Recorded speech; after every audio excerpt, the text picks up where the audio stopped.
All right, here we go. Yeah, hey, Robbie. Yeah, just purchased this the other day, and it just became available today. From Dave Cook Sports, this is for Action PC Baseball. Um, this was a good deal, I think, for 15.95, considering it's the all-time top 20 baseball or Negro League teams. So, because Steve is still working and doing what have you, and I am hesitant about using his files that he's created without his permission. I just went ahead and picked these up at least till his are ready or what have you. I know he's up to something like 300 players. So I literally just installed this. So don't really know what's in here, but it looks like it's going to be a lot of fun. The thing that I noticed about is going to be different from Steve Tate's files, of course, and using those major league equivalencies, as we still run into the same situation that we run into with the Action PC Negro League seasons, is that you have sort of, um, there's some imbalanced schedules. There's some players missing their first names just because couldn't track them down or whatever. But it looks like there's good teams here. It comes, I believe, with an 84 game schedule. Yeah, it has 20 teams, Robbie, hence the title top 20. So these go back as far back as like 17 Chicago American Giants. So you got Rube Foster on there. Rube Foster, of course, the man who taught Christy Mathewson. We should go to real stats here. Who taught Christy Mathewson how to throw the screwball, which back then was called the fadeaway. There's Dick Redding. Let me see for some hitters. There's Bingo DeMoss. There's Pop Lloyd, Pete Hill, Leroy Grant, Bruce Petway, and Rube Foster also could play first base. So the nice thing about these teams again is they could be interchanged. They could play. Hey, there is Big Clue and there's Ken Castro. So again, until or unless I get Steve's permission to use the Negro League files that he's created. In fact, I don't even have the most up-to-date ones. He hasn't been in touch or anything like that. Um, I decided to pick these up anyhow just because I wanted to get them. And again, this is new from DKS Sports. This is the top 20 Negro League teams of all time. Now, there's going to be a lot of duplication. So while I think it'll be fun to play some exhibitions, and this comes with an 84 game schedule, I think I'm going to more use this kind of just as one-offs, draft leagues, what have you. Yeah, I know Steve is definitely be busy, and I totally get that. And there's Aaron Reed. But I just want to start playing this stuff, and I don't feel right playing the files he's created without his go-ahead. So just kind of putting it on hold. I wish this had come out 2 days earlier. We could have squeezed in our Negro League All-Star game for February, but alas, that didn't happen, and that's okay. That's all right. So just looking at a few teams again, I just installed this, and you can see there's still, there's player photos missing and things like that. And I know that there's players on here that Steve probably hasn't carded yet. So if we go to 1920, now we'll start to see Cristobal Toriente. We get back here. There's still Bingo DeMoss, but let's see who else. So um, it's interesting as I look through this. I'm going to turn off these photos since most of them don't have photos. Like here, down here, you have Taylor. Uh, just Taylor. There's not a first name for him. Gerhardt. And I don't want to do these players a disservice by just assigning them a name. I think that's sort of disrespectful. But I think this would be a lot of fun for kind of just picking out players. Of course, Steve's already done the work as far as picking out the usual suspects as we continue to look at. So there's some of these players. So there's Heavy Johnson. There's Newt Allen. Uh, Bullet Rogan, of course, one of the greats, and just moving forward in time.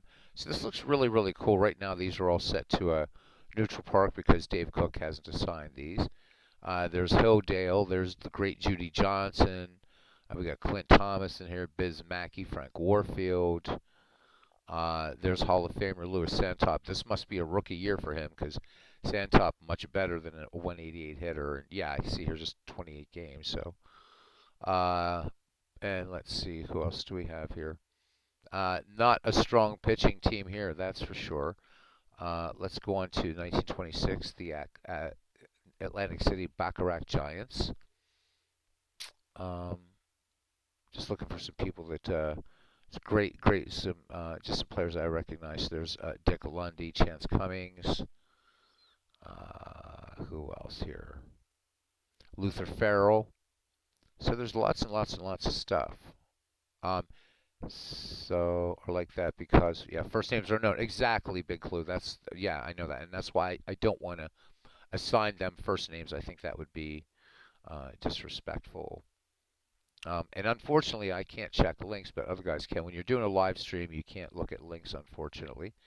St. Louis Stars. Now we start seeing Cool Papa Bell, Willie Wells. There's some great players in here. There's Wilson Reedus. We have a Cobb in there, a W Cobb. Um, again, but I think it's going to be a lot of fun, you know. It's a much better pitching team, at least here.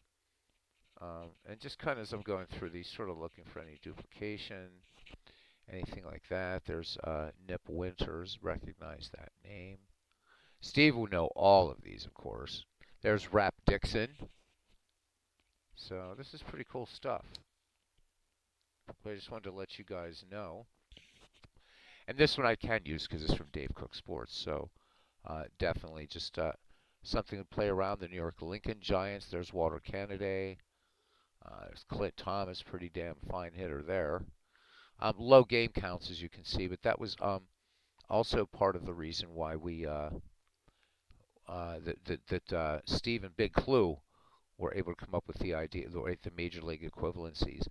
But still, even to play these just in some exhibition games, there's Turkey Stearns. Let me see, what do we have here for pitchers? Yeah, so I mean, it is a good deal. I mean, the Homestead Grays, of course, power in Negro League Baseball.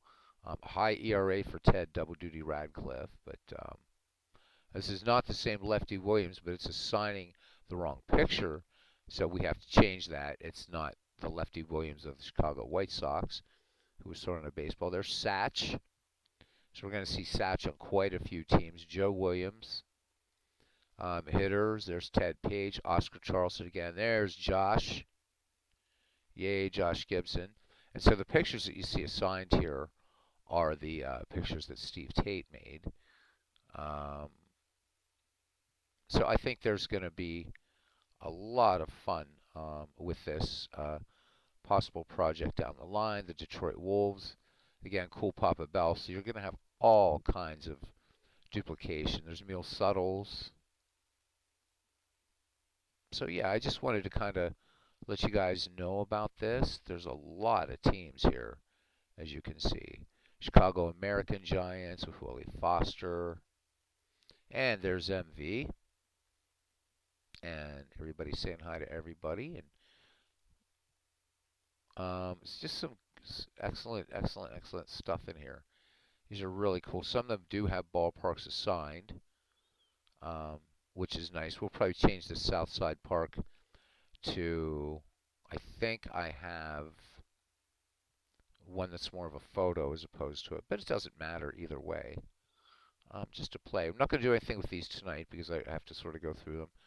Philadelphia Stars. So there again, you have a couple players again because first names weren't available, and unfortunately, you know, there's still a lot of work being done as far as digging back in, you know, and finding because largely newspapers even were segregated, unfortunately, and any sort of major newspaper that, aka white newspapers, covering Negro League Baseball spotty at best. So again, we see Cool Papa Bell turning up again.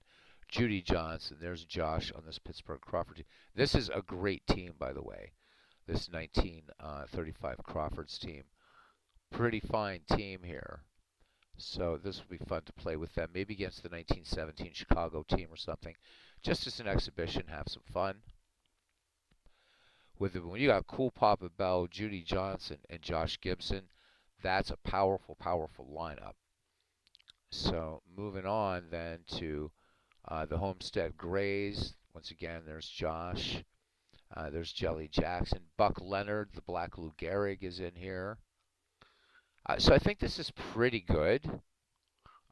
It's not going to be something that obviously we can use in the way that that we'll be able to do with Steve's um, major league equivalencies or what have you. There's Buck O'Neill now with the Kansas City Monarchs in 1942. Just looking around, there's old Satch. Of course, Satch making his major league debut in 1948. So we're going to see Satch on a lot of teams.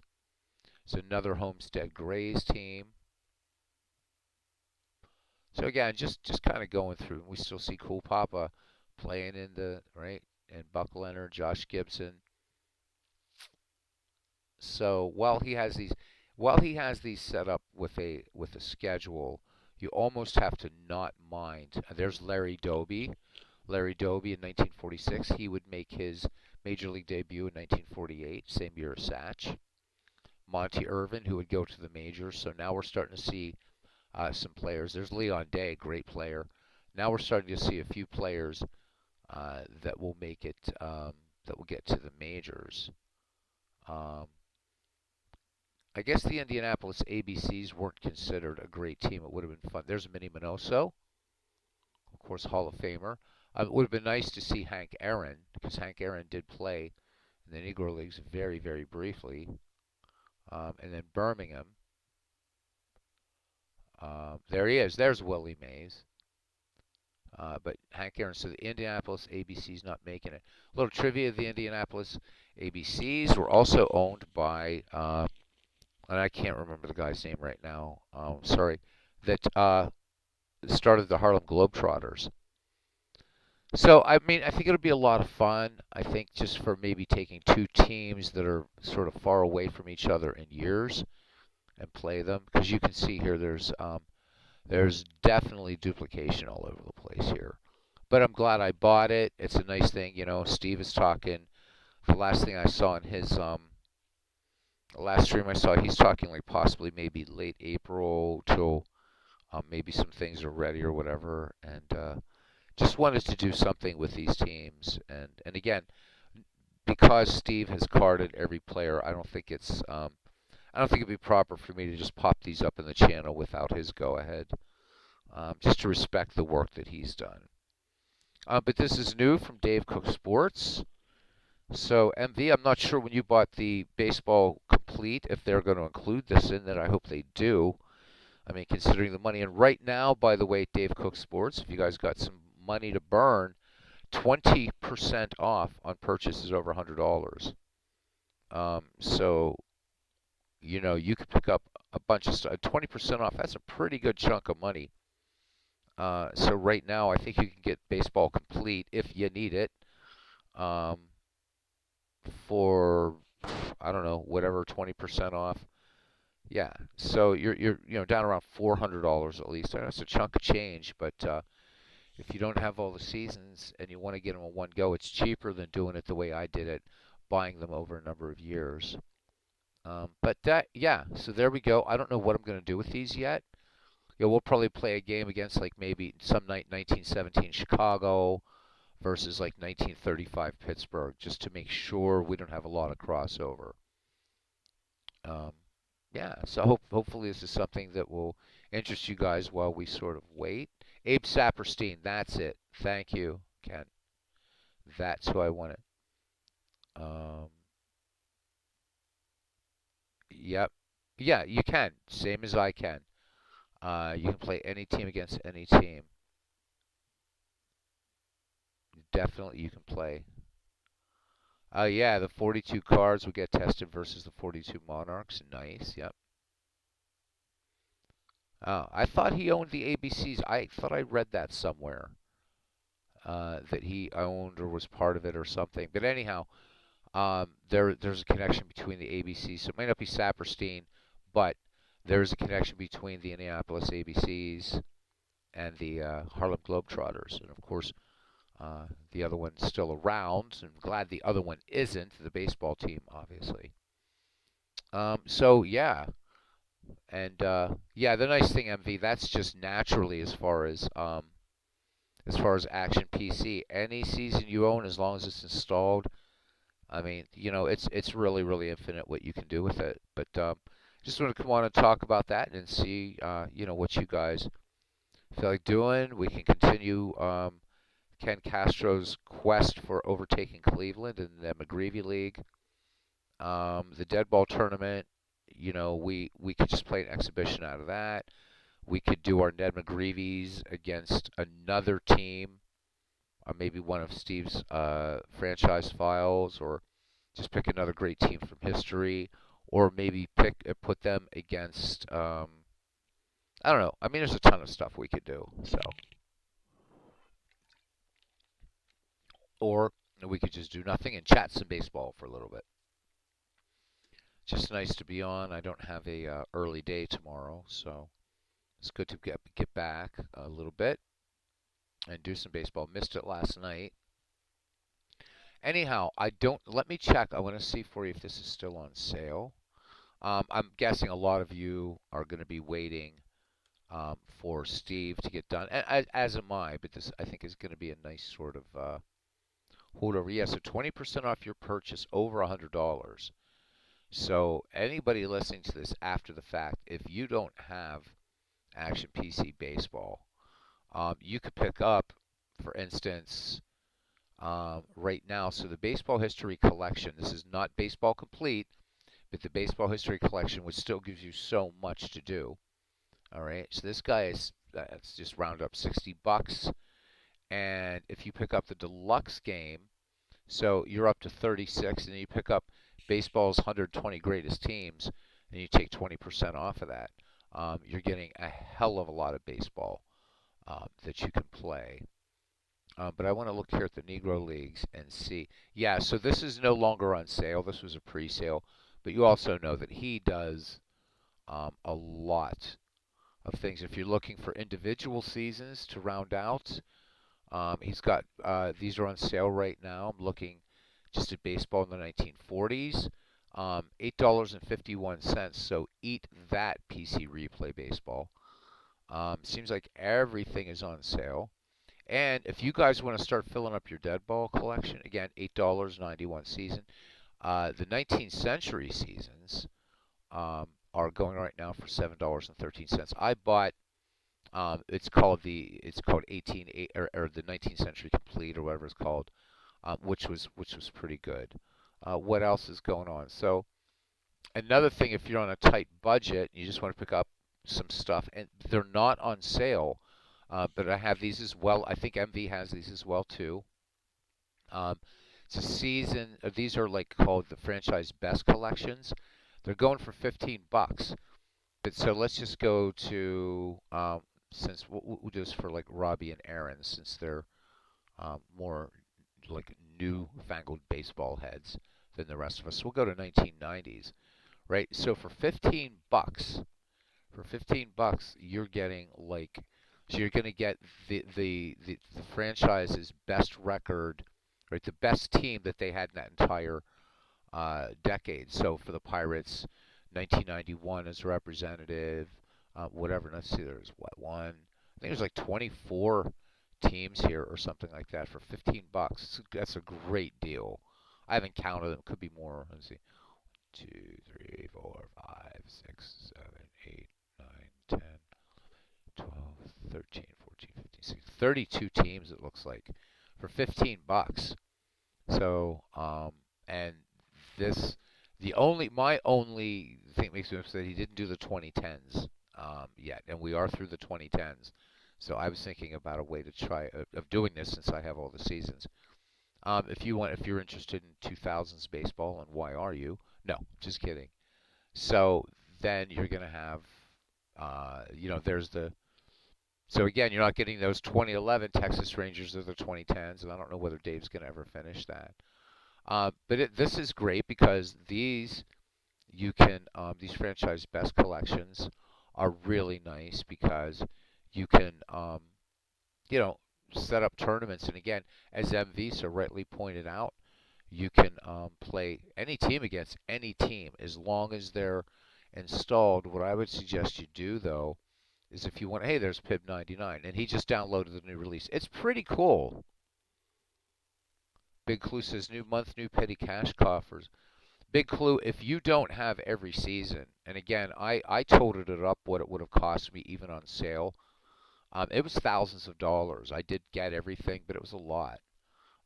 But for 20% off right now, so let's say $600. Um, you're going to save $120 if you pick up the Baseball Complete. Again, different than the Baseball History Collection. Baseball Complete is every season. Baseball History Collection is every retired player in baseball and a peak slice of his career. Both are worth it. What can I say? Yeah, so Big Clue did what I did. He bought a piecemeal already. So, yeah, the decade sales were awesome. How about it? As a matter of fact, I wonder if they're on sale right now. So there are other ways to do it if you don't have that kind of money lying around. Um, but let me see here really quickly, and then we'll get into something here somewhere. I don't know. Where are the damn decades? Um, he's done. Oh, there we go. Complete decades. So these decades, guys, are it sounds like a lot, but it's a real good deal. So again, let's go to our 90s children here. Our 90s children. So for $85 right now, I mean they're on sale. I mean they're not on sale, right? Is it 85 or 65? Bloody hell. $85. So all 10 seasons in a decade, one download file. So if you think about that, I mean right now everything's on sale, but normally at $15. You're saving. This is like what 40% off if you get the decades, even though these aren't on sale and the baseball seasons are. But you might not be one of these geeks like Big Clue and me and Steve Tate or whatever. You need to have every season. Then the baseball classics are interesting. These I haven't played with a lot. I can install one and show them to you. But this is Relive Your Favorite Decade. The Classic Decade features 32-man rosters for each team, comprised of players who spent the most time with each franchise over that decade. Each player in the series is represented by one of his best seasons with that team. All your favorites in one special collection. Now, these are interesting, the baseball classics, and one of the reasons why I haven't played for them or played with them, but I think these would be tailor made for this community. So, like for you inside pitch guys, since it only goes back to 1950 something, these are good for you if you're not interested in older, pre-1950s, whatever baseball. These are really good, and it's $25. So for $25, if we go to the 2010s, right, you're getting for $25, you're getting a lot of teams. You're getting a lot of teams, and I can bring one up and show you. So not to sound like a show for DK Sports, but you can't beat this. Yes, and there's always always discounts off every $100 spent. Right? Yes, and the discounts stack, and there's not a lot of I can't speak to the other sports, but I know just baseball games. I mean, I don't know. UPC replay baseball players could probably tell me when was the last time they ever had a sale. Um, and I know it's so rare. Diamond Mine, I think, has one sale a year, and they're never ever discounts like this. I mean, Dave is just amazing. And Ken Castro excluded because he's a hardcore cards and dice guy. For those of you that play digital baseball and you still don't have this game, why? I really, really, I why? Why don't you have this game? And again, you can build your collection over time if you like, or what have you. But I can't imagine why you wouldn't um, want this great baseball game. Between this and Alva Park Baseball, you pretty much can do it all. Really.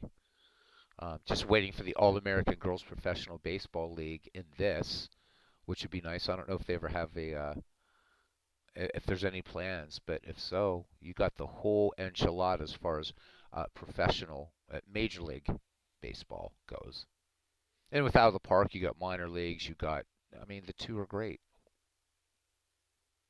Hey, all right. So, guys, Aaron Reed says that he uploaded his fourth installment of Old Time Baseball Day on his channel. So, check that out. We definitely got to check that out. But, yeah, MV's making an understatement. It's a Robbie Wartburg understatement. He says with Steve's stuff he set, and again including baseball, the baseball complete. He says it would keep me occupied until Out of the Park is released. And Big Clue with a laugh says MV probably a lot longer than that. Yeah, like lifetimes longer, plus lifetimes longer. So Aaron Reed doing some old time baseball. Thanks to I was able to help him at least get it going, and then his girlfriend helped him set up the games and stuff. So look for some old time baseball. This has got a lot of baseball stuff. Good. Um, so I mean, I know we all play what we love. There'll probably be somebody that plays, another digital game that says, "Why don't I have it?" And I can at least answer it, I guess. But I just can't imagine if you're a serious baseball and you play digital again. So I'm leaving Ken Castro out of this because now he says Diamond Mind is even waiting for him. But everybody else that loves digital baseball, if you don't have Action PC, I'm not knocking you, but I'm just like, why not? I mean, you've seen what we've been able to do with this, what Steve has done with it, taking it to another level. There's things in here I haven't touched yet, ever. There's another subset file of the baseball history collection that does it by debut year, which would really, really interest Todd B. In fact, let's look at that because I've never talked about on that on this channel. So let's do that. And yes, I can't wait for Out of the Park 24. We're what about 3 weeks out? So that's really cool. But let's look at the baseball history collection and you have to pardon all this stuff in here. MV, you know what this looks like. Big Clue, you know what this looks like. It's fun. Um, there's just things I've never, ever, ever touched in this thing yet. So much, so much, so much. Again, another product that I seriously cannot recommend enough is the baseball's top 160 teams. It comes comes in two files: 80 American League teams, 80 National League teams. With 160 teams, you're talking a huge draft pool. Wow, how much you can do. All right, so here we go. Let's look at. Do we do this for the 90s? No, I don't care about who. Oh, so baseball debut in the 2010s. Yeah, there we go. Then we have baseball debut pre 1900. I didn't even know that. So this covers players. So anybody that debuted before 1900, and then whoever debuted in the 1900s, 10s, 20s, 30s, 40s, 50s. So there's a lot. Since we've doing a lot of dead ball here, let's go to the 1900s and let's see who debuted in the 1900s. Let's do this. Because I'm curious. I'm guessing this is probably a free agent thing. Yup, it certainly is. All right, so let me see. Let's go to here and players. And what do we want to do here? Can we just go to the database? Or not? I don't know. Free agents. There we go. Oops. Disappeared. Where'd it go? Where'd you go? Where'd you go? Where'd you go? So all and free agents. Now it's crunching. So let me see. This is all players. Let's scroll the way the hell down here. It's 1,063 players. And again, this is a subset of there's so many subsets of this baseball history collection. So I remember Todd wanting to do something, and I know he had to set it up. Kind of, however, he did it by importing teams, what have you. But now you have players, and all these guys. I mean, so what we could have done here, as far as our Ned McGreevy League, we got some guys here. So 1900s, these guys would have probably started a lot in the 1920s, or so these guys debuted in the 1900s. So look at that. There's Shoeless Joe. There he is, right? There's Davy Jones. I wish I would have remembered this when we did our Dead Ball League, because between these three files here, it's a great breakdown. We would have never had to bring in any 1920 players. So it's just so crazy much you can do with this. Set up 10 teams, man. Set up 10 teams and let the AI, like I did with that, and I'll show them to you since I'm not going to do anything with it, I don't think. But let me show you how well this thing drafts if I can find it again, because it's been ages. Um, there, 60s Draft League. So what I did here is I just selected, I created just 10 fictional teams, 10 managers, and had it do the entire draft. As you remember, I was talking about wanting to do some things. So, right. So we can look at the Portland Beavers. Why not? And these are nice balanced teams, all of them. This is the idea that I was going to have you guys just pick a team blind. But, I mean, look, so on this 1960s team, God, there's Ron Santo, Tommy Harper, Rocky Colavito, Jimmy Wynn, Rico Petrocelli, Don Clendenin, Rico Cardi. Pitching, Sandy Koufax here. There's Joe Horlin. I know that MV's a friend or a fan of his. Let's just pick another one at random. What about Erie? So these are really, really evenly. So here you have Jim Cott, Danny McClain, Bob Veal, just some of the hitters. Willie Mays, Joe Torre. Um, there's Jim Northrup, Gene Alley, Earl Batty. So super, super, and I already even said ballpark for this. I was really kind of serious about this. Yeah, I know Oakland Coliseum for Erie. Doesn't matter. Pick another team. How about who's on the New Orleans team? Bert Campaneris, Bill Mazeroski, Tommy Davis, Frank Malzone, Albie Pearson, Boog Powell. Pitching. Dean Chance. We got Gary Nolan in there.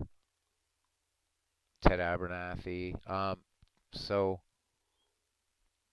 And yeah, for you rock fans, you'll get that. The Mac Rebenax, but I couldn't fit Mac Rebenax, so it had to be Dr. John. Sylvania. So my folks live in Sylvania, Pennsylvania. So Willie Davis, Zoila Versailles, I'm sorry, Sandy Alomar, Willie Horton, Roger Maris, Willie McCovey. So you're kind of getting the idea of what you can do with this. And I seriously just set up 10 clubs and let the AI manage or draft everything, and it's a nice surprise league. And who knows how it's going to play out, but I think it'll be fun. So, am I shilling? No. Just I think this is great, but Ken, um, that's not that you need graphics, I guess. Cousin, and again, I get where you're coming from, but the freedom to do things that would be um, super, super, super hard to do in cards and dice. I mean, imagine if you had the baseball history collection is at around 19,000 retired players. So imagine if you had something like that where it was, the peak slice of their career or whatever, and to go through 19,000 cards to create some of these things. So that's why I kind of am also into this for the what if stuff. For season replays, yeah, I mean, I totally get where you're coming from. But so this is mainly just directed at digital baseball players. And I could release all these guys and redraft again. So you have infinite possibilities. Even if you buy 1 decade of baseball out of this, you have infinite possibility. You really do. Hey, there's Christopher Slovic. Good to see you, buddy. What do we have? Everyone draft teams to players single seasons, but with a catch. Each team can only have one player from any one season. I like that. Such that each team will have one player from 1901, 02, 03, etc. I like that. Christopher Slovic, graphics are fun. To get immersion, I don't need crazy graphics, but out of the parks level is fun. And they're going to be looks like they're going to be a lot nicer this year. They gave a quick sort of tease, so it looks like they're going to be a little crisper. They will eventually be at the MLB, the show. Marcus Heinsohn has said that is what they're shooting for eventually. So the next thing I want out of the park to do is a narrator. Um, they've got the deep pockets and the endorsements and stuff. Get a broadcaster and do it. I mean, John Miller's still around, right? Get John Miller to do an Arnie Harwell and put it in out of the park baseball, and wow. So, and Christopher's gonna be going to his first cricket game tonight. You're gonna like it, Christopher. It's so much fun. I like that idea, Big Clue. Everybody draft teams and players single season, but with a cat. I like that. We should do that. And Cousin Ken deleted out of the park baseball after 2 weeks. Wow, when you had all that, you get a lot of baseball. Out of the park baseball is still the best value because you get everything for like right now. It's on sale, I think, isn't it? Aren't you on sale? I'm going to bring up my Steam screen and picked up a few new games today. By the way, what did I pick up new? I don't know. I picked up new stuff today. Non-baseball stuff. It's stuff that's going to be on the new channel. So all kinds of stuff. But Out of the Park Baseball 23 right now is it on sale right now? For 20 bucks. So you can't beat that. $20 to get everything in baseball. And if you're also a hockey fan, then you can get Out of the Park Baseball 23 and Franchise Hockey Manager 8 for $17.99. That's a lot of gaming right there. So, and there, I reviewed it. Yes, I did. You see the mixed reviews. That's people picking on Perfect Team, and I totally agree with them. I hate Perfect Team. But, yeah, anyhow, enough of that.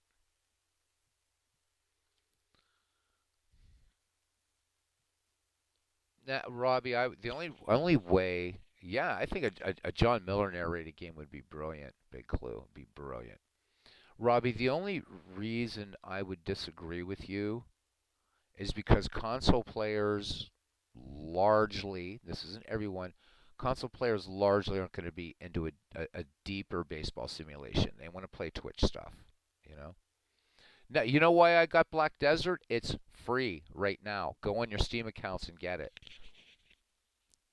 Yeah, scratching that RPG itch. Dude, I should show you all the RPG games I have. And if we can get some people interested, Big Clue, I'd like us to maybe everybody pick up Tailspire. It's like 24 bucks. And Tailspire's amazing looking. But yeah, Black Desert is free right now. So literally go to your Steam account and add it. It's free. I mean, the DLC isn't free, but big deal. Friends of mine that play Black Desert say you don't need the DLC. So anyhow, but maybe Out of the Park will get to consoles. But I don't think console players are into the same level of depth, generally speaking. But things like Stellaris now have made it there, so it very well could happen. Age of Wonders, Planetfall, deep strategy games now are coming to consoles. So Robbie, yeah, you could be right, man. You could be right. Okay, I don't know anything about Football Manager, so that's all right, Christopher. You're cool. You're using the proper terminology.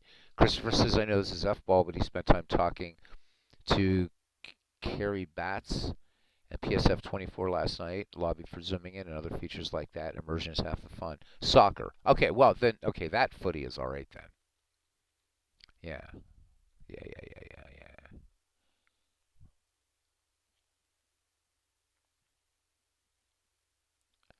Right. Yeah, he hasn't updated the franchise All-Star disc since 2015. We could look at that too. That's very true.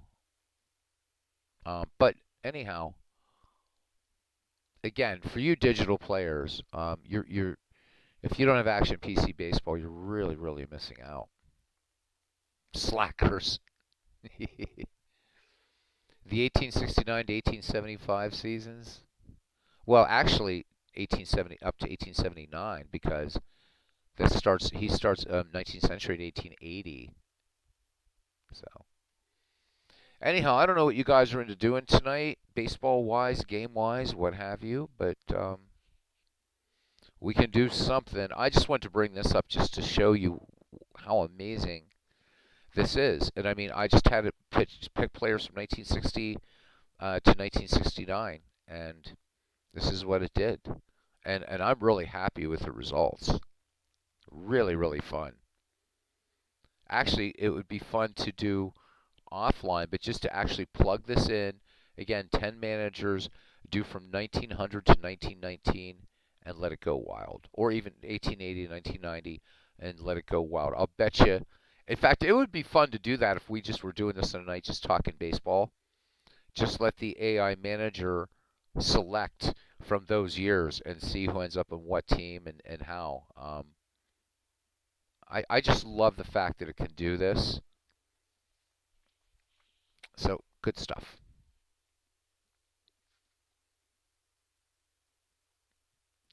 What do I think of franchise leagues? I like them. I actually like them. I think Steve Tate's taken it to a new level with his 5-year franchise files. But I like franchise leagues. I think they're a blast. I know who is it? Who's the guy that does Ron Juckett? I'm sorry, guys. I'm just my brain is blah right now. It's mush. I'm loading in the franchise leagues right now for the Big Clue is talking about. And yeah, they're not updated. I love them. I think it's really cool. You know, I could pick a team that maybe I don't know a lot about. Like, well, we gave Texas love the other night, so let's go to Tampa Bay, for instance. So, you know, there you go. I could just, you know, these are the as of I guess 2015, the right all-time great franchise great for Tampa Bay, and you know, just play it, and you know, play them against you know the Miami guys. So I like them a lot. Um, you know, there's my Pittsburgh guys, and of course larger.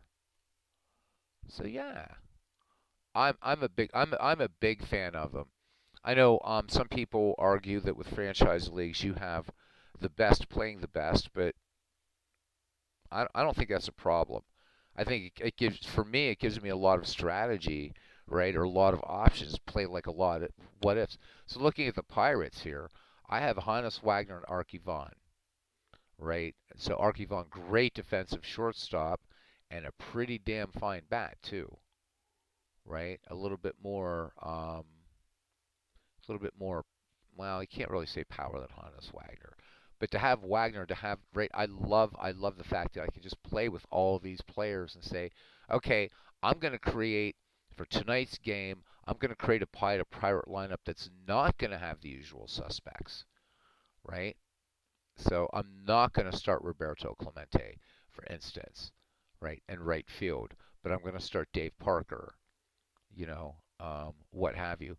Curiously enough, and I might have to actually bring him in here. I don't know what Dave was smoking, but there is a right fielder on here, conspicuous by his absence, and that is Paul Wainer. Paul Wainer is not on this team, so I got to bring in Paul Wainer and add him to the Pirates. I've noticed with a few of the clubs that he's done, that's kind of the case where there was some. It's like, wow, what's this guy? Or like Chicago White Sox. I need to know more about them. I love them. I love them. I love them. I love them. Oh yeah, you can watch the game in spectator mode. I just don't try to stream it. Just don't try to stream it because it will do the play, pause, and then do it. So, um, you want to see who's in the Phillies? Yeah. Oh, so okay, I'm on the White Sox franchise right now. Yeah, there's Harold Baines. We'll even bring up his card if you want. There's Harold. Hi, Harold. How you doing, buddy? So Harold hanging out with us here today. Harold Baines. What was it with the White Sox and their weird uniforms through the years and the logos and weren't they the guys that wore like the what were those like the knee-length pants like it went and that didn't last very long. But yeah, there's the White Sox. Some of their pitchers. I mean, their ace is Ed Walsh for God's sake, but there's some good players, good pitchers on here. There's Wilbur Wood, right? There's your buddy Joe Horlin. You're a Joe Horlin fan, I know, MV. So, Steve, I'm just checking in with you, buddy, to let you know what's going on, man. I know that I don't have the most recent file of the Negro League squads that you're setting up. I have the one you sent back in the middle of February. I don't I don't feel right playing with, doing your, because you've done all that work. I don't want to do those on my channel until the go ahead and everything's ready. So I picked up Dave Cook's Negro League, the all-time 20 top Negro League teams, just for giggles, in case I decide to do a Negro League game some night. I hope you're doing well. Miss you. I know that you've been super super busy, buddy. So good to see you. There's our man Steve Tate. He comes in as we're talking about franchise files. Um, and Ken wanted to see who was on the Phillies. So, and Steve, I'm doing my usual if you don't own Action PC Baseball, why not speech. So there you go, Ken. Some pretty good Phillies players there, and of course they're going to have the wrong Billy Hamilton here, by the way. Gotta change that. In fact, I'm going to change that right now. Cause yeah, we got to do that.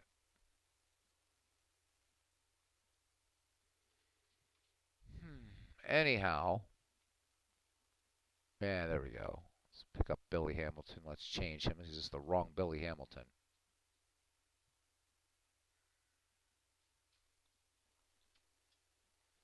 So yeah, Steve is saying busy at home and at work and a Negro project. Envy said I was only allowed to sleep every other day. He's a tough guy, but yeah. Like I said, Steve, I didn't want to. I just didn't want to do anything with yours on here. After all, you created them, so definitely do not. There's the right one. That's a. There's a. It still didn't. Why didn't you take it? Sometimes this game is she driving me crazy, huh? Oh, that's because I forgot to assign the photo. Did I not? No. I went this.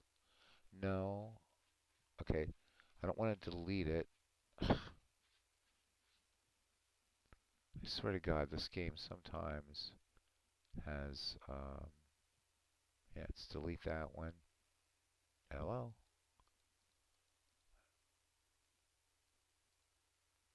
Yeah, delete this photo assignment. Forget it. I'll fix it later.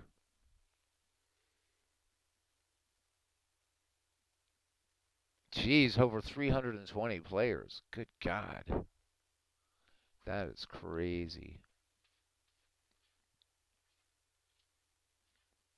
MV and Arnold are play testing. Cool. Yeah, it's not that I don't want to, man. I definitely do, but usually when I'm playing baseball, it's online, like on a channel, and I just didn't feel comfortable doing that without your permission. And I'm a completionist. I had to get the Dave Cook ones anyhow. Not at the level of yours. I mean, those teams obviously are not going to be able to do what yours will be able to do. But yeah, Steve was talking around. He's hoping maybe, right, Steve, at your last stream, I was catching it after the fact because of my work schedule. You're shooting for, 500 or above.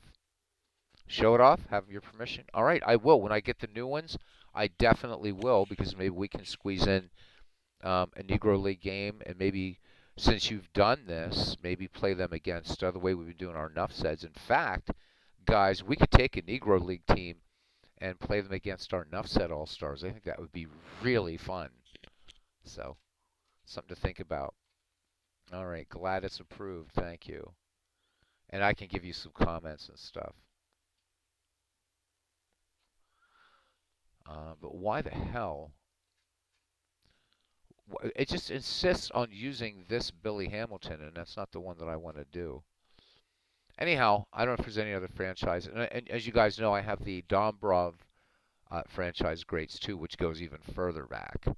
And it's a little bit more unwieldy. But the nice thing about Dave Cook's is that there's no duplication, which is nice. Oh, pitchers for Philly. Yeah, I'm sorry, Ken. Jeez. Here I am a preaching.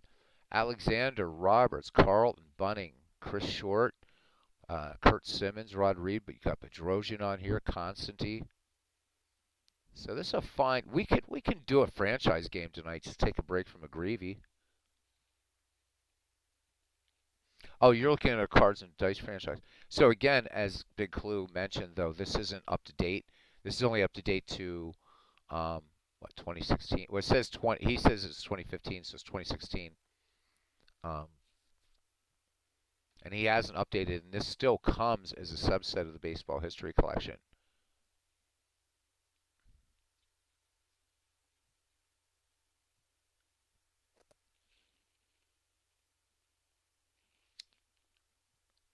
Oh, AMPA All Stars pre-expansion and post-expansion. That's nice.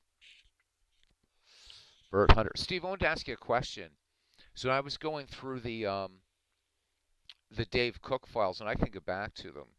Of course, as you probably ran into this, uh, have you gotten down to the players yet where there's no first name for them? Because they did make it onto these teams, um, and the Dave Cook's files. I don't even know if you've seen them yet, Steve, because I know you've been super busy. I've decided not to assign name to those guys. I think that would be kind of disrespectful since we don't know their names. We don't want to be cute and say we'll call this guy Robbie Wartburg Thomas or something.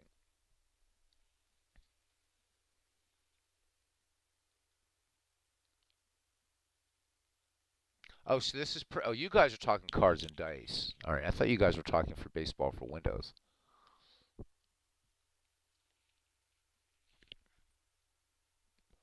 Anyhow, still deciding what you guys would like to do as far as baseball. I mean, there's a ton of stuff here we can do. We can play. Just looking at Seattle. There's Freddie Garcia. Why we got rid of him, I'll never know. Jeez. Apparently he is. Apparently he is.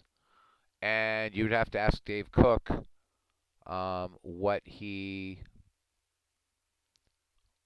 why he made the decision, but there he is.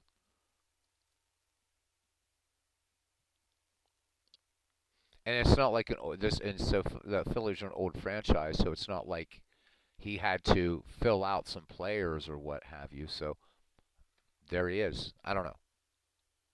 Yeah, you can. Yeah, you can fix anything. You can do anything. Big Clue says always drives me nuts that the all-time franchise all-star sets generally don't include active players. Shorts the youngest teams, and that's true. That is very, very true. And we can look at let's look at the Texas Rangers. So you got Fergie Jenkins on here. So I know that what they did was again to try to fill out some of these younger franchises. They had to bring in players to um, fill these guys out, which makes sense. I mean, some of them make sense, like Jeff Burrows. You know, or I mean, the Jeff Burrows you associate him. He is a Texas Ranger. Um, Frank Howard, of course, expansion player, right? Played for the. He's on here because of the second iteration of the Senators is the Texas Rangers. Toby Harrah, right? So I mean, there. So I get where you're coming from completely. For the older clubs, though, you're right. There's no active. Well, I mean, very few active players on here, right?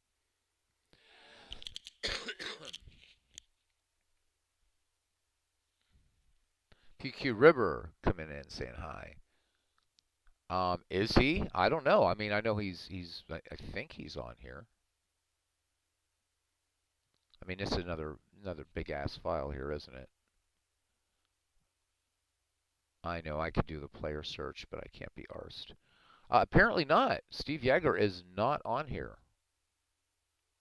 So at least according to Dave Cook, um, Steve Yeager is not on here.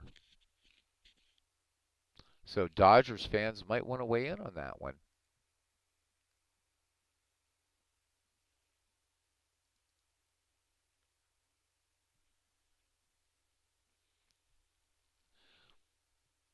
So MV, I wanted to ask you a question, just because again I have everything. But so that baseball complete, is that just all the seasons, or is it everything Dave Cook sells? That's what I'm curious about.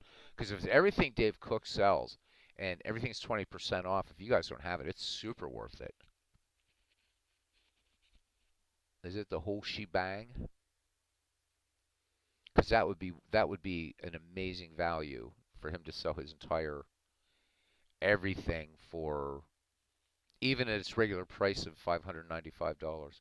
Yeah, so MV, if you go in there, look for things like if you see and if you haven't bought them already, like 1970s best franchise, 1960s best franchise. If you see those, if you see those, then that means it's everything. If you don't see those, then it's just the seasons, which still you can recreate all those. Once you have the seasons, you can. If you have all the seasons in the baseball history collection, you can create anything, literally anything you want, except for what Steve Tate's doing. You can't create that with Negro League players, and it's already done for you in the baseball history collection for everybody else. So Campanella, Roseboro, and Socia, you don't need Yeager, says Pib 99. Quite true.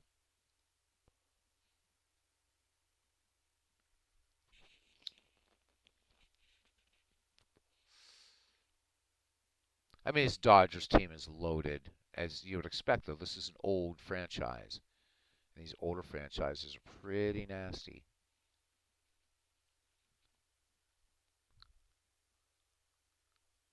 Right. Okay. So the baseball complete is every season. Still, come on, for even at its full price. Um, so how many seasons of baseball? And let's say not on sale, so times 15. I forget what it comes out to. I've spent thousands on this game, so um, baseball history collect. I am going to get the baseball complete anyhow, even though I have everything because I'm just such a user admirer. I just gotta wait till I got some cash. Um, and yeah, it turned out I made way more money last year, so no income tax refund this year. Ah, oh well, it is what it is. Just gotta save me pennies, I guess. Anyhow, yeah, you could. You know the other thing you could do, MV. So love Dave Cook, but he has a bad habit of starting. He sounds like our Robbie Wartburg, starting projects but not finishing them. He has two All-Star games up there, 1933 and 1971. It's like just do the rest. It's super simple.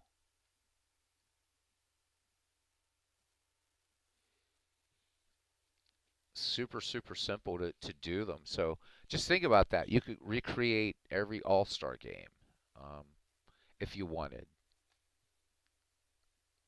It's really limitless.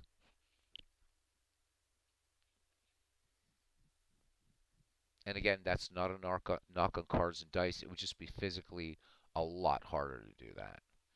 Anybody else have a franchise they would look like? We'll look at Steve's. Anyhow, Steve, I know you've been busy. We miss you around the community, though, buddy. Hopefully, all is going well with you, though. Yeah, again, I mean, my God, look at these Tigers. I mean, how do you even deal with a team like this? They're just tough. Good point in the old franchises. So every season, yep, from 1880 to 2022, you can't beat it. Actually, you know what? I don't even think I have. Did I bother? There might be a couple seasons I didn't bother with. Let me see. Did I end up buying 2020 and 20? No, dude. So I skipped a few seasons. I probably should have to buy them, though I probably shouldn't, but I will. I didn't buy 2018, 19, 20. So I'm missing 3 seasons. Missing 3 seasons. I didn't even realize that. I don't really care about 2020 though. Do I really want to buy 2020? So again, these debut leagues are really cool, and I forgot all about these when we were doing Ned McGreevy, and wish I would have remembered. And there's all the stuff for we're going to be doing, and then filled up with Steve Tate stuff and everything like that.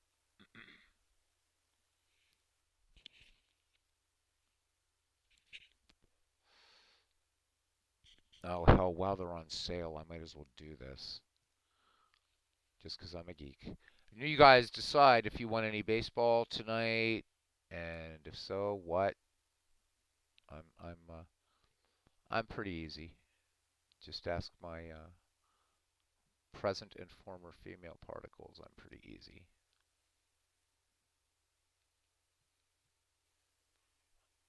I can't believe I'm buying new baseball. 2018.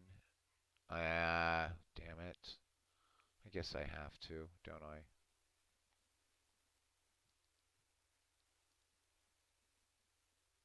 Well, yeah, because I'm going to do the 2010s because Dave didn't do the 2010s franchise great, so I'm going to need those seasons.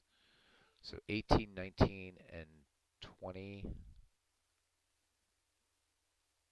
Yep, 18, 19, and 20. So I better log in, huh? Or they'll end up in Robbie's account. Don't want that. Love you, Robbie, but you know how it goes. All right, so 2018, 2019, and 2020. And that should be everything. Because I already have the 2022. No, I don't have 2022. Oh, well, I don't really care about the 2022 season right now. Check out. There we go. Buying 3 things there from the Davester.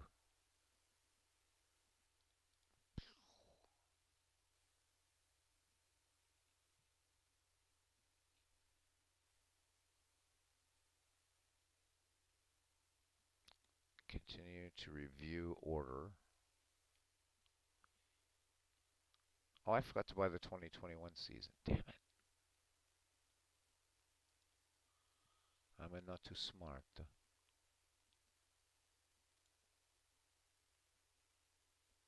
Where'd you hide it? There it is, Dave. Thank you. Okay, now view card checkout. 19, 20, 21. The 2020 baseball season should be free.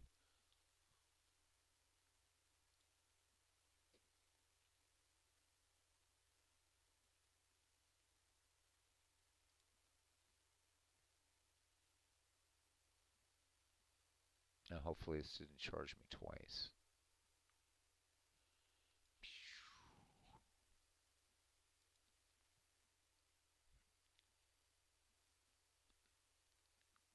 Cool. There we go. Oh, there's a what if for baseball 2020 and a baseball 2020 with 162 games. Okay, then that's better. There's 3 files for 2020. All right, now I don't feel so badly. And I'll forget to install them. So, but anyhow, they're in there.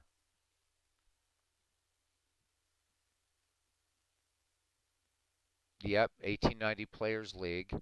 So 1890 was the Players League MV, 1884 Union Association.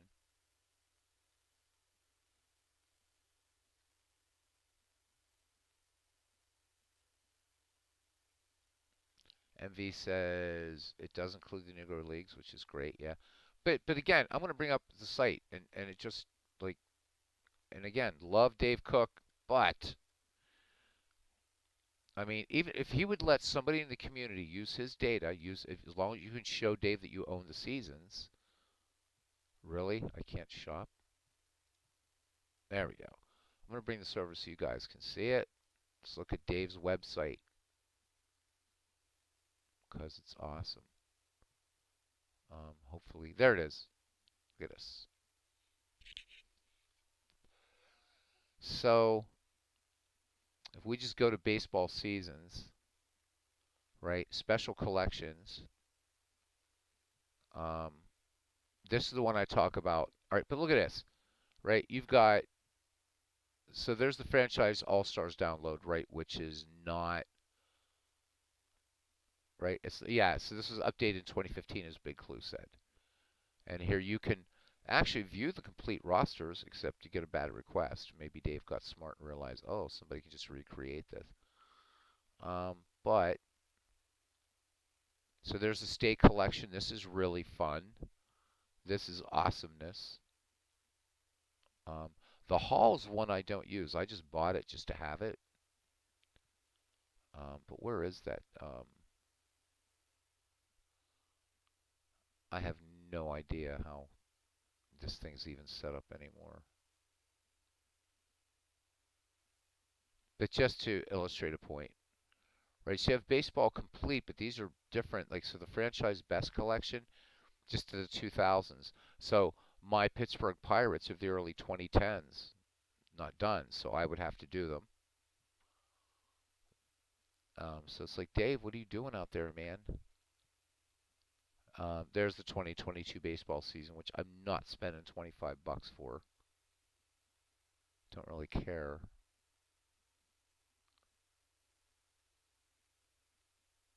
So, and then he's got this best of collection, which is different than classic decades, right? So more info for like 2010s.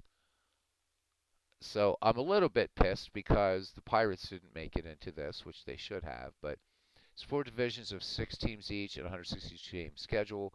Teams can also import a custom league, so I can bring in those Pirates. But it's like, um, basically, there you go. There's St. Louis and Texas, so you can bang out a World Series really, quickly if you want. It's pretty cool, but a couple teams like you've got Kansas City in here twice. So, but I'm trying to find the All-Star game because there's only two All-Star games in here.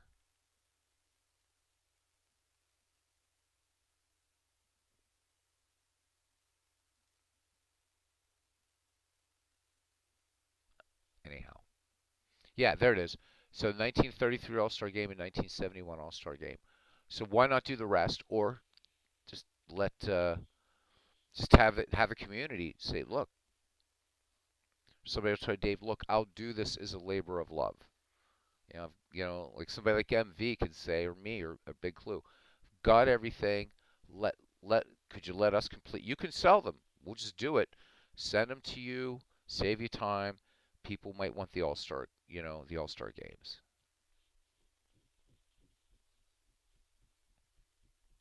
Pretty simple to do. Go to Baseball Almanac, go to Baseball Reference, whatever, and just sit there, put on some music, get zen, and create All Star games if you're into that sort of thing. Clinton's talking about something cute and perky. God knows what.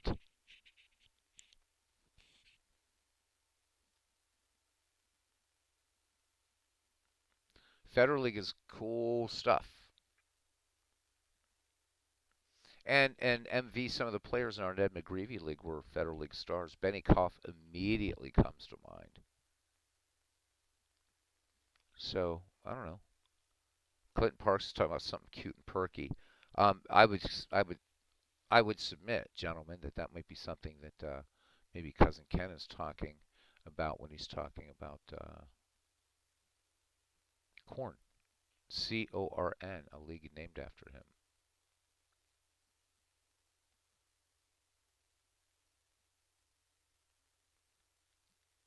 All right. Yeah, he could do the Negro League All-Star way easier than whole seasons. I don't know. I think it's just that it's one of those things where maybe he's feeling that there's not. I mean, but how hard is it? And it's going to be faster for him to do it, than for us to sit there and rosters and drag in teams. I mean, he could just create these things, and I don't know why he doesn't do. I mean, even God, Diamond Mine Baseball has the 1933 through 2008 has all the, and I bought them all, so it has all the All Star games. So why not do the All Star game? I don't know.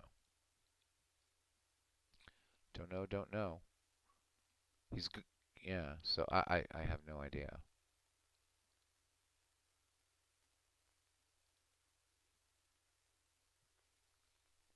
Still brilliant stuff. MV says he used to skip through the pages in Dead Ball and Federal League. Oh, that's a sin. Oh, okay, well, that's nice. Comic relief. Good, good, good. You can't go before 1900 for some reason. You will. It'll take time, but you will.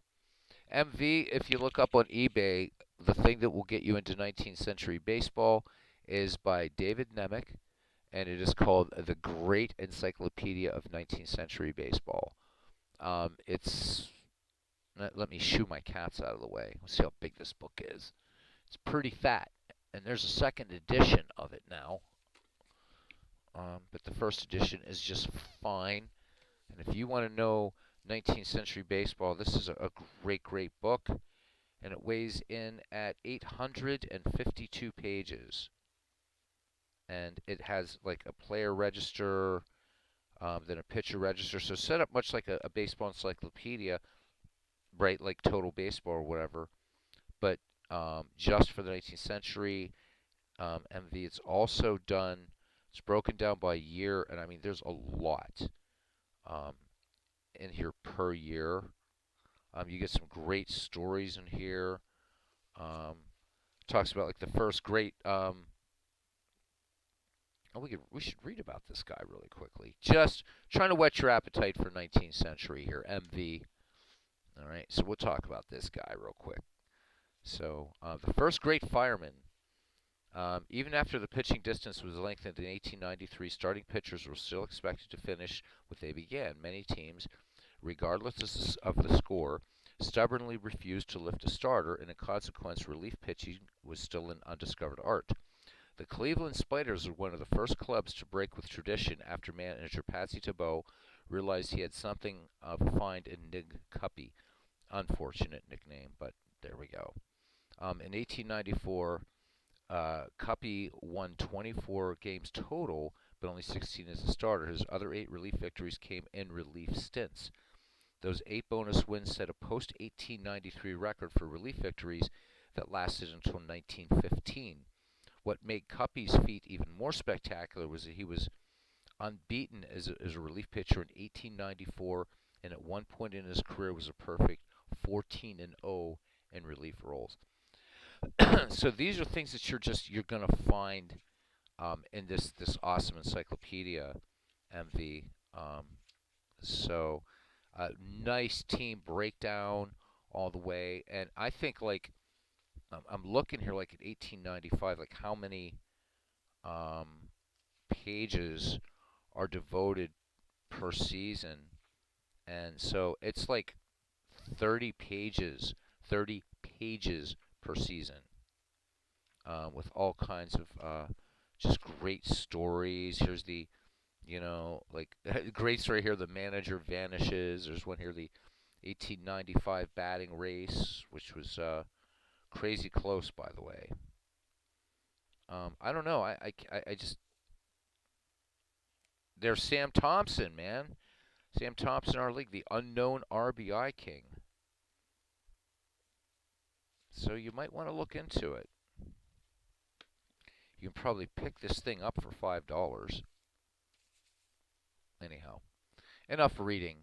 And that for copyright and fair use was from the Great Encyclopedia of 19th Century Major League Baseball, David Nemec, and published by somebody or other.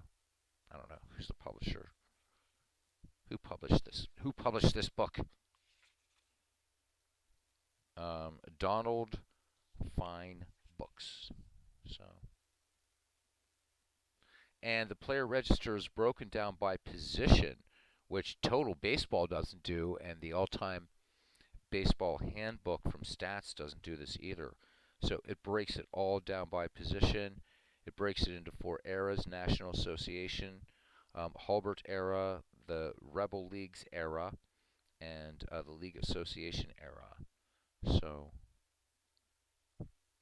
I think it was worthwhile. It's a purchase that Again, I left across the pond, and when I got here, it was one of my first buys was the Great Encyclopedia of 19th Century Baseball. Just absolutely love it. But credit to you, MV, you're back at least in dead ball. Yeah, and some guy called Kelly. Yep, Keefe, Keeler. MV says Ken Castro. I'm pretty blank pre 1900 Beatles eternally turned me on to dead ball. Well, if I got you into dead ball, then Ken Castro's really the guy to get you into 19th century baseball because it's worth it. It's really worth playing. It's a lot of fun. And with a name like Beatles, PQ River says. Okay. Yeah, I'm changing the name. This as long as I know I'm not going to lose subscribers, like because they won't be able to find the new name. The name of this channel is going to change to probably Baseball Eternally. Somebody else said that. So, is 19th century baseball real baseball? Absolutely. It is absolutely real baseball. Some different rules, but it's yeah. A pennant is a pennant is a pennant. Says Big Clue. It's 19th century is real baseball. You know, because I mean, if you think about it, begs the argument that on that other channel that I was ranting about 5 weeks ago, people were discounting the entire dead ball era. There are some people here that discount baseball before integration, but Aaron Reed says he's figured out how to make DOS games start automatically without having to select the EX. Good, excellent, excellent for you, Aaron Reed. Playing the era is great, says Clinton Park. He has 3 seasons running and another waiting for version 11. Way to go, Clinton. MV, maybe read up on it a little bit. Talk to Ken about about 19th. Man, you have great stars in the 19th century and great players, just great players. Oh yeah, he says. Oh, MV says he's being turned on again. He says, wait, that came out wrong. So yeah, I mean it is real baseball. Maybe what you could do, MV, is so with your right with the seasons in Action PC baseball, maybe just go back as far as 1893 at first, right? Because that's going to be baseball that you're going to recognize. 1893, right? The pitching, right? Everything is pitching, right? Pitching distance is set. The only other addition, 1894, the foul strike rule. But Action PC isn't going to recognize that rule change anyhow. But then at least get to know the late the mid to late 19th century guys, and then ease back into the early 90s and then the 80s. Leonard Coppett, that guy wrote a lot of baseball books. Yeah, good stuff.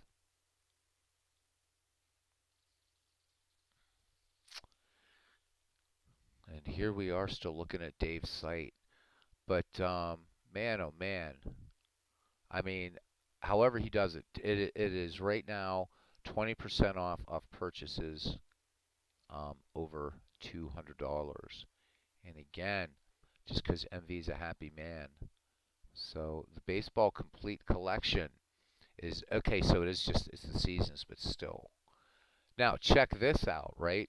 So the net price will be 20% lower due to automatic discount exceeding $100 plus another 20%.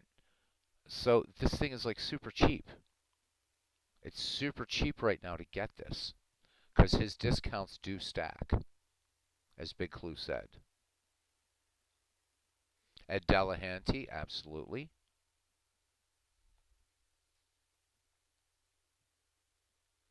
PQ Ribber, right? And that's one of the reasons I love dead ball baseball. He says baseball, even before the 1919 scandal, has this wonderful disreputation. Absolutely. And I think that's one of the things that attracts me to it because of, my background as a sleight of hand magician and also working in circuses and carnivals.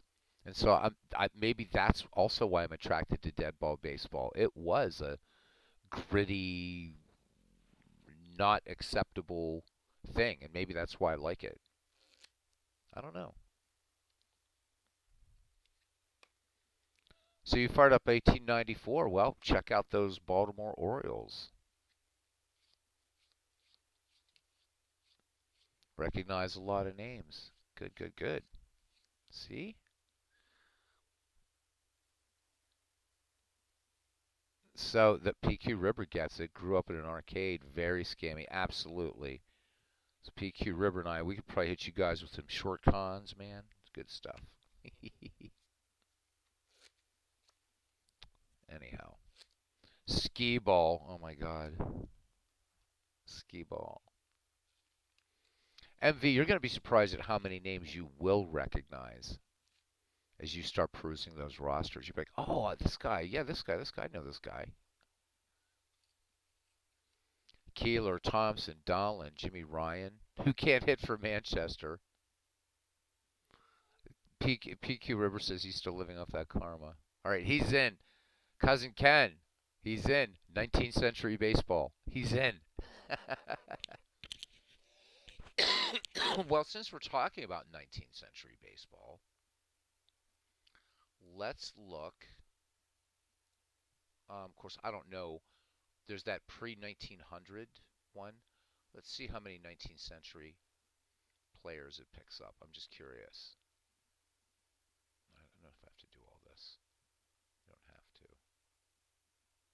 So debut pre 1900. Here we go. Let's install. Let's see who we find in this bad boy.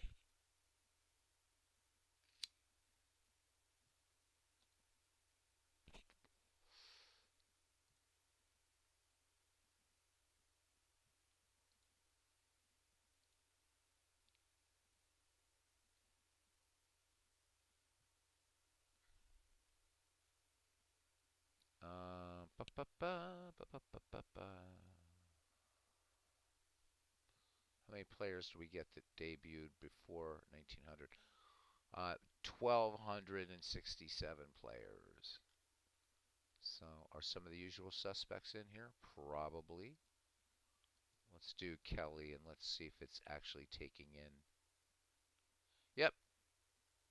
Nope. Wait. Yep. There. So all the 19th century guys are in here. There's King Kelly.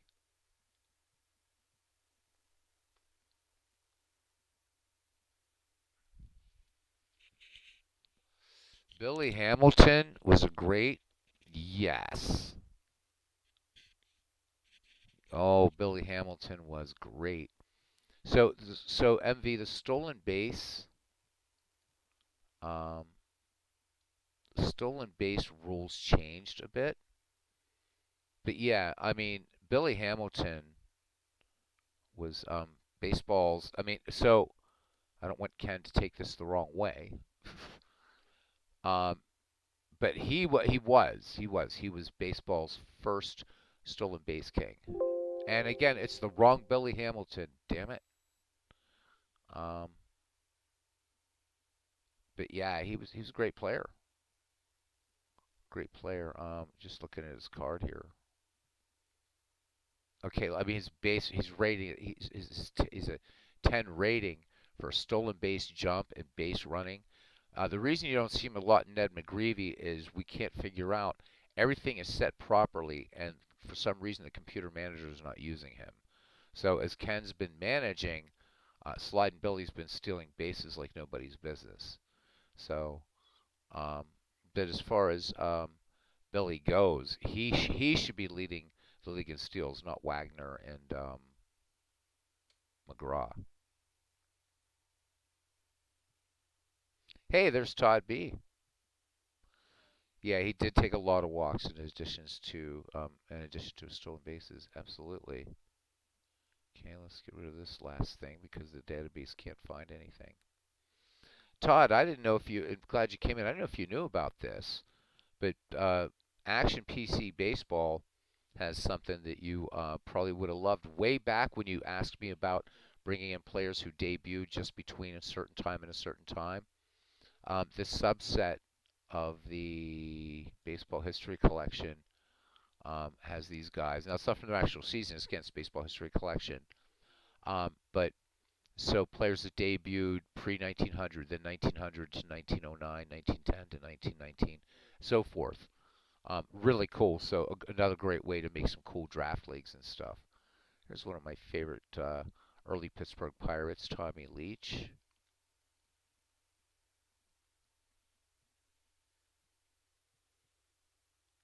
Oh, who doesn't know? Oh, that's right, Todd. Yeah, we didn't tell you that that Ken actually won the Ned McGreevy.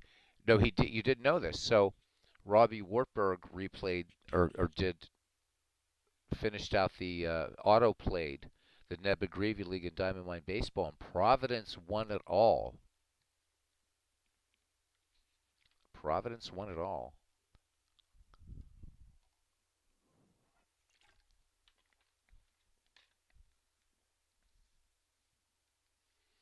If we don't get a game started soon, this is going to be just Cousin Ken and I looking at team and player stats.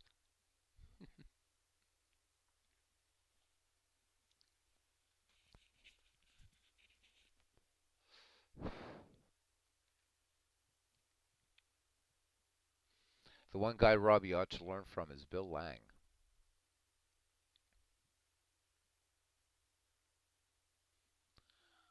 Robbie, if you're here, could you let MV know where Manchester finished? Because he wasn't here that night in the Diamond Mine League.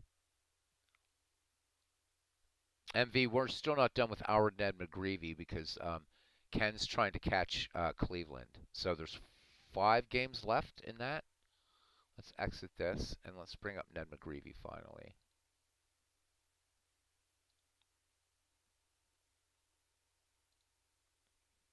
So the MV is caught up on what's going on here. Can't have him lost.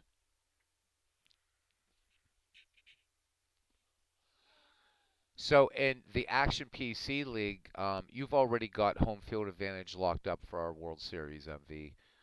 You're 6 games up. However, Cleveland and there's a so Cleveland's in second place. So we're going to talk about these teams. So Manchester's already clinched.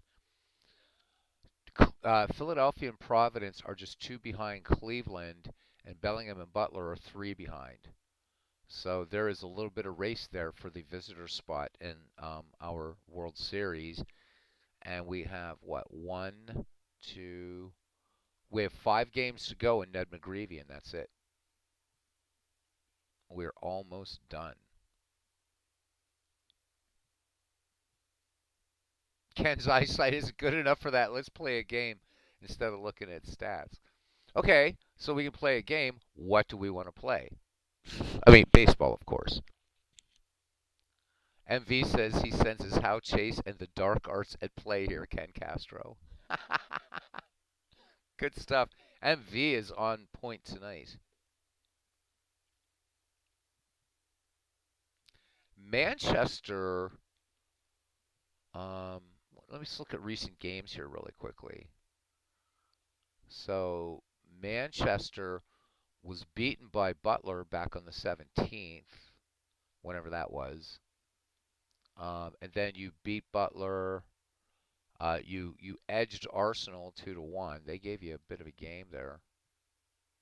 Arsenal then beat Manchester 8-4, and then you came back and smacked them around 5-1, and you lost. Yeah, so Manchester, you're on a little bit of a roller coaster, which you were 8 games up at one point. Now you're 6 games, but you've already clinched, so you're golden, man. Oh, I didn't mean to click on that. Oh, but there, Butler beat you 8-7 in 16 innings recently.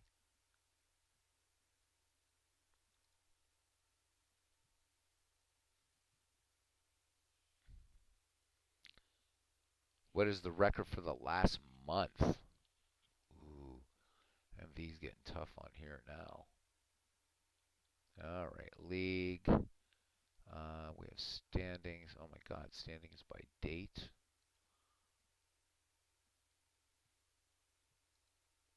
There's probably a way to extract that by month. Right now I only have to do it by date. So I have to figure out how to do that, how to pull them out by month, MV. I'm not sure how to do that. There's got to be a way because it does it by every day. You can see all the standings change. And we were going back the other night just for fun. And at one point, you were actually in third place earlier in the season. So you did drop out of first a couple times. Isn't the max roster? I think isn't it 40? No, we do want Robbie to post as much as he can.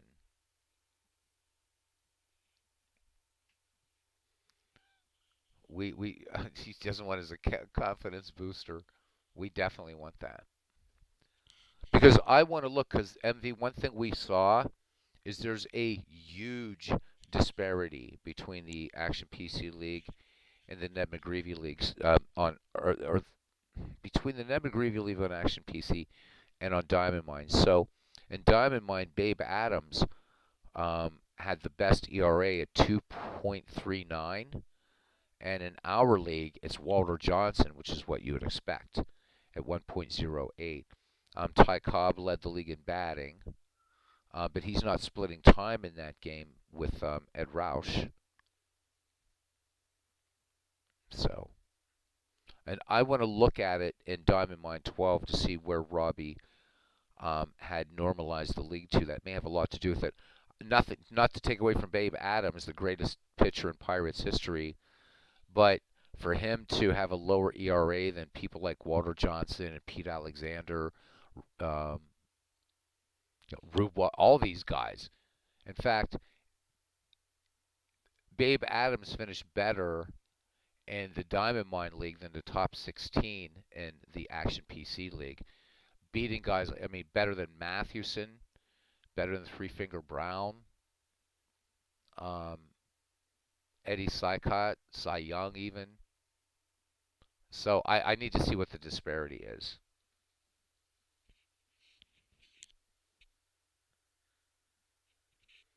Todd B says, Robbie, get off Tinder and pay attention.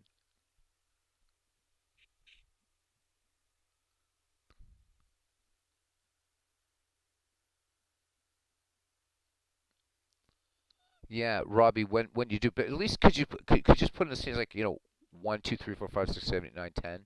I think the guys would just like to see the standings. Nothing fancy. If you could put that in chat, that'd be nice. Please, please, please, please. Just that,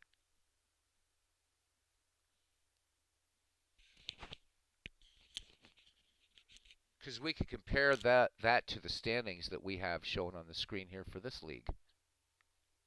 Hour and 33 minutes, and we haven't played a game yet. Isn't that amazing? Robbie, but I'm saying, could you do this, right? Just take a little bit of time and type. I forget it for a second. Could you do this? So number one, right? Providence. Number two, whomever. You know what I'm saying? Could you do that just in this chat right now? Because not everybody in here is on Discord. Please, please, please, please. While we decide what kind of game to play here. If Ken Castro's up to managing, we'll do a Providence game. Or if Todd B's up to managing, we would do. Well, I forgot about the headlines thing too. So headlines thing is fun. All right, here's what we have upcoming, anyhow, guys. St. Louis at Cleveland. Cleveland's the home team. But we're going to switch it up a little bit since some of these other teams are still in the running. So if those managers are in here, um, let's say Philadelphia at Liverpool. So if Midlife Crisis was in here, he could actually manage Philadelphia, even though Philadelphia's the visiting team. So that way you guys have a stake in these last 5 games. So we have Arsenal and Providence we could play, or St. Louis at Cleveland, or both. I don't have to be at work till 3:30 tomorrow afternoon. Oh, Discord will stay up as long as John DFW leaves it up. He's the guy that owns. If he was around, I would ask him if he would transfer ownership over to, if he can do that. and I would take it over. I don't want it to go away.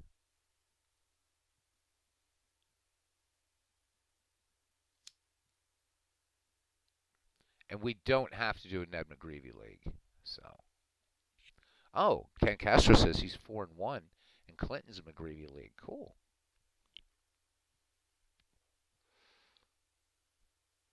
Okay, here they are, guys. In the Diamond Mine version of this, Providence finished first, Philadelphia second, Liverpool third. Yay, Liverpool. Cleveland fourth, Manchester fifth, Bellingham sixth, Arsenal seventh, Carolina eighth, St. Louis ninth, and Butler 10th. So that is so different.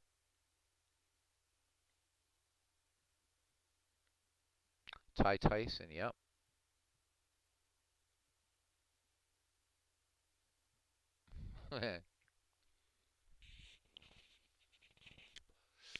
Big clue. He's thrown a shot at me here. I thought Chris Archer was the greatest pitcher in Pirates history. Well, I know that Johnny Cueto certainly did the best standing on the mound, dropping the ball in Reds history. That was beautiful. Johnny Cueto. I mean, what the hell, big clue? We might as well have fun. We're in the cellar again this year. The baseball season hasn't even started. Reds and Pirates, so we can snipe at one another. We've got to find other teams to snipe at as well, like the ones in contention.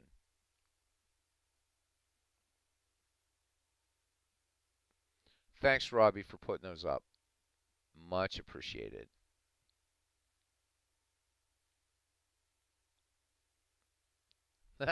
Clint Park says snide. He says, I take great pride in my knowledge of the English language.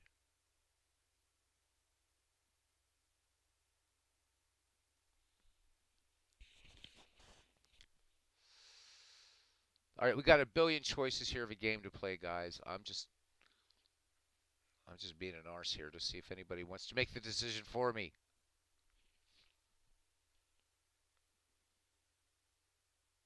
Not you.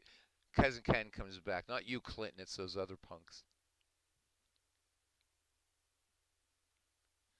And MV is talking about what's going on in Clinton's league.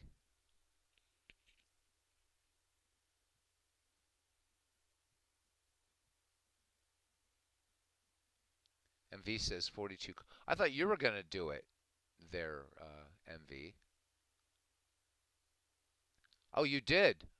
All right. Thank you, Robbie. I'll grab that later and unzip it and see what's up.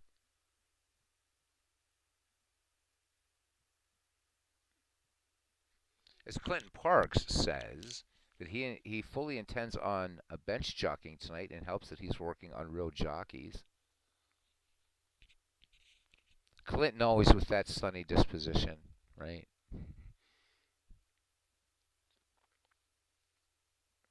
42 Cars versus 42 Monarchs, huh?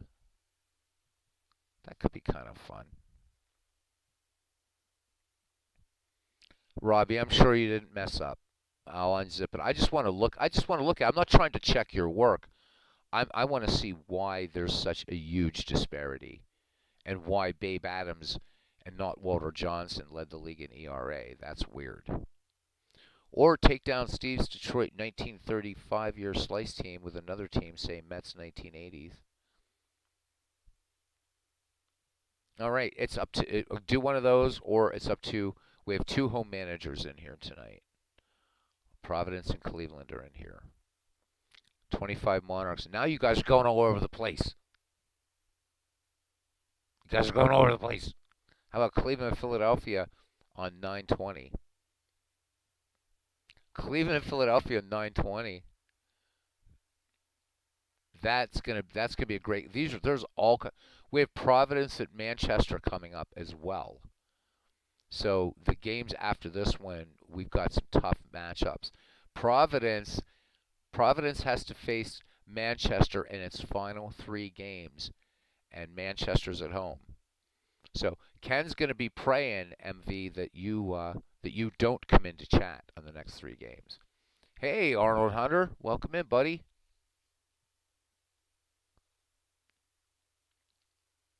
Are they still in the league, the Pirates? That's it, MV. I'm not going to play any game you request tonight now. Ya bum.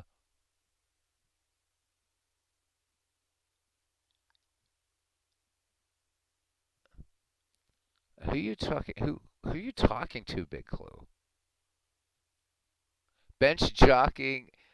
Bench jockeying is an art. Remember that, Dubliner, says the Ultraman. But I got something for you then, laddie. How you feel to be after meeting me, Shillelagh? What'll be having after you? Me boyo. Nah.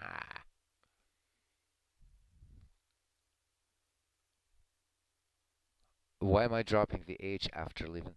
Because I don't like it, maybe. And not everybody in the UK drops the H, by the way. You're a Duffy. That explains a lot, Clinton, that you're a Duffy. That explains. Actually, that's funny because your surname being a Duffy is a little bit more Irish than mine because mine can go either way. I'm Irish, but it can also be Scottish. So, are the Pirates still in the league? All right, St. Louis and Cleveland now. All right, you got it. That's it. It's done. St. Louis and Cleveland. Phew. Yeah.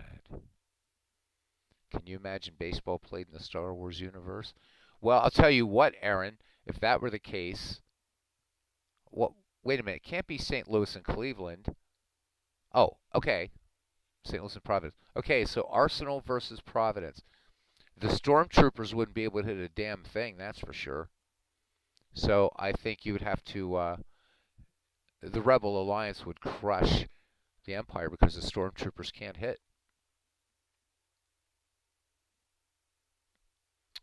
All right. Robbie, are you fine with the computer lineup?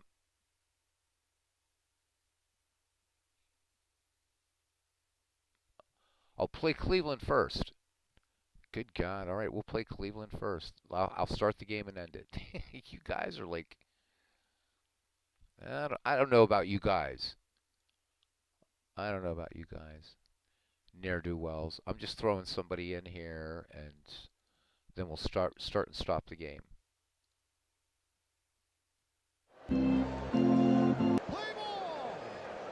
Let's not.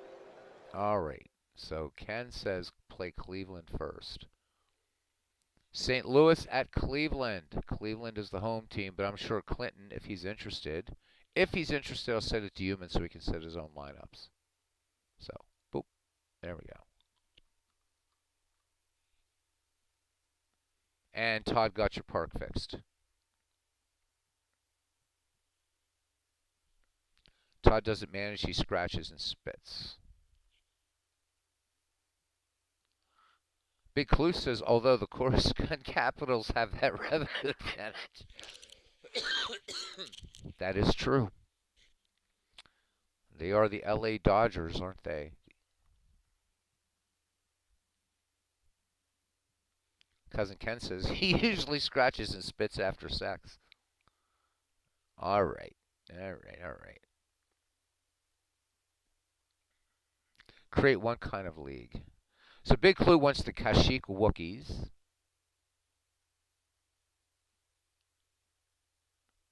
Robbie, what kind of league are you talking about that he could make in out of the park?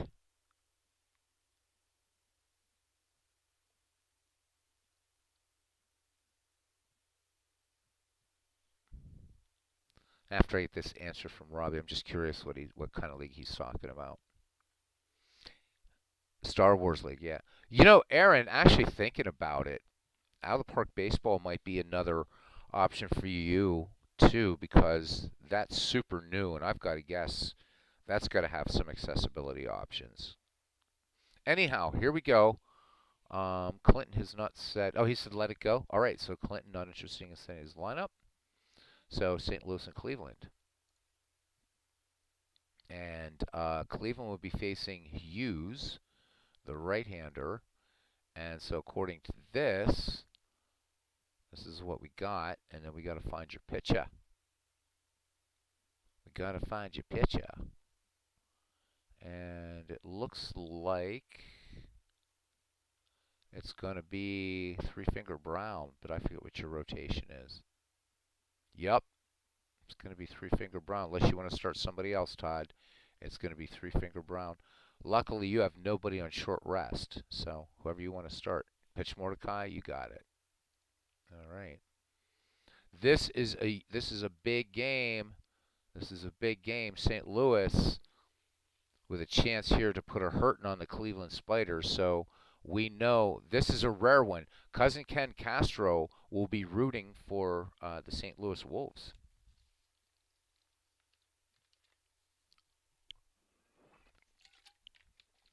You can see your bench, Todd, and I'm going to go replenish my water. There you go. Be right back, guys.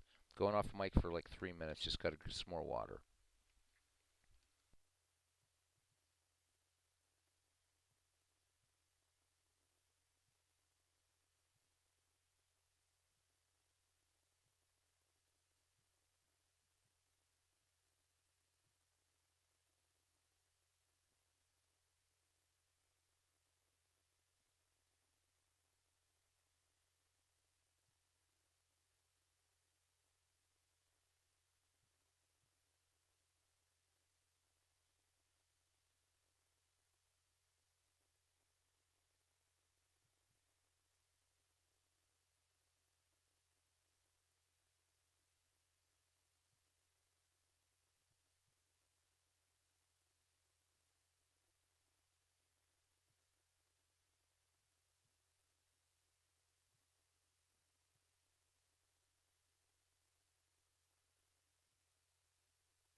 All right, we're back.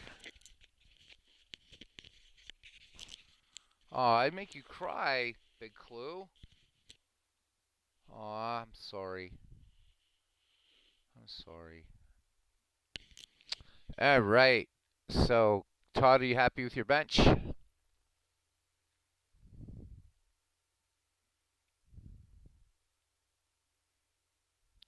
Well, they should also, not only Khaleesi, they also need to look like Kate Beckinsale, specifically Kate Beckinsale as Selene in Underworld. So, yeah, you could have the Kate Beckinsales versus the Khaleesi's. I think it'd be awesome. Ward in at short. Yep. Let's put Ward in at short.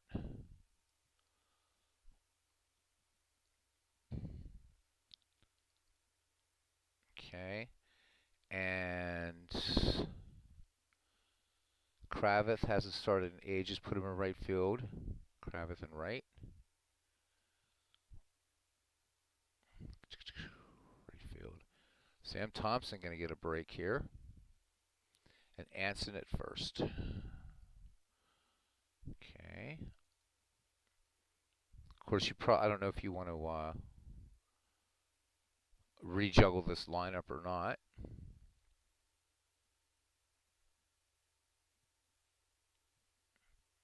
Kravitz fourth. Good choice.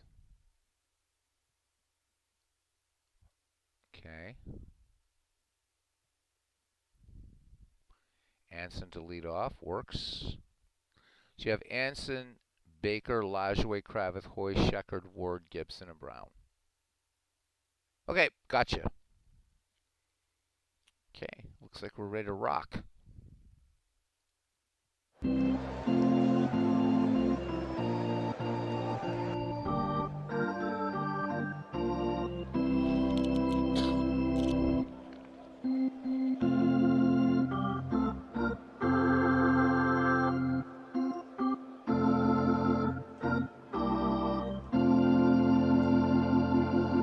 All right, welcome to League Park in Cleveland for today's game between the St. Louis Wolves and the Cleveland Spiders.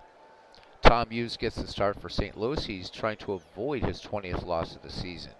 23 starts in a season, and he's 2-19 with an earned run average of 4.61. This will be his first start against Cleveland, and he'll be opposed by Three-Finger Brown for the Spiders. Brown, 29 starts in the year, and he is 20-12 with an ERA of 2.10, his fourth start against St. Louis. And against St. Louis, he's 4-0 with an ERA of 2.12. At game time, it is 76 degrees, wind speed 4 miles per hour in from center field, and we have light rain, so typical Cleveland weather for September. Here we go. Play ball! All right, leading off, left fielder Fred Clark, 206. 15 runs batted in. Brown has finished his warm-up pitches. All right, settle in. Big game here as Brown sets to work to Fred Clark, the 1-1. And Clark, liner right to home run Baker. 1 up, 1 down for Elmer Flick. The St. Louis right fielder, a 278, 3 home runs and 65 runs batted in. Take a look at Elmer here. There he is. Brown has the sign from Gibson. Here's the wind and the 2-2 pitch. Flick swings, chopper to third. Baker up with it. And this is going to be close. Flick tearing down the line will beat this one out. So Elmer Flick with the infield single and 36 steals in the season. That brings up Turkey Mike Donlin. Donlin for St. Louis, 273. 39 ribbies, including a home run. Flick a good lead off first. Brown fires it in.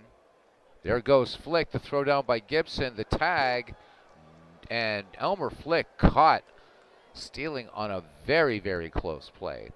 So 2 down, bases empty, Donlin back in, and the 0-1 delivery. Fastball, routine fly ball to center field. Dummy Hoy makes the play. So Cleveland gets no runs on a hit, no errors, no one left. Half inning gone. It's St. Louis nothing, and Cleveland coming to bat. Cleveland would set up Cap Anson, home run Baker, and Napa Lajoie. Anson hitting 259, 3 home runs, 18 runs batted in. Tom Hughes Leg kick and delivery. First pitch swinging. Cap Anson, base hit to right, going for two. The slide and tag by Demontreville. Not in time. Cap Anson in scoring position. Nobody out for home run Baker. Baker hitting a 276 clip. He has 2 home runs and 46 runs batted in. Cap Anson has 14 steals. Hughes delivers to the lefty Baker. Baker swings, fly ball to left. This one has distance. Clark back on it, makes the catch. Tagging at second is Cap Anson, and Anson will stay. So 1 out, 1 on for Napoleon Lajoie, whose batting average has inched up to 342. 1 home run, 96 runs batted in. And Nap Lajoie was the only sort of kind of constant between our Action PC League and Robbie's, and our, it's ours, right? The Diamond Mine League. Lajoie ripped it up in that league as well. Didn't lead in batting average, but tore up like crazy. Hughes checks Anson, the 0-1 delivery to Lajoie. Lajoie base hit into left. This should score Anson. Clark coming up with the ball. Nope, they're going to hold Anson. So runners at first and third, 1 down. Tom Hughes looking for a double play here, as would be cousin Ken. Gavy Kravitz hitting 209, 3 home runs, 22 runs batted in. And if you look at Kravitz's great actual record, Baseball Reference, wherever, Kravitz, one of the early power hitters in baseball in the 20th century. Tom Hughes from the stretch. And Kravitz, first pitch swinging. There goes Lajoie, the throw down and the tag. Not in time. Lajoie with steal number 35. 2 in scoring position now. First base is open for Kravitz. Dummy Hoy waiting on deck. Hughes works from the stretch. And here's the 0-1 to Kravitz. Kravitz, base hit, but this one going for extra bases. In to score will be Cap Anson. Lajoie rounding third as Clark gets to the ball finally. So Kravitz knocks in 2 here in the bottom of the second. It's 2-0 Cleveland. And Dummy Hoy, 179, 2 home runs, 47 runs batted in. I probably would have, easy to do a little bit of bench jockeying type managing. I probably would have walked Kravitz to get to Hoy, but nonetheless, 2 in. Hughes works to Hoy now, the 2-1 delivery. Fastball swung on and chopped to second. Demontreville has it, but drops it. 40th error by Demontreville at second, and Dummy Hoy aboard courtesy of the error, and that's the first one of the game. So Jimmy Sheckard, 227 with 32 home runs, steps in the left-hand side of the box. Hughes sets and fires. Dummy Hoy, by the way, with 44 steals. So Uncle Wilbert Robinson keeping an eye on Hoy down at first. Here is the pitch. There goes Hoy, the throw down. And Dummy Hoy with steal number 45. Kravitz at third, Hoy at second, still 1 out. Cleveland threatening for more. The 0-1 delivery to Jimmy Sheckard from Tom Hughes. And Hughes in a little bit of trouble here. Bases loaded with Cleveland Spiders. Sheckard at first, Hoy at second, Kravitz at third for John Ward. Shortstop hitting 267, a home run, 6 runs batted in.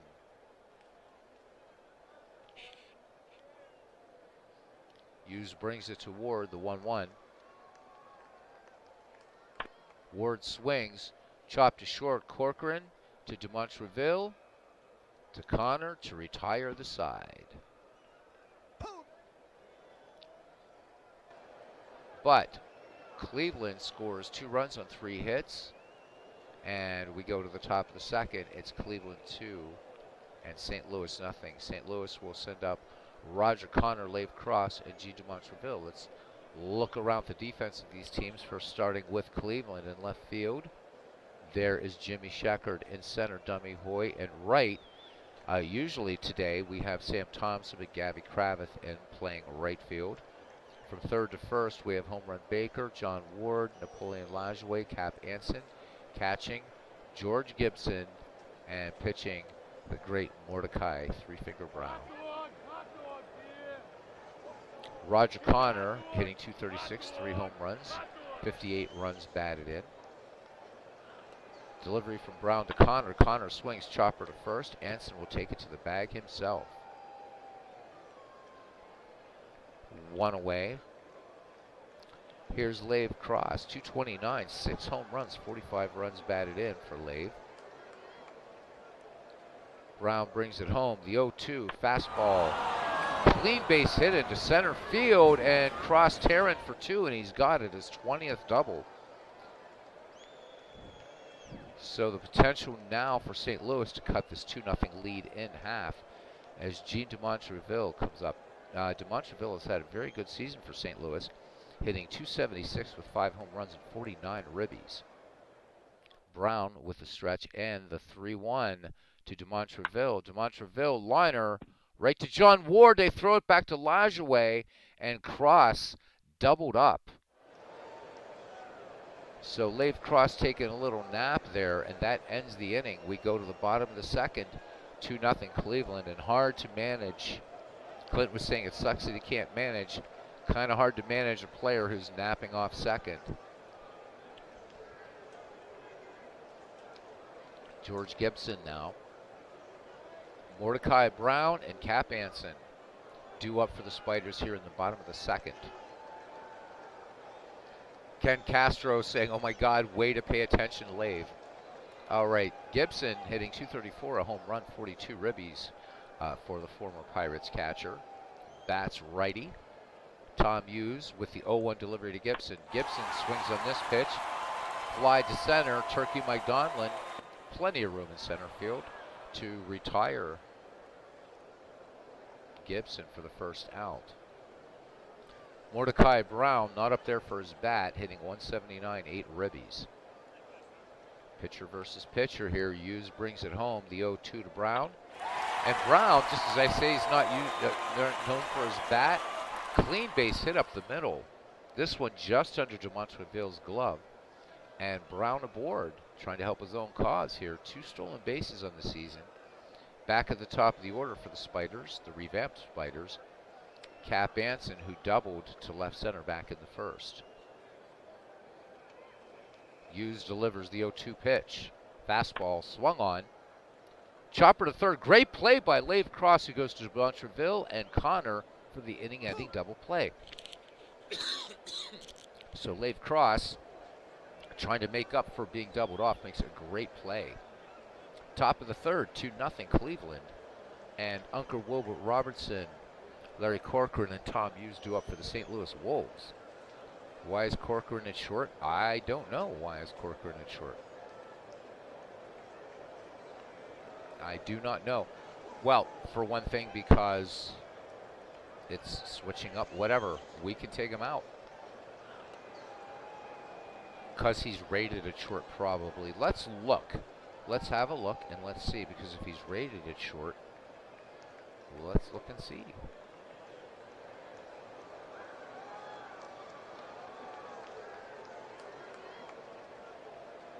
So, I have no idea. I have no idea why he is there. But we can definitely fix that. In fact, let's fix that right now. I'm guessing either Huey Jennings or Buck Weaver.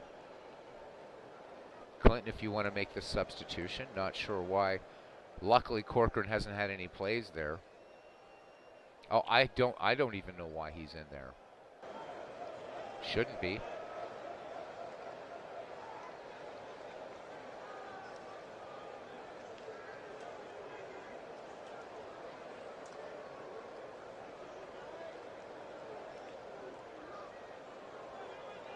Of course, if you take Corcoran out, then you lose a pitcher. So I don't know. He's rated a 2 at short. So don't know why he's there, but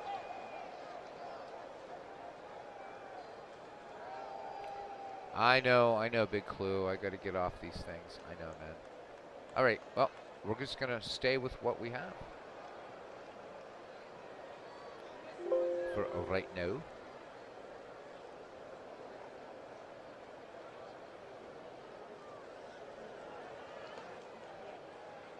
Oh no, no. It's a good question, cousin. Not really sure. Yeah, it will. Yes, it will do weird things. That's for sure. All right, Brown works to Robinson, who's hitting just 139. Uncle Wilbert gets the bunt down, and it's a bunt base hit. Third hit for St. Louis, and that brings up the aforementioned Larry Corcoran, hitting 155, 13 ribbies. Definitely a nice bunt, as Cousin Ken says. And Cousin Ken, I don't know. So Clinton's watching The Witcher. I don't know if he's watching that right now. But you know what? Just to be fair, I'm gonna make a little call here. All right. And we're going to put in a real shortstop. Oh, actually, yeah, let's just do that. We'll have Jennings, and then he'll just stay in at short.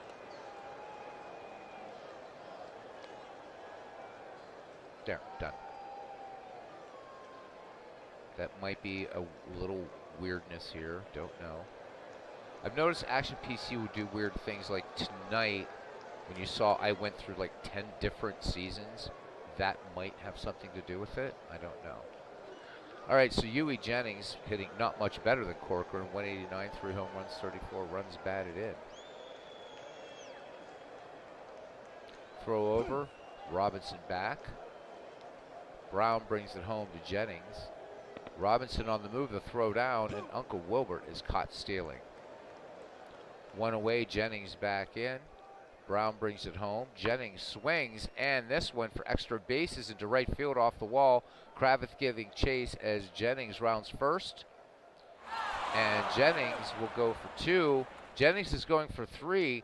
The throw from Kravitz, the cutoff man, Lajoie. Lajoie to Baker at third, the tag, and Jennings with a triple. So the first run for St. Louis, 90 feet away.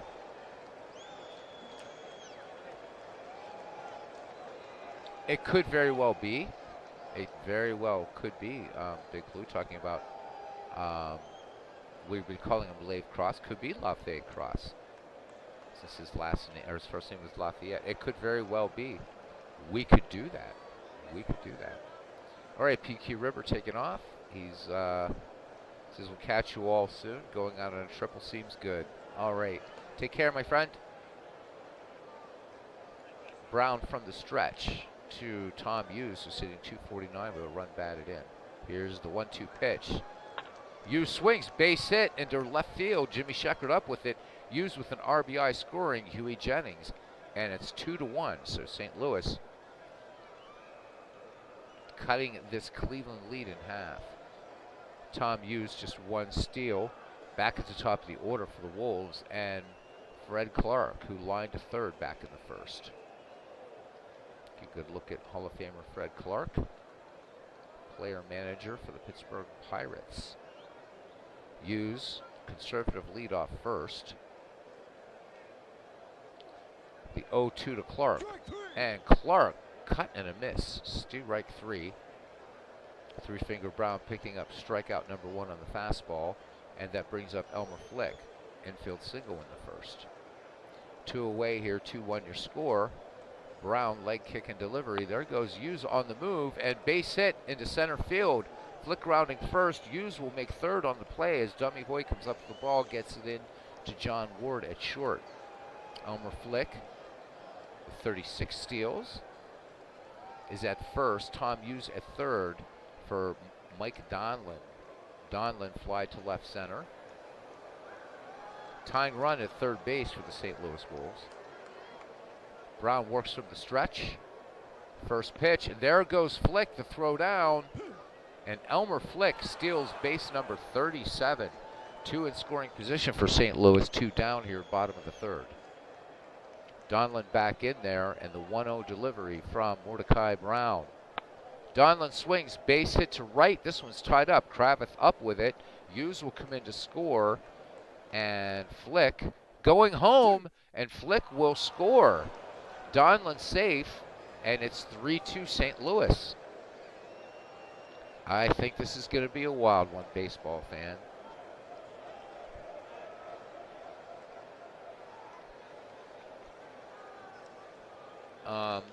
Big Clue said stinks so much of that sort of thing lost in many cases, particularly for players before the 1920s. Broadcasting infancy. Yep. Roger Connor, nothing for one. Runner in scoring position for St. Louis, 2 down. Donlin in second.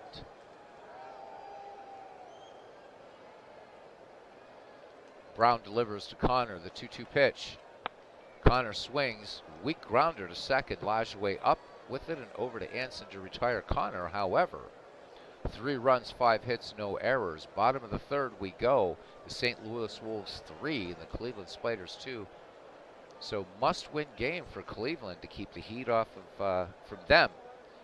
Feeling it both from Providence and Philadelphia. And I believe Bellingham also still in the race. Home run Baker will lead it off here for the Spiders here in the bottom of the third. Be followed by Nap Lajoie and Gabby Kravitz. Baker fly to deep left back in the first. Connor in at first, Cross in at third looking bunt. Tom Hughes has the sign from Wilbert Robinson, the wind and the payoff pitch. And Baker lines this one, soft little liner right to Roger Connor in first for 1 down. Lajoie, no surprise, nothing for 1. Or 1 for 1, I should say, and singled back in the first. Hughes brings it home, 3-2 to Lajoie. Lajoie, little number up the first base line. Connor has it, flips to Hughes covering for out number 2. Gabby Kravitz is successful. 1 for 1. RBI double, scoring Cap Anson and Nap Lajoie back in the first, making it 2-0 Cleveland. Hughes brings it home. The 1-0 delivery curveball. Swung on comebacker to Hughes. Hughes over to Connor to retire Kravitz. So Hughes getting off the hill quickly to his right to record the third out. 3 in the books here in Cleveland. St. Louis 3, Cleveland 2. Due up now. Lafay Cross. Let's try that for a while. Lafay Cross, G. Dumontreville, and Wilbert Robinson. So Lafay is a 1 for 1. And he's double to right center. Brown with a strikeout in this game thus far. Winds and fires. Crossing the first pitch. Brown comes off the hill to his right. On to Cap Anson and plenty of time to retire Cross for out number 1. Second baseman G. Dumontreville, in addition to an error, has lined to short. And that's when Cross was doubled off. Back in the second. Brown comes home with a payoff pitch to Dumontreville. Fastball. And Dumontreville come back to the mound, and that's going to be an error. Mordecai Brown, number 6. Dropped the ball as he went to make the throw onto Cap Anson.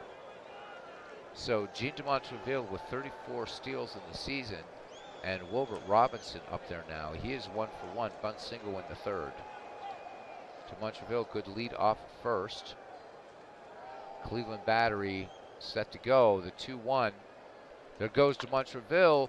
The hit and run was on. Base hit to center. Hoy up with it. Dumontreville will make third. So the AI playing some pretty aggressive baseball right now. Runners at the corners, 1 down. St. Louis looking for more. Dumontreville at third. Robinson at first. Robinson with no steals, projected to steal 12.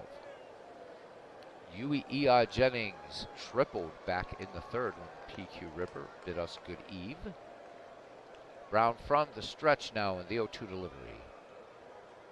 Fastball, base hit, right field, and that's going to be, I made a nice call. See that RBI for Huey Jennings, and it's now 4-2 as Gene Dumontreville scores. So 2 on, 1 out. St. Louis out for blood here against the Spiders. Tom Hughes, nothing for 1. Has himself an RBI single back in the third, scoring Huey Jennings. The slower Robinson just ahead of Jennings at second.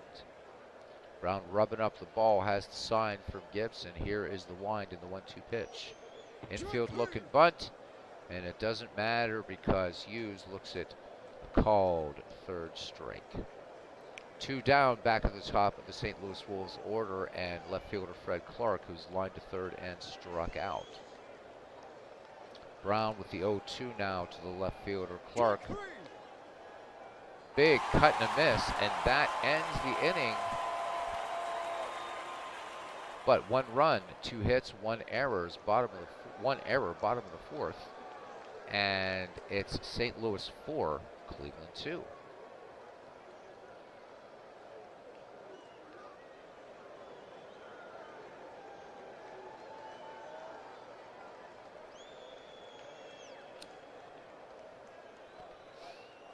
All right, so, but to answer your question, Big Clue, just talking about 37, Elmer Flick never stole more than 41 a season in his life, and Billy Hamilton only has 30. Well, there's 2 answers to that. First, so the baseball history collection obviously is just taking these players not against each other, but just in a best career slice of their season.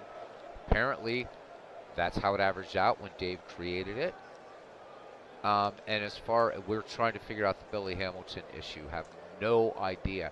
Everything checks out.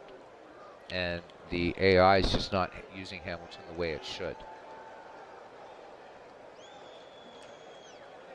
But for the other one, as far as Elmer Flick, that would be something to ask Dave Cook, like as far as his methodology or whatever, and how that came out to, and how Flick is. But again, a great player though. But yeah, certainly not a Ty Cobb. I would agree with you there. Demi Hoy grounded to second, but was safe on an error. Leads it off, followed by Jimmy Sheckard and John Ward. Tom Hughes has walked a batter, has yet to strike 1 out. 2-2 pitch, Hoy swings, chopper to second, DeMontreville up with it, on to Roger Connor. 1 up, 1 down on the routine 4-3 put out. And here is Jimmy Sheckard. The left fielder walked back in the first. So that was the sole walk given up by long Tom Hughes. Sheckard hitting below par right now if we go by the baseball history collection. Projected to hit 267, hitting 227 in this league. Hughes brings it home, the 2-1. Sheckard sends it to right field. Going back on it is Elmer Flick at the wall, making a great play, jumping up against that wall. That didn't feel too good, I would imagine, but Flick staying in the game.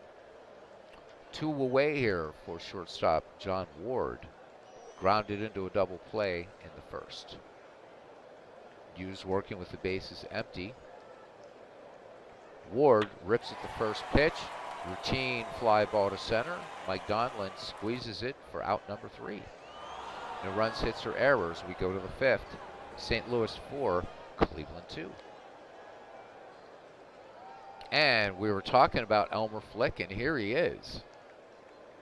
So Elmer Flick, right now, I don't know where we got the 41, but Elmer Flick, in the baseball history collection, 34 steals. In the replay, he has 37. So I might have been talking about another player or something, or maybe there was a glitch. But there it is. Anyhow, so Flick projected to hit 300, hitting 280, so pretty much on par here for him.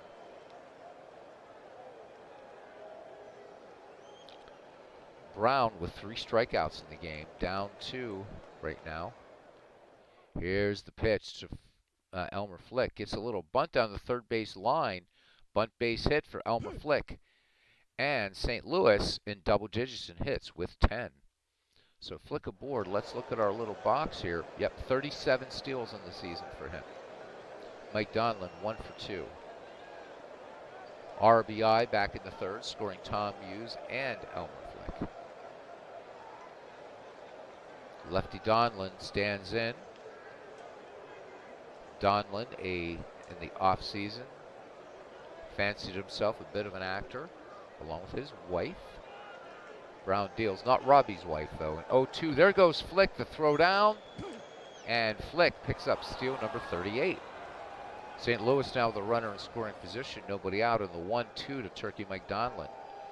Fastball chopped on, little number down the first base line, And it's going to be Anson to Brown covering for out number 1. Flick gets to third, so the potential 5th run for the Wolves just 90 feet away. And Roger Connor, great 19th century slugger. Roger Connor's record would hold until some kid from Baltimore came along in the 20th century. Connor was a fearsome hitter by many accounts. I wasn't there, but I do think Robbie was there looking for a wife back at the time that Roger Connor was playing ball. He's grounded out twice. Flick inching down the line at third with 1 down. Brown checks the runner from the stretch in the 0-2. Connor, clean base hit. That's going to be an RBI. Flick will come in to score. Jimmy Sheckard up with it. Gets it into Ward at short. So Connor aboard, and it's a 5-2 St. Louis lead now. Clinton Parks talking about the great Roger Connor. Says he was called the strongest man in baseball back then. Let's have a look at Roger here. Pretty formidable, like in the stash there. Yeah, I've read he was, and I mean really quite a hitter. Quite a hitter. While we have it up here, so Connor also with some speed. 27 in the replay, 24, or in our season, 24 in the baseball history collection by Dave Cook Sports. Lafay Cross now, third baseman, double to right and grounded to the pitcher. Connor into his lead. Brown with the first pitch, and there goes Connor, the throw down by Gibson, and Connor picks up the steal. St. Louis bringing an aggressive running game to today's festivities. 1 out, cross back in, and the 0-1 delivery from Mordecai Brown. Cross swings. This one grounded to short. Ward up with it on to Anson for out number 2. Connor remains at second.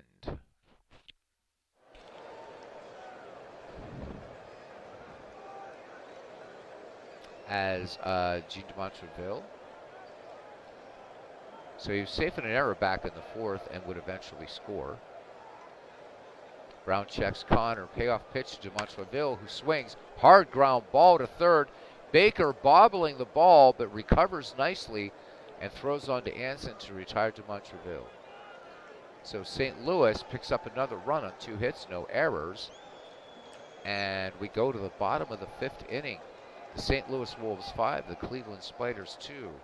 Cleveland will send up Moon Gibson, Three Finger Brown, and Cap Anson, known by 3 different nicknames. Baby when he started, Cap when he matured, and then Pop in the waning years of his career. Gibson fly to deep left center, back in the 2nd. Scoring thus far, Cleveland's 2 runs in the 1st. So Gabby Kravitz with that 2 RBI double, that accounted for the Cleveland scoring. Then in the 3rd, St. Louis comes back. So Tom Hughes with a single scoring Huey Jennings. And then Mike Donlin with a single scoring Hughes and Flick.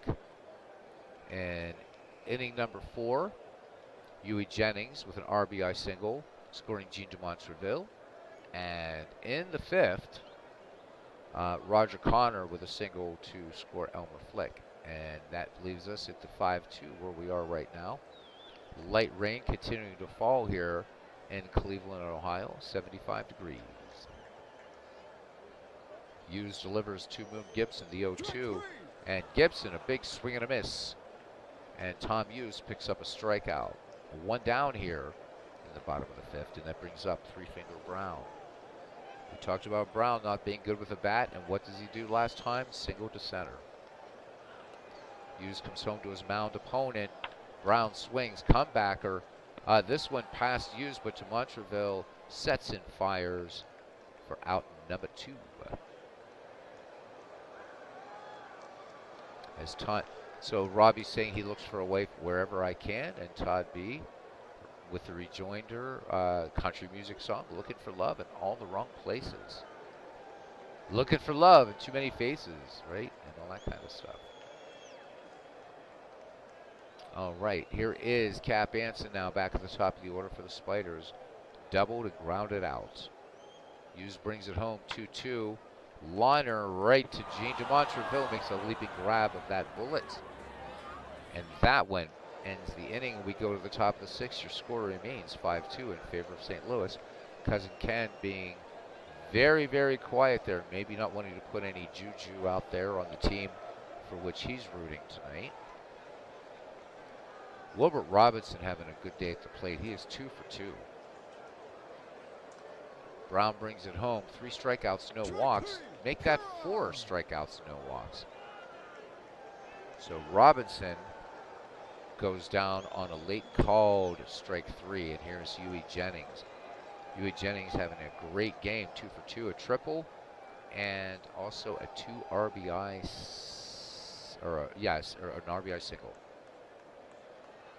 Brown brings it home, the 0-1. Jennings cuts on this one, gets the bunt down. Baker has it, but he's going to have to swallow it up. Jennings with the infield single, that is hitting number 12 for St. Louis. So Jennings aboard, 1 away. St. Louis is stranded 4. Cleveland has left 2 out on the base paths. Tom Hughes 1 for 2. So each pitcher with a hit in this game, but Hughes doing a little bit more with his. RBI in the third, scoring Huey Jennings. Jennings, by the way, in the league this year, 47 steals thus far. Won't be surprised to see him go. Gibson, a little bit below average arm behind the plate, sets the target. Brown. There goes Jennings, and Gibson with a throw down. They're not going to catch Jennings. That's 48 for Huey Jennings. We'll see Jennings in our next project with the 1894 Orioles. And for those that didn't know, we actually cut the number of teams down to get rid of player duplication. So the teams we cut out will be in a later tournament or another project. Hope to start that one sometime next week after I get the ballparks and everything else done. Hughes back in there. Here's the 0-1 from Brown. There goes Jennings. Gibson throws to third. The slide and the tag. Huey Jennings has it stolen. So Jennings still second and then third. Potential run number 6, 90 feet away for St. Louis, 1 down. We'll see what Hughes does here. Infield playing in. And the 0-2 from Brown from the stretch. Fly ball to center. Hoy has it. This one's shallow. Jennings will tag, and he will score. St. Louis 6, Cleveland 2.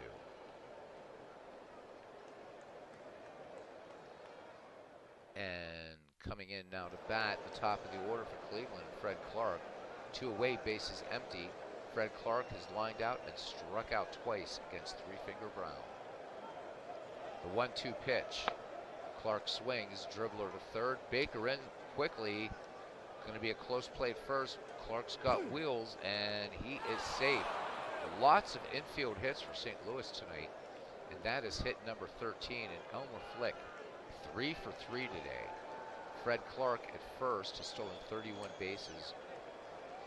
Very, very fast runner. Good lead by Clark off first. They're taking advantage of that little bit below average arm of George Gibson. Give a look here at George. There he is.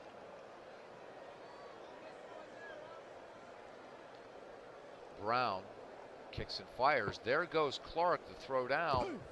Fred Clark, 32nd steal of the season.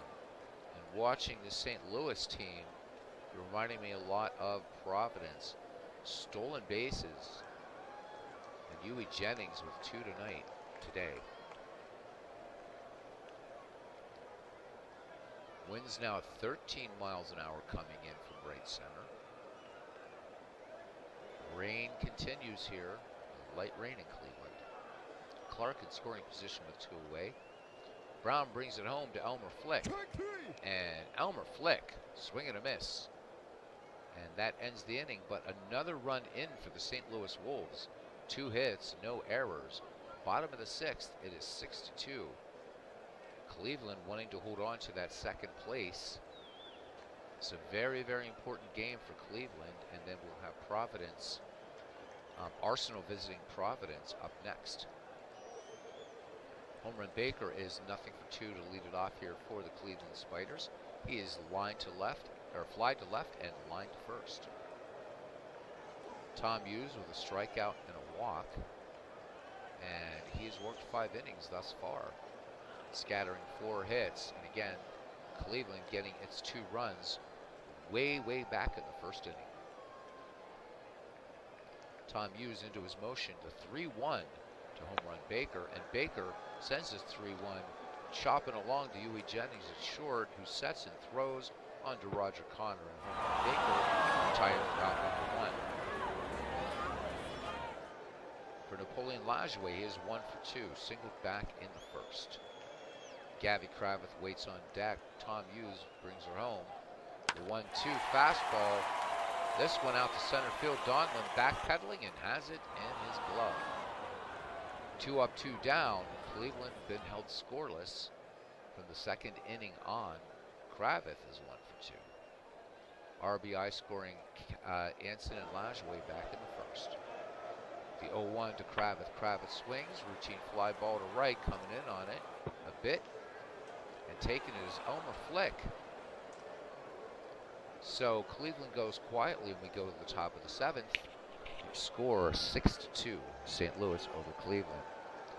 Mike Donlin, Roger Connor, and Lafay Cross due up. Donlin 1-for-3 in the contest. 2 RBI single back in the third, scoring Hughes and Flick. Here's a delivery from Brown. Base hit by Donlin into right field. Gabby Kravitz fielding the ball cleanly. Donlin, 23 steals in the season. Roger Connor, 1-for-3. RBI single back in the 5th for Roger Connor. Lefty a little wiggle with a bat there. Donlin, pretty good lead at first. Brown brings her home. There goes Donlin, the throw down by Gibson, the tag, and Donlin with steal number 24. St. Louis feasting off the weaker arm of George Gibson. Donlin in scoring position, potential run number 7 for St. Louis. Connor back in the box, and the 1-0 from Brown. This one sent out to center field. Hoy has it.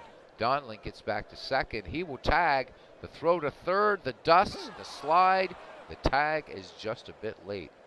Donlin in there at third with 1 down. Run number 7 just 90 feet away for Lafay Cross, 1-for-3. He is doubled and grounded out twice.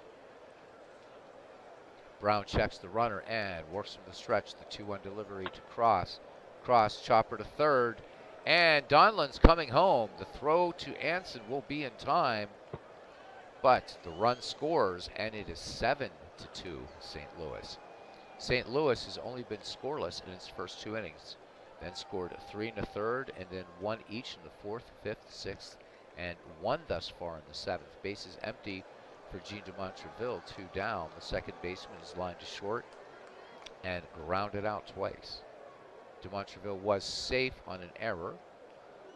Or actually, no, he's lined to short. That was that double play, catching Cross off second, that caused Ken Castro to have just a slight bit of anxiety. 2 away, Brown's delivery to DeMontreville, and a big swing and a miss. 7th inning stretch, St. Louis 7, Cleveland 2.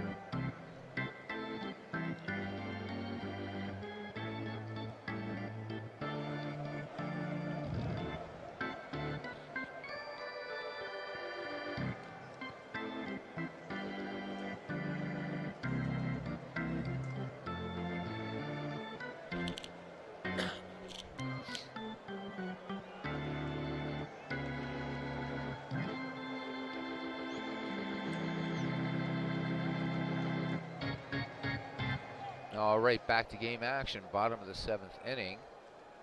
Dummy Hoy will lead it off. Will be followed by Jimmy Sheckard and John Ward.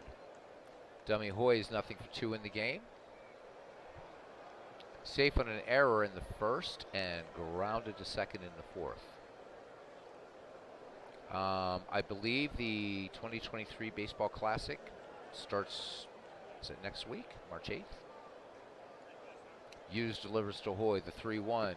Hoy lays off and draws the walk. So Tom Hughes issuing his second free pass in the game here in the bottom of the seventh. And Dummy Hoy with 45 steals in the season. Okay, 1 second, guys.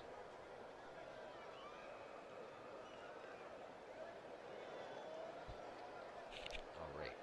And here is Jimmy Sheckard, 0 for 1, including a walk. Hoy has a good lead off first, kind of scampering a little bit there as Hughes checks the runner. And the 0-2 to Sheckard. And Sheckard a swing and a miss.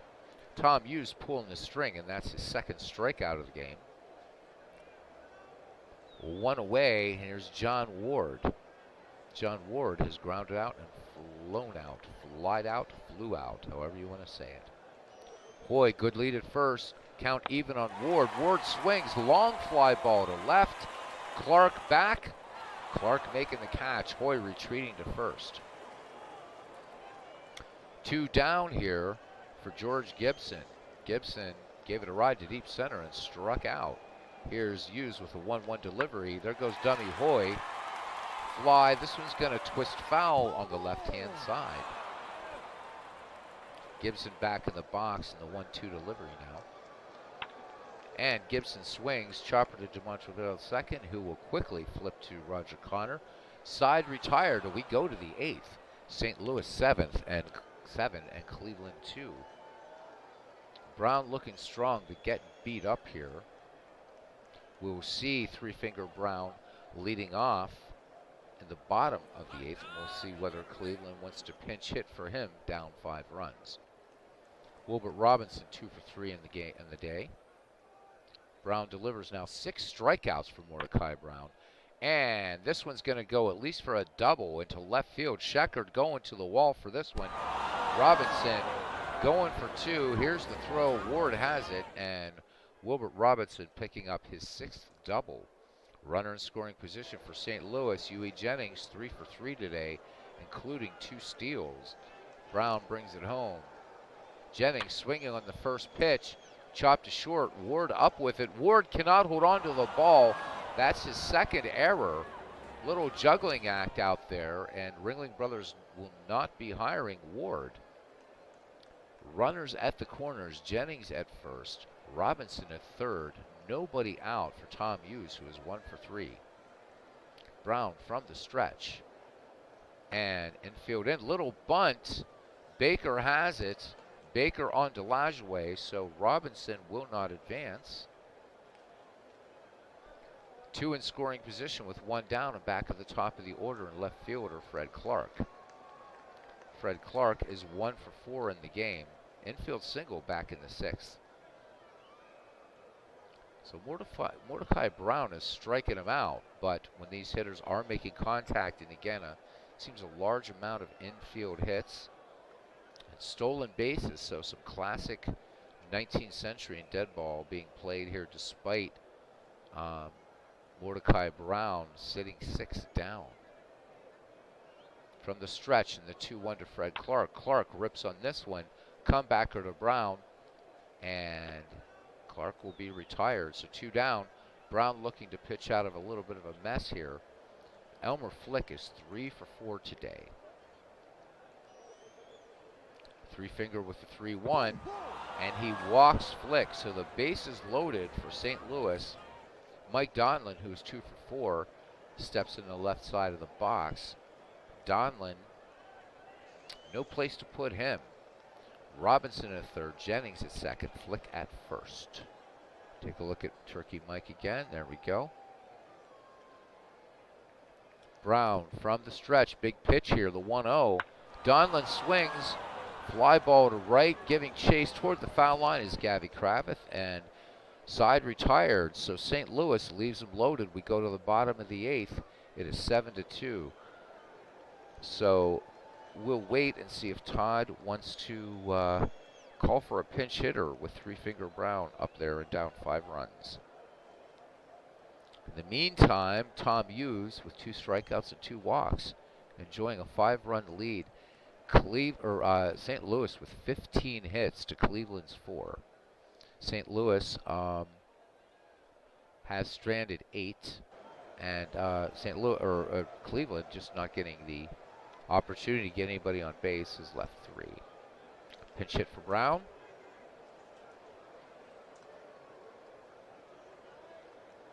All right. Not sure what you're watching this on, Todd. So you have Sam Thompson, Cy Seymour, Fred Tenney, Roger Bresnahan, Jack Barry, and Ray Chapman as pinch hitters.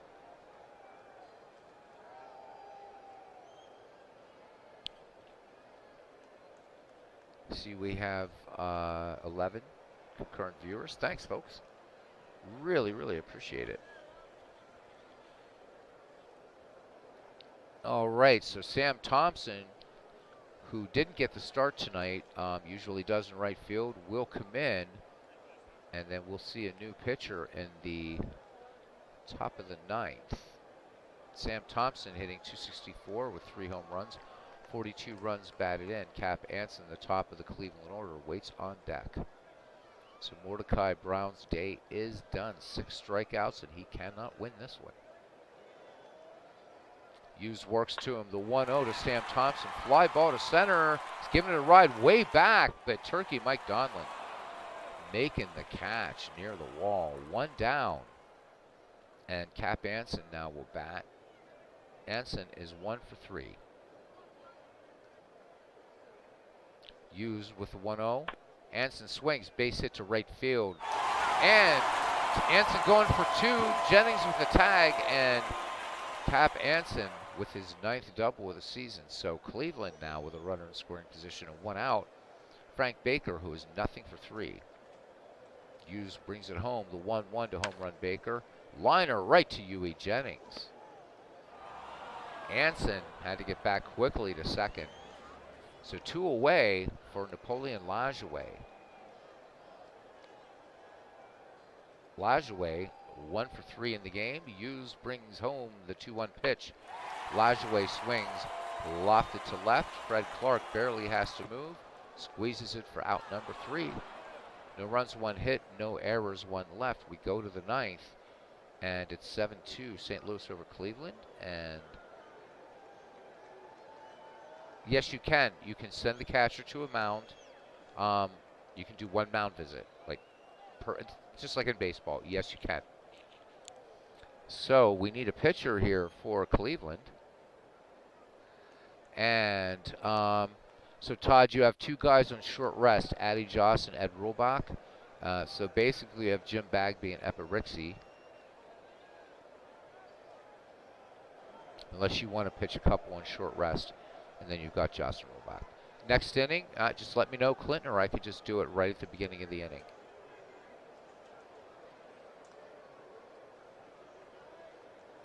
Okay, Epirixie will come in, Hall of Famer. Acquired from the Cincinnati Reds. Rixie's line, 2.92 in the season. He's 1 and 4 with a save, 64 2/3 innings pitched. He has walked 13 and struck out 25. Checking for tiredness? Absolutely. We will do a mound trip at the top of the 9th for Tom Hughes. Pitching a heck of a ball game. Again, just holding the Spiders to 5 hits. All right, Roger Connor to lead it off here for St. Louis. Number 4, 5, 6 hitters due up here in the 9th for the Wolves. Connor, Cross, and Demontreville. Roger Connor 1 for 4. Epirixie has finished his warm-up pitchers. The southpaw has the sign from George Gibson. Here is the wind in the 1-1. Connor swings, chopper to second. Lajoie in plenty of time to retire Connor for out number 1 here in the 9th. Lefty Cross now 1 for 4. RBI back in the 7th to score Mike Donlin. Rixie brings it home, the 1-0. Cross sends this one up the middle. Lajoie to his right, and in one motion throws over to Anson for out number 2. G. DeMontreville 0 for 4 with a run scored in the game. Rixey brings it home. The 2-2 pitch. DeMontreville base hit. Right center dummy Hoy and Gavy Kravitz converging. Hoy will take it. The throw to second. DeMontreville turned it on the Jets and picks up his 16th double. Gutsy play there, but potential run number 8 for St. Louis at second base. Wilbert Robinson, we always see him later. There's Wilbert as a player, best known as the manager of the Brooklyn Robins, who would become the Brooklyn Dodgers eventually in the 1930s officially. Rixey checks DeMontreville back at second. DeMontreville with 34 steals in the season, so exactly the same number as the baseball history collection. Rixey's delivery. Robinson swinging on the first pitch, and this one out to left deep, but Sheckard has it. Side retired. We go to the bottom of the ninth. It's the St. Louis Wolves 7, the Cleveland Spiders 2. And a mound visits is in order. No, I'm not changing that. Right, we got to go to home team to do that, and not a problem.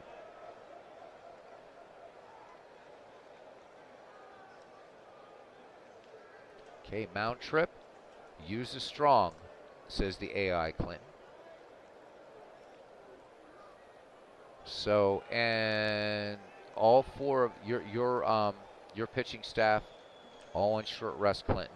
I'm guessing you probably want to stay with Tom Hughes. Keep him in. Got it. All right. All right. Back to action here. Cleveland needing to make up 5 runs. All 7 of the St. Louis runs have been unanswered. Gavy Kravitz, Dummy Hoy, and Jimmy Sheckard do up the number 4, 5, 6 hitters. 1 for 3 for Gavy Kravitz. Tom Hughes brings it home. The 1-1 pitch to Kravitz. Kravitz come back to the mound. Hughes off the hill to his left, makes the catch, or makes the put out. So 1 away, and we need to set the options back. Unless St. Louis would want to make a substitution. All right. So Dummy Hoy, nothing for 2, including a walk. Hughes with the 1-2 delivery to Hoy. Hoy swings. Easy ground ball. Oh, Roger Connor, that was not so easy. Trapped it, got up, and ran back to first to retire Hoy. 2 down. So it looked like Connor might have misjudged the ball, but recovers in plenty of time. And it's down to Jimmy Sheckard to try to begin a miracle here. The left fielder, however, is nothing for 2. He walked back in the first, so his only time on the bases. Tom Hughes brings it 3-0 to Sheckard. Sheckard will bookend his day with a walk. Hughes now with walk number 3, and here's John Ward. Nothing for 3. Jimmy Sheckard has stolen 22 in the season. Hughes brings it home. Ward swings, line to short, and this game is over. St. Louis defeats Cleveland 7-2. This could be impactful. Let's have a look. So St. Louis at 62-85, prove their record. Cleveland falls to 77-70. Tom Hughes gets the win and goes to 3-19. Three Finger Brown takes the loss. He goes to 20-13. Highlights for victorious St. Louis. Huey Jennings went 3 for 4. Glad I put him in. Huey Jennings 3 for 4 with a triple, 2 steals. Elmer Flick 3 for 4 and 2 steals. Jennings also picked up a triple. Cap Anson for Cleveland went 2 for 4 with 2 doubles. The line for St. Louis 7-16-1. And Cleveland 2-5-2. And let's just quickly jump to miscellaneous and stolen bases. So Elmer Flick again with 2, Huey Jennings with 2, Roger Connor picked up 1, Fred Clark with 1, and then For Cleveland, Napoleon Lajoie and Dummy Hoy, both with steals. Errors in the game to Montreville, Brown, and Ward. Um, Lafayette Cross picks up RBI 46. Connor, 59, number 59. Jennings, 35. Mike Donlin with 2 RBI in the game. So RBI 40 and 41. And Tom Hughes has 2 RBI in the game. So numbers 2 and 3. Gavy Kravitz with 2 RBI in the game. So he has 24 on the season. Hughes with a sacrifice hit. Flick, Cross, to Montreville, and Connor with great plays. St. Louis left 9 on base, Cleveland 5. Double plays, St. Louis 2, Cleveland 1. Game-winning RBI, Mike Donlin, and the MVP, not surprisingly, Tom Hughes. So tough game for Three Finger Brown, who fans 6, but still lost this one. So the standings, this will be halfway through. We'll go to the half-game standings as this refreshes. As Cousin Ken says, nice win. So as it stands right now, Cleveland 6.5 back Manchester, and right now, so Philadelphia at 8 back and Cleveland 6.5. So Philadelphia Providence tied right now for that 3rd place, and we go to the second game of our of our twin bill. This will be Arsenal at Providence. So big game here. And here we go. We will autoplay the other games when this one's over. Although it might build some drama if we actually do it now. Maybe we should do it. Let's do it now. All right. So we know that Philadelphia and Providence, identical records. So before we get into the game, we'll do Philadelphia and Liverpool right before. So Manchester and Butler. Butler, 2 games above 500, 9 games out, tied with Bellingham. So still an outside horse in the race. Here we go. Manchester edges Butler 8-7. This one went 11 innings. Jake Weimer gets the win. He goes to 17-13. The Hoosier Thunderbolt. Amos Russi falls to 18-14. Tommy Tucker for Butler went 5 for 6 with a double and a stolen base. When you have a day like that, you still lose. That's not any fun. Bellingham and Carolina, our other game. Bellingham tied with Butler. So Butler loses. That helps. We'll see what Bellingham does here against Carolina. 6 games below 500 for that club.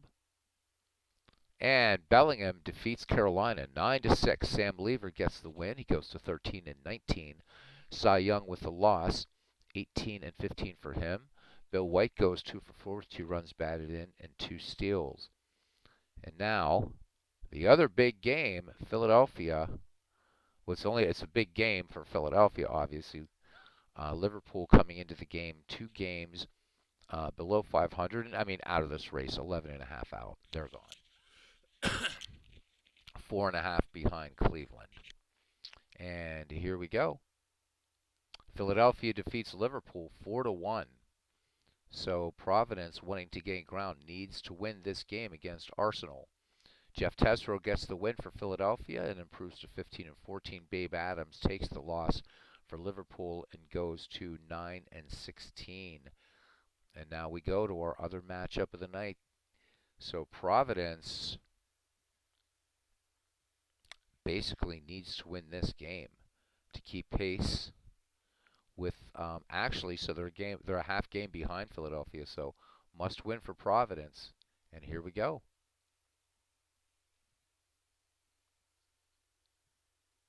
All right, here we go. Clinton Park saying, "Go get him, cousin," and cousin Ken saying, "Thank you to cousin Clinton."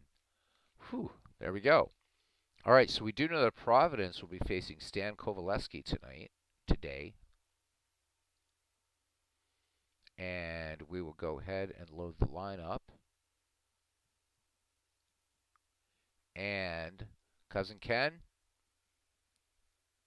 you may pick your pitcher. Good sir.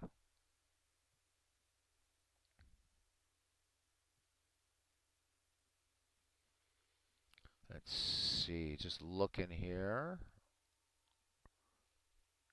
Okay. Boom. There we go.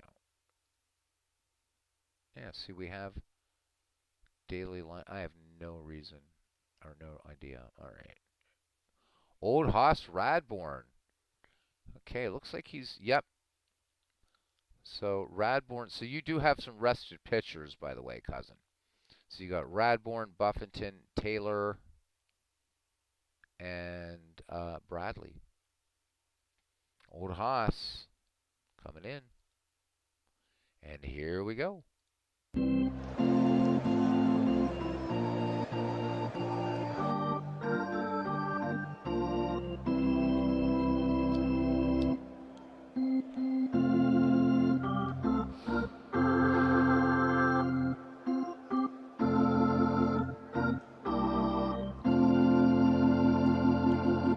All right, a little bit of friendly competition.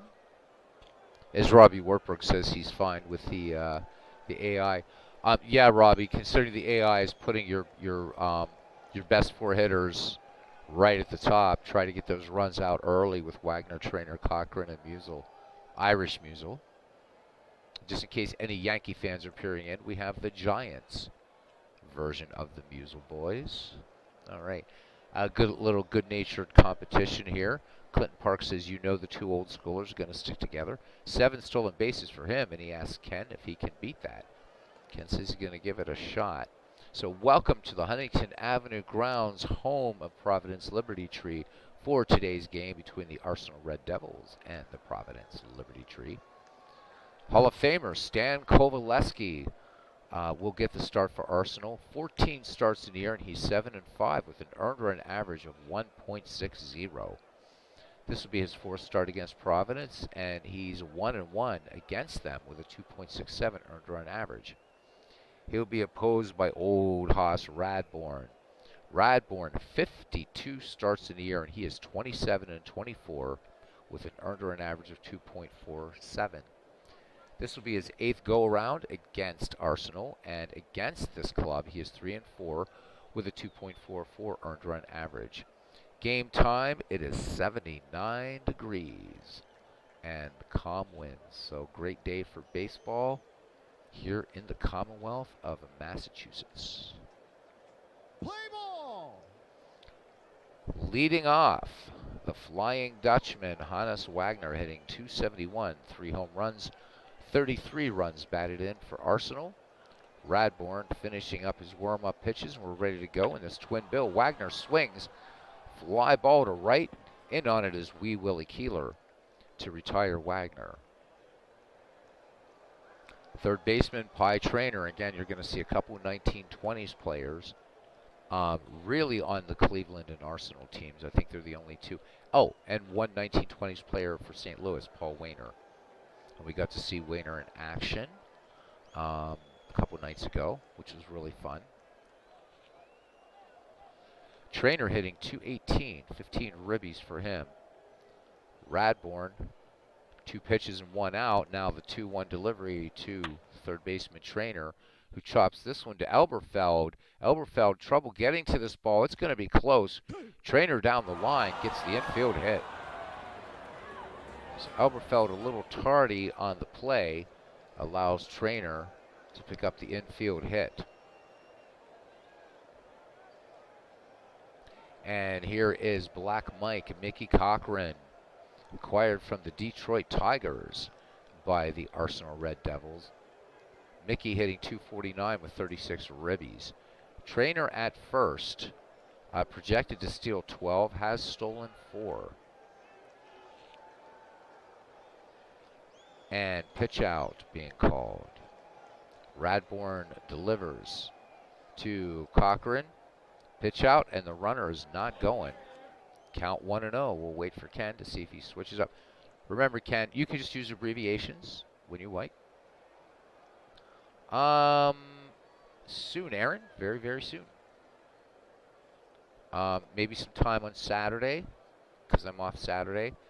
I've got, I don't go until later tomorrow, but I've got a wicked tough day tomorrow. I work 3:30 in the afternoon to 11 tomorrow night.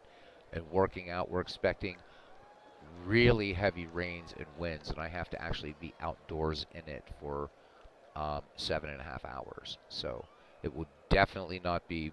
I'm gonna try to rest up as much before tomorrow night comes, because moving some heavy freight and things like that tomorrow night in the rain and the wind. All right, trainer aboard, one down for Mickey Cochran, and we have a signal to just pitch.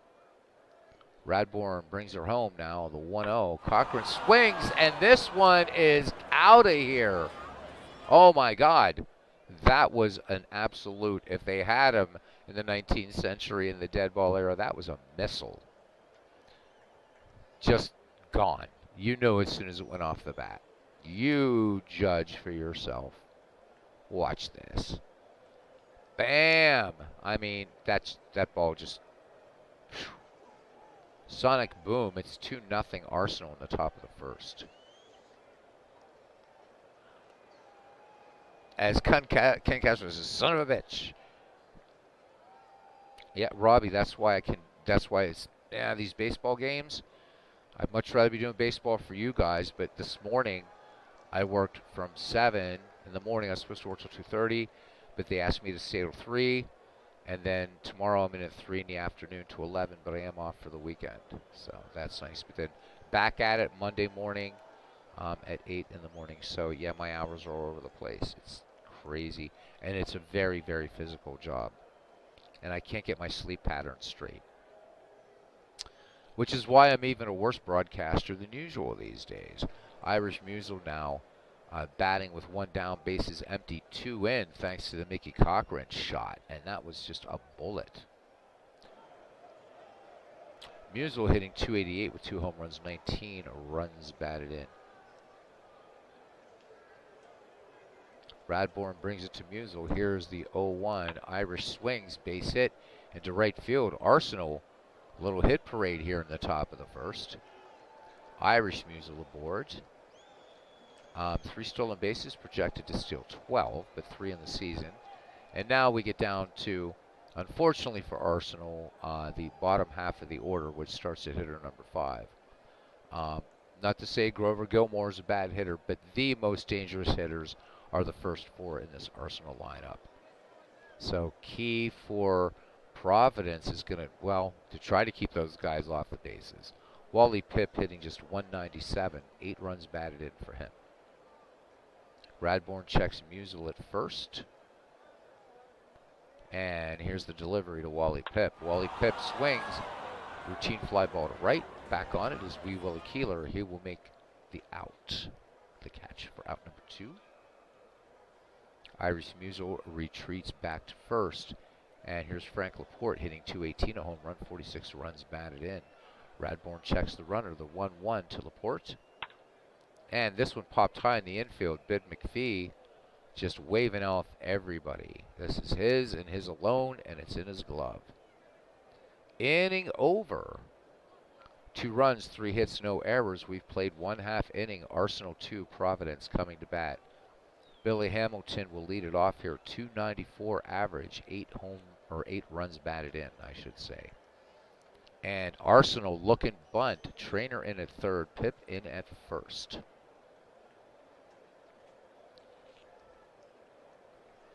Yeah, I mean, I'm getting a paycheck, Robbie. Definitely. I'm making okay money there. Ouch. Anyhow. It's a job, dude. Cousins saying to hit away. All right. Kowaleski with the 3-1 pitch to Hamilton. And Hamilton draws the walk. Here we go. So 7 steals for the St. Louis Wolves in game number 1 of our twin bill. And stolen base. Wee Willie Keeler at the dish now, hitting .287, a home run, 53 runs batted in. Stan Kowaleski checks Hamilton. Now peers in, has the signs from Mickey Cochran. Hall of Famers all over the damn place here. Hamilton, a very aggressive lead at second. Cochran with a pretty good arm back there, a little above average. Kowaleski deals. There he goes, Hamilton. The throw down, close play. Hamilton in there.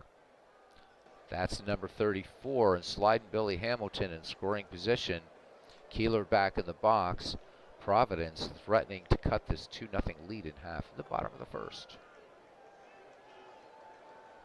Manager Ken Castro managing aggressively, as you would expect. All right, are we sacrificing? We are sacrificing. All right.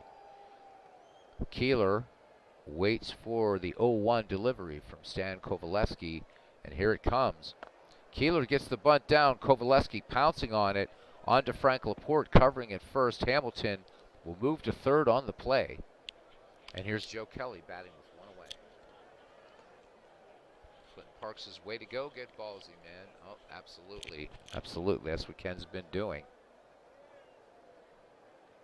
I think Providence has won 3 of its last 4.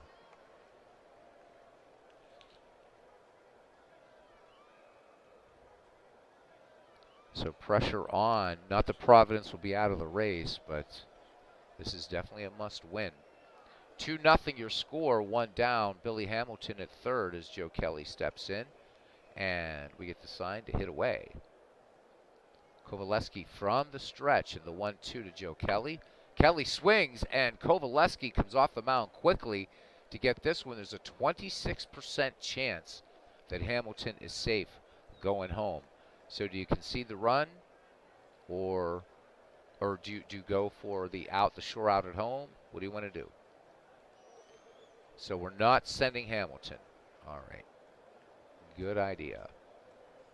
Joe Kelly will be the second out. Hamilton will hold station at third. And here's John McGraw. McGraw hitting .248, 48 runs batted in for Liberty Tree. Have a look at Mr. McGraw. There he is. I'm guessing this is not McGraw in his playing days. Everything I read, he was actually very, very thin. Weighed like 132 pounds. So seeing a little double chin there. I'm guessing this is McGraw in his early years as manager of the New York Giants, perhaps. Definitely not the 1894 John McGraw. See what Ken wants to do with McGraw up and 2 down. Hamilton at third. 2-0 your score. Just underway in this twin bill. 12:06 a.m. Eastern, hit away. Kovaleski from the stretch and the 3-1 to McGraw. McGraw chops this one to first base. Pip has it. Pip can't hold on to the ball. Error number 5. And courtesy of the E3, Billy Hamilton scores and cuts the Arsenal lead in half. It's 2-1 here in the bottom of the first. 2 down. Cousin Ken calling for the steal. John McGraw on the season, 54 steals. I can't remember, but I think he is just right behind Wagner and somebody else now leading the league in steals. McGraw right behind him.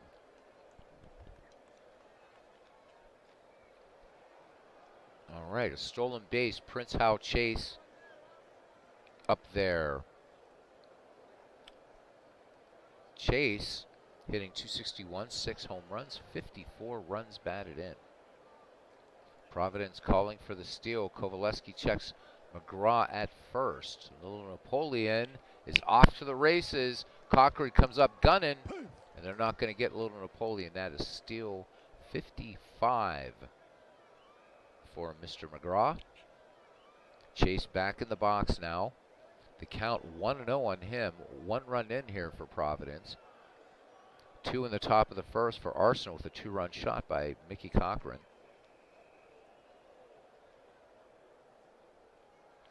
Beautiful day here in the Commonwealth of Massachusetts for baseball. Temperature getting up a little bit now to 79 degrees. And we have a sign. Run and hit with 2 down. Ballsy. Howe Chase, a good contact hitter, though. Kovaleski brings it home. McGraw's on his way. And Howe Chase just tries to get the bunt down on this one. The run and hit does not work, but Providence cuts the Red Devils' lead in half. It's 2-1 as we head to the top of the second inning. Grover Gilmore Dave Fultz and Stan Kovaleski will bat here in the top of the second. Gilmore, the strongest hitter in the latter part of the lineup here for this Arsenal team, hitting .294, 55 runs batted in. In this league, he is actually up there among the top 20 in batting at .294. Only 3 hitters, full-time hitters, I believe, at or above 300. Actually, all above 300. Gilmore waits for the pitch from Old Haas. The 1-1. Cut on base, hit to right. This will be for extra bases. Keeler giving chase in right. Gilmore rounding first. He will go to second. Keeler still going after the ball. Up with it. Throws to cutoff man McPhee. McPhee throws to McGraw to third. And Grover Gilmore picks up his 11th triple. Arsenal with his potential third run 90 feet away. And Old Haas in a little bit of trouble here as Todd B says, okay, folks, dropping a like on his way out. Thank you, Todd. I appreciate that. Long day tomorrow for him. Have fun. All right, buddy. Thank you. Tough loss tonight, but you're still in it, man. Cousin Ken throwing up the glove here. Infield in. Going to try to cut off the run at the plate. Dave Fultz hitting .205 with 36 runs batted in. Here's the wind from Old Haas Radbourn and the 2-0 delivery.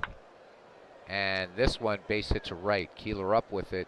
RBI for Fultz, scoring Gilmore. 3-1 Arsenal. So Arsenal doing its best to play some spoiler baseball here as Stan Kovaleski stands in the box hitting .195. Stan hasn't batted anybody in. Fultz at first has 35 steals.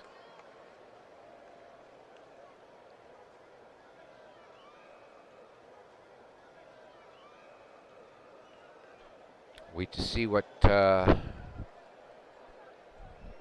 Castro would like to do here. Pitch. Gotcha. Old Haas checking Fultz at first. He uncorks it. There goes Fultz. Ewing up with it. The throw to McPhee. And Fultz picking up his 36th theft of the season. Kovaleski back in the box. Ewing with the sign from Radbourn. He brings it the 0-1. Swung on, bunted. Radbourn up with it. He's going to go to third to get the lead runner. Fultz is out. So sacrifice does not work. Kovaleski at first, 1 in here in the top of the second for Arsenal.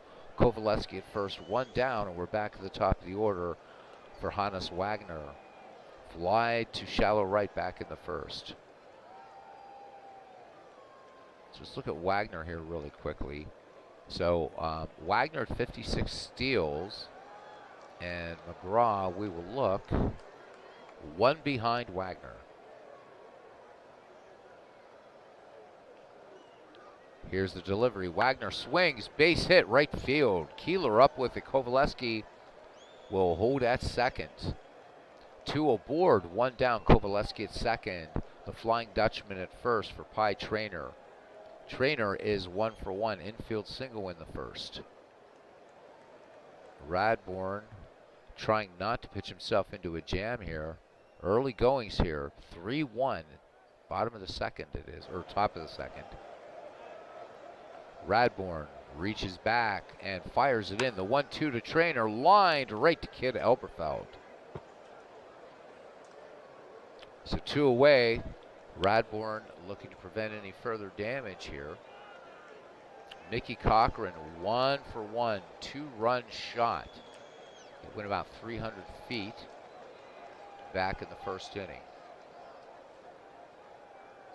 Radbourn into his motion in the 2-1 delivery to Mickey. Mickey sends this one to left, but Park's going to hold this one. Joe Kelly making a fine running catch, but another Arsenal run, 3 hits, no errors, 2 left.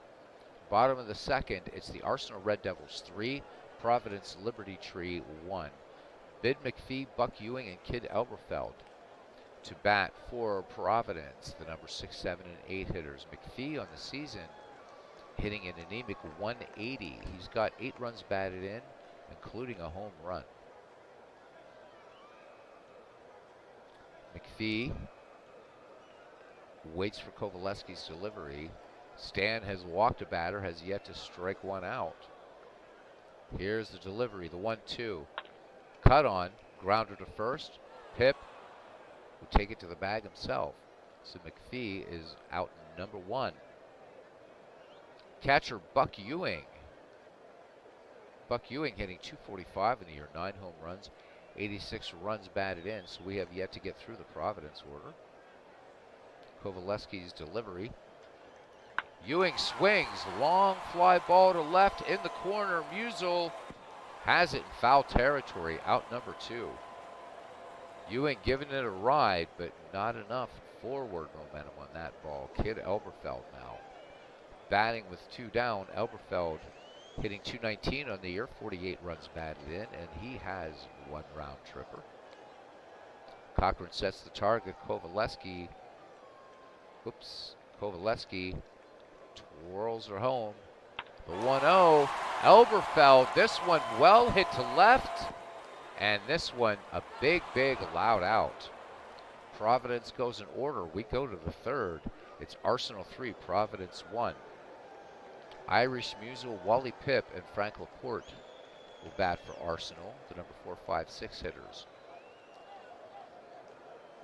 Musial singled back in the 1st.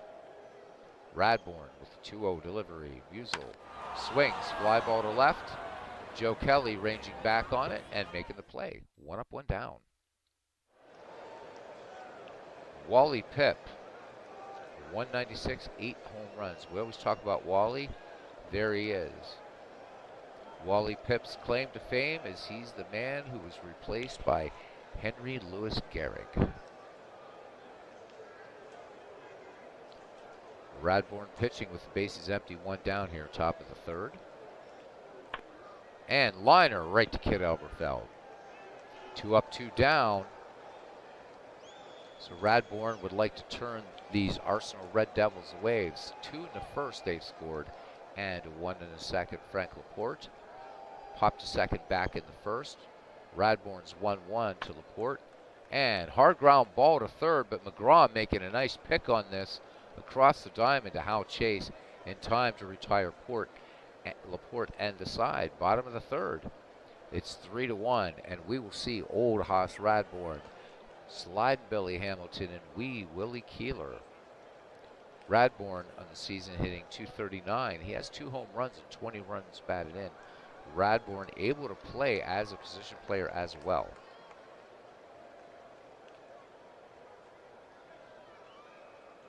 Kovaleski peers in, has the sign from Mickey Cochran. Here's the wind in the 0-1 pitch. Fastball lined. Wagner makes the spear. 1 away. Back at the top of the order now for Cousin Ken's favorite player of the 19th century. Going for a bunt. Sliding Billy Hamilton. Walked his first time. Kovaleski's delivery. And Hamilton gets a good bunt down, and he is aboard. Trainer's just going to have to eat that one for lunch. So sliding Billy picking up the base hit, and that is the 1st hit for Providence. Or no, yeah, it is the 1st, is it? Is that the 1st hit? How's that working here? Let me see. Yes, that is the 1st hit because the run that scored was an error. So 1st hit for Providence. And I'm guessing stolen base, hit and run, or run and hit, stolen base. All right. So sliding Billy looking for steal 35. Keeler in the game. Sacrifice Billy Hamilton to 3rd after Hamilton had 1 steal. So right now it's St. Louis 7 steals and Providence 1. Kovaleski brings it to Keeler. And there goes Hamilton and the tag, and Hamilton is out. Cochran was looking for that steal. So 2 down, bases empty for wee Willie Keeler. Early goings here, 2-run lead by Arsenal. Glove going up and going for a bunt with 2 down. Kovaleski deals. Keeler bunts. This one foul on the first base side. Wally Pipp has it, tosses it back to Stan Kovaleski. Keeler back in the box, the 1-1 pitch, and hit away. Kovaleski into his motion, the 1-1. And Willie Keeler chops this to second. Laporte takes this one on a nice bounce to retire the side. Top of the 4th, it's still 3-1. Arsenal over Providence. Arsenal in 9th place in the league. Providence right now in a race for 3rd. Half game back of Philadelphia. Philadelphia defeating Liverpool.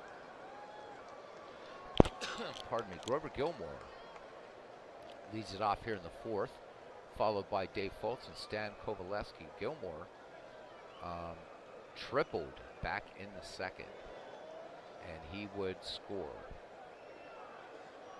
on an error, I believe. Gilmore base hit past Hamilton, or past Radbourne into right. Hamilton up with it, and Gilmore with his 29th double. So Arsenal with its 7th hit. Ken going up here now. What do I sense pitching? Maybe pitching change? I'm not sure. Or, I don't know.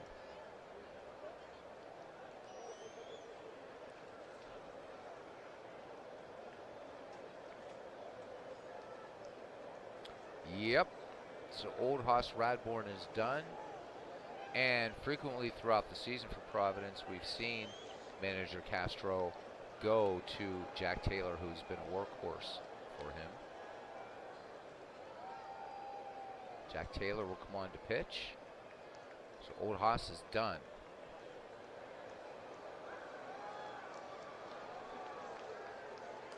All right, and waiting for another sign from Providence here. Intentionally walk Fultz to get to Kovaleski. You got it. So Fultz gets the free pass, and that will bring up Stan Kovaleski. Bunted out back in the 2nd. Nobody out, 2 on.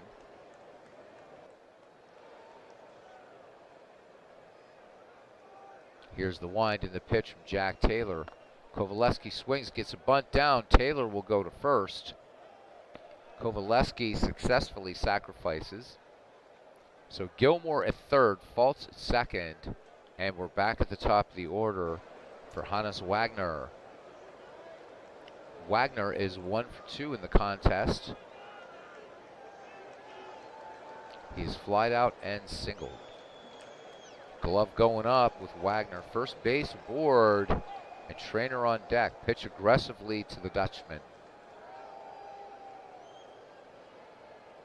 Jack Taylor firing it in now, the 1-2. Wagner swings, base hit to left. That's going to score. Gilmore, Fultz coming around 3rd as Kelly comes up with the ball. And Providence, you have an out chance of 28% if you throw home. Or do you want to hold on to the ball and keep Wagner at first? Do not throw home. Let's see what happens. So Fultz will come home. It's 4-1. Wagner at first. I'm sorry, it's 5-1. Didn't catch that when the screen updated. So Hannes Wagner, 56 steals. Pie Trainer 1 for 2. Pie Trainer, excellent hit and run man. Decent bunter. Wagner leads aggressively off first. How Chase will try to keep the Flying Dutchman honest. Ewing ready to gun down. Jack Taylor winds and fires. There goes Wagner, and Ewing is not even going to get a throw off. So Wagner with his 57th steal, and so why not say it, So Hannes Wagner playing the majority of his career with the Pittsburgh Pirates after coming over from the Louisville Colonels. And if MV was still around, great 19th century player. Wagner was damn good in the 19th century for those couple years he was playing for the Colonels. But Hines 57, Pittsburgh, Wagner 57 steals, my favorite player. Anyhow, back to action here. The 0-1 delivery from Taylor to Trainer. Trainer swings and pops this one on the infield. John McGraw into foul territory, calls for it, and makes the catch. No, he does not. So McGraw drops the ball. So Trainer's going to get another whack at Taylor here.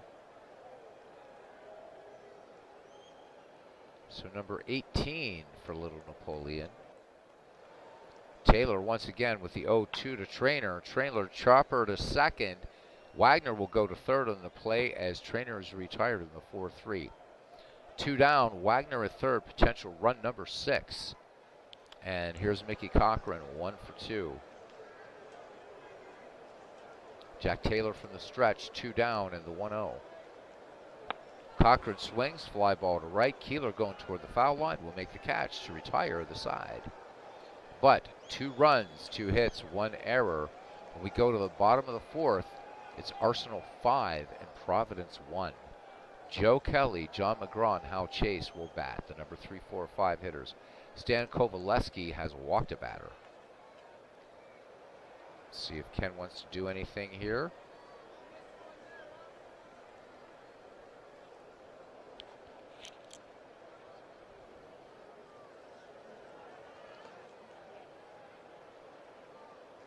And seeing nothing from the bench, hit away. All right, Kelly grounded back to Kovaleski, his first time up. The 1-1. Kelly swings, base hit into right. Could this be the start of something? We've seen Providence do some crazy things. And we shall continue. The hand going up. Joe Kelly has stolen 49. And here's John McGraw. Gotcha, cousin. John McGraw, nothing for 1. He was safe on an error which scored Sliding Billy Hamilton, for right now at least, the lone Providence run. That back in the first. Joe Kelly, good lead off first. Kovaleski checks the runner. Brings it home. There goes Kelly. Cochran up with it. Kelly slides, and he picks up steal number 50. McGraw back in the box now. Count 1-0 on him.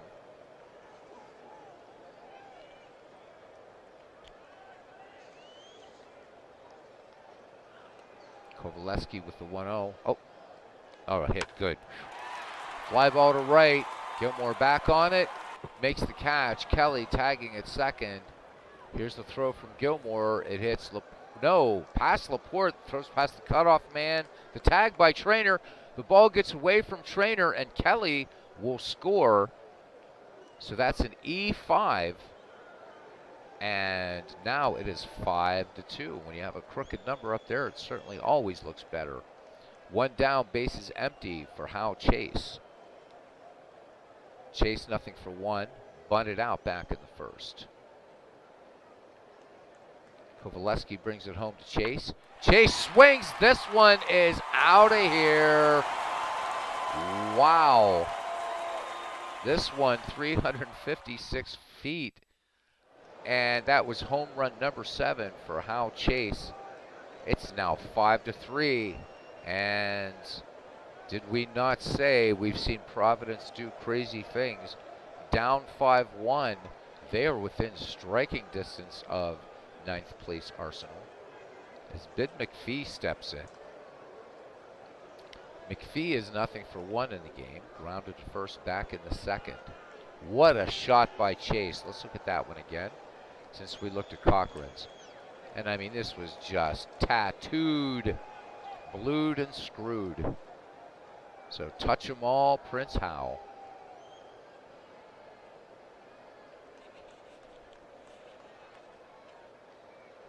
All right. McPhee now. Kovaleski deals the 3-1 pitch to Bid McPhee. Pull, pull. McPhee lays off, and the tying run comes to the plate, and Buck Ewing. Bid McPhee at first with one away. McPhee with 48 steals in the baseball history collection in our league. He has stolen 5. Glove going up from Ken Castro. Hit and run.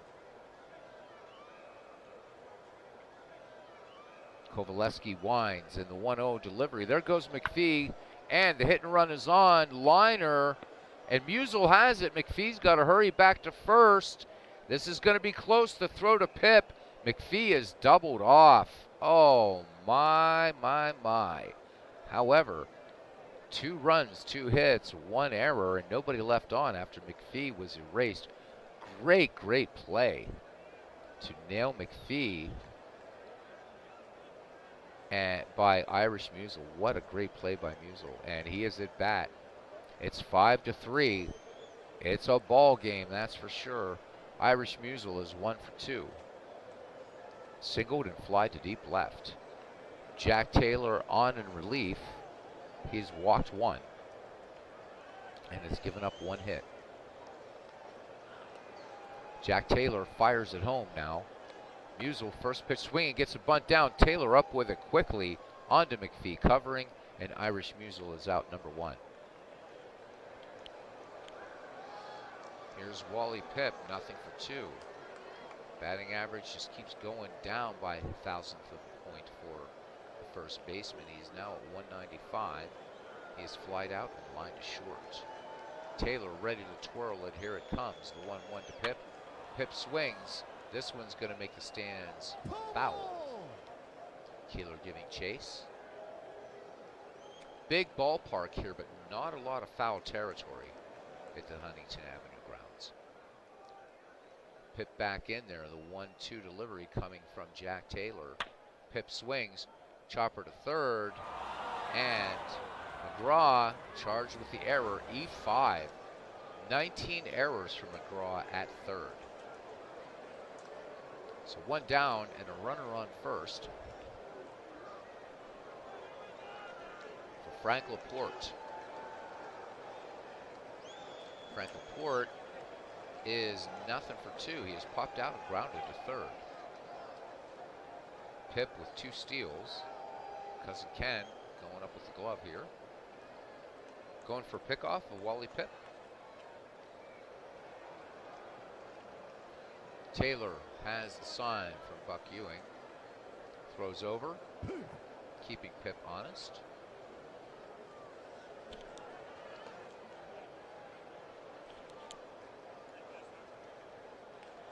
So Pip with a jump rating of 2 with 2 steals, so very conservative. Ewing sets the target. Jack Taylor brings it home now. There goes Pip, and Ewing throws down, and he's caught stealing. Wally Pip just cannot get a break in the Ned McGreevy Nuff Said Baseball League. 2 down, bases empty. Laporte back in, and the 0-1 delivery from Jack Taylor. Laporte swings, fly to right. This one back, and Keeler will make the catch. I thought the wind was going to catch this one, but there's no wind to speak of. No runs, no hits, 1 error, 4.5 done, and it's Arsenal 5, Providence 3.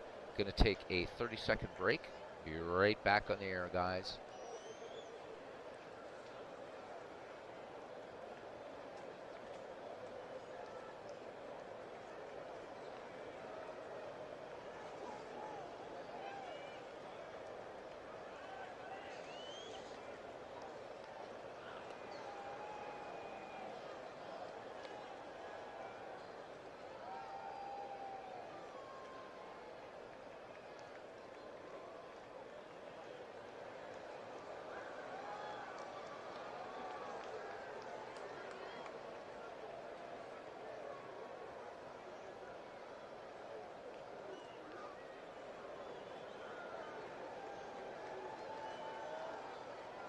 And we are back. Weird Commonwealth weather here. It's been pretty warm all week. The overnight tonight is cold. I would figure tomorrow when I've got to be outside, So heater on in this room was wearing 2 shirts, so got rid of the sweatshirt. So, whew. Now I can breathe again. All right, Kid Elberfeld will lead it off here in the bottom of the 5th. Elberfeld 0-for-1. Stan Kovaleski has walked 2. The line in these teams thus far for Arsenal: 5-8-2. Providence 3-3-2. Arsenal is stranded 4. Providence only 1. Robbie, right? 30 seconds for station identification. This game not brought to you by the Office of the Commissioner of Baseball. Any rebroadcast is bloody permitted. Kovaleski brings it now to Elberfeld, the 2-1. This one lined, and this one will get into the stands on the third base side. Trainer running hard for that one, but this one getting away from Trainer. So Elberfeld back in the box, the count even on him. Here's the pitch from Kovaleski. Curveball, this one popped foul again on the left-hand side, and Trainer once again will run out of room, as we said. Not a lot of foul territory here in Huntington Avenue grounds, but an absolutely cavernous outfield. And that center field is light years away from home plate. Kovaleski once again plunks Elberfeld. Oh, the boos are going up. And they're certainly not, they are saying, the crowd booing, they don't think that Elberfeld got out of the way, but that nailed him in the midsection. So the shortstop is aboard. Jack Taylor at the bat. Kid Elberfeld with 23 steals. And we're going for the sacrifice bunt. Elberfeld, good lead off first. Pitt playing in at first. Trainer at third. Kovaleski brings it home, throws over. Elberfeld back. Once again, here's the delivery to Jack Taylor, the 0-1. And Taylor bunts this one in the air. Cochran going after it. This is a high pop-up. It's sort of like the Matrix, if you will. So we'll just kind of sit here and converse. Cochran makes the catch. So Jack Taylor does not get it done. Back at the top of the order now for sliding Billy Hamilton. Hamilton has walked in a bunt single. Hit and run is being called by Providence. Elberfeld, good lead. Kovaleski checks him. The 1-1, there goes Elberfeld as Hamilton swings base hit into left. Perfectly executed hit and run. Elberfeld will round second and make third. So 2 aboard now for Providence. 1 away for Wee Willie Keeler. Hamilton with 34 steals in the season, and just waiting for that glove to come up because you know it's going to. Nice hit and run play by Providence. And the hit and run again. Okay. Stan Kovaleski with 1 down from the stretch, and the 1-0 to Keeler. There goes Hamilton. Keeler chops this one to short. Wagner has it. Send Elberfeld. You got a 90% chance. And a 1% chance of a double play. So send him, cousin, I'm guessing, but yes. Boom. Hamilton comes in. They will not, or Elberfeld will score. Hamilton breaking up the double play. 2 down, but Providence is now within 1. It is 5-4. And here comes the glove. We've seen 2 out thunder and lightning from Providence. Calling for the steal. Wee Willie with 56. If he's successful, will tie Wagner for the league lead. Joe Kelly is 1 for 2. Singled back in the 4th. Good lead by Keeler. Kovaleski winds and fires. There goes Keeler. Cochran comes up gunning. The tag. And Keeler is caught stealing to end the inning, but a Providence run in, 1 hit, no errors, and nobody left. We've played 5. It's Arsenal 5 and Providence 4. It's a tough game here. Providence winning 3 of its last 4, and no disrespect to Arsenal, having a bit of an easier time against tougher teams, and Arsenal coming out and raising hell here. But Providence battling back to within one. Grover Gilmore. Aaron Reed says, got another game set up of old-time baseball. Going to be going back to early baseball, the late 1800s. Aaron, I'm glad you're liking old-time baseball, my friend. Do you have some? We'll just take a little quick break here, because I don't have to get up tomorrow morning. Yay! So, Aaron, do you have some old-time baseball videos already up on your channel? Because I don't think anybody's going to be in the mood for a triple header, so maybe I'll just watch some baseball on your channel. Do you have something up there yet, recorded and on your channel?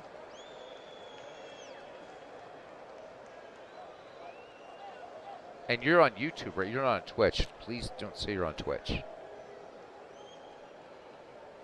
If you're on Twitch, I'm not on Twitch. That's why. Are they YouTube videos? Because I haven't subscribed yet. I thought you were just on Twitch.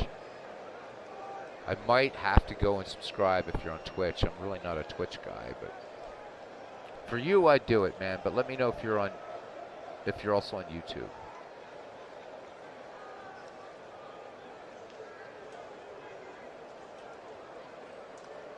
Okay. Yeah, and then just let me know if you're on YouTube. And if not, I'll try to find you on Twitch. If your channel name is Aaron Reed or whatever. I had a Twitch account. I don't even remember it anymore. All right. Gilmore will lead it off, followed by Fultz and Kovaleski. Jack Taylor has walked one. Taylor now in his second inning, has worked 2 innings of relief, so in his third. Jack with the 1-1 to Gilmore. Gilmore swings. Little grounder to McGraw. McGraw up with it and on to Chase, and Chase cannot hold on to the ball, and it's thrown to second, and Gilmore is in there, so score that in E5. John McGraw, another error in this game. Gilmore in scoring position, the errors definitely hurting Providence in this game, as Dave Fultz steps in there. Fultz, RBI, back in the second, scoring the man who is on second right now, Grover Gilmore. Taylor brings it home to Fultz. Count even on Fultz. Fastball swung on. Fly ball to left. Kelly at the line makes the catch. Gilmore bluffs going to second, but he will hold one down. Taylor not daring to glare at McGraw directly, but not too happy about the errors over there at the hot corner as Stan Kovaleski steps in. Aaron Reed is on YouTube as of a couple days ago. All right, he says I've uploaded 18 videos of nothing but baseball. All right, so looking forward to some old-time baseball then from Aaron Reed. Maybe we can go hang out. Well, they're recorded videos, so I need to subscribe, obviously, Aaron, if I haven't, because I thought you were on Twitch. So baseball, baseball, baseball, and Ken's happy, late 1800s baseball. Jack Taylor brings it home. The 0-1, Kovaleski swings, base hit into right field for extra bases. That's going to score Gilmore, and Arsenal will pad its 5-4 lead, and it will be 6-4 as Kovaleski pulls into second. Kovaleski going for 3. The throw hits McPhee at the cutoff man. McPhee's throw to McGraw, the tag. Kovaleski picks up his first triple. Wow. So it is 6-4. What a crazy game we have here. 14 hits, 10 runs, 5 errors. As Ken says, gotta be kidding me. How about it? All right, back at the top of the order, and a dangerous hitter. Hannes Wagner is having a good day at the dish. He is 2 for 3, including an RBI. Intentionally walking the Flying Dutchman. So they're going to walk Wagner to get to Trainer. All right, so Wagner, we already know how many steals he has. Pie Trainer is 1 for 3. Infield single back in the first. Trainer, an aggressive lead at first.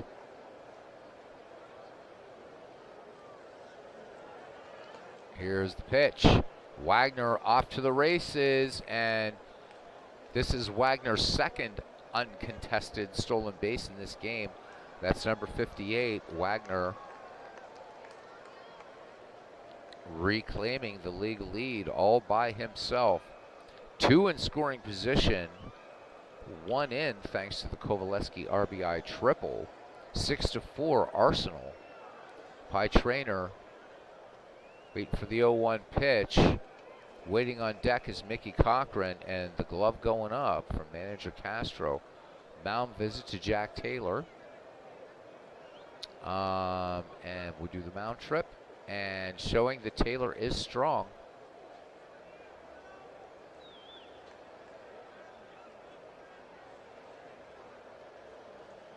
So Ewing and manager Castro returning to their respective positions here on the diamond. And pitch. Jack Taylor working from the stretch. Kovaleski at third. Hannes Wagner at second. The 0-1 count to Pie Trainer. Trainer swings, base hit into center field. That's going to be an RBI, scoring Kovaleski. Hamilton up with it, and they're flashing the stop sign and holding Wagner at third. It's a 7-4 Arsenal lead now. Runners at the corner, still 1 down for Mickey Cochran. Jack Taylor in a bit of a jam here, 2 in the top of the 6th. Cochran 1 through 3. He had that big home run in the top of the 1st. Taylor from the stretch in the 2-2. And Cochran chased this one out of the zone. Jack Taylor picking up strikeout number 1, 2 away for Irish Musial, 1 for 3. And the top of this order, and Aaron, I'll have to subscribe to you after. I can't even go to your channel off of here when I'm broadcasting, so we'll definitely do that for you, my friend. Aaron Reed, subscribe to that channel now that we know he's on YouTube. All right, Clinton's got a crash. Thank you, Clinton. Good job tonight. Thanks for coming in, man. Big victory over Cleveland. Taylor from the stretch to Irish Musial. Musial swings. High fly ball to right. Keeler back on it and makes the catch. Gave it a ride. But that was a big inning for Arsenal. 2 runs, 3 hits, 1 error. And we go to the bottom of the 6th. Arsenal 7, Providence 4. Not saying it's, I did say earlier it's a must win. It's not a must win for Providence, but it's a should win. As we get down to, I believe, 4 games left. 3 or 4, I forget, but Providence facing Manchester. And that's it's gonna depend. But what we'll do, we'll try to figure out how you and MV can somehow manage if you and he are in the chat at the same time.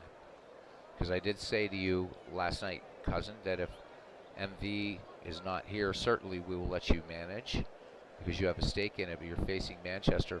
I think we could ask MV to just be a gentleman and just allow the AI to manage for him. Hopefully he'll do that. He has a clinch, so he has nothing to lose if you beat him. So we will see. Hopefully he'll do that. All right, Kovaleski will deal to Joe Kelly, John McGraw, and Hal Chase. Joe Kelly has grounded, he's grounded out to the pitcher and then singled in the 4th.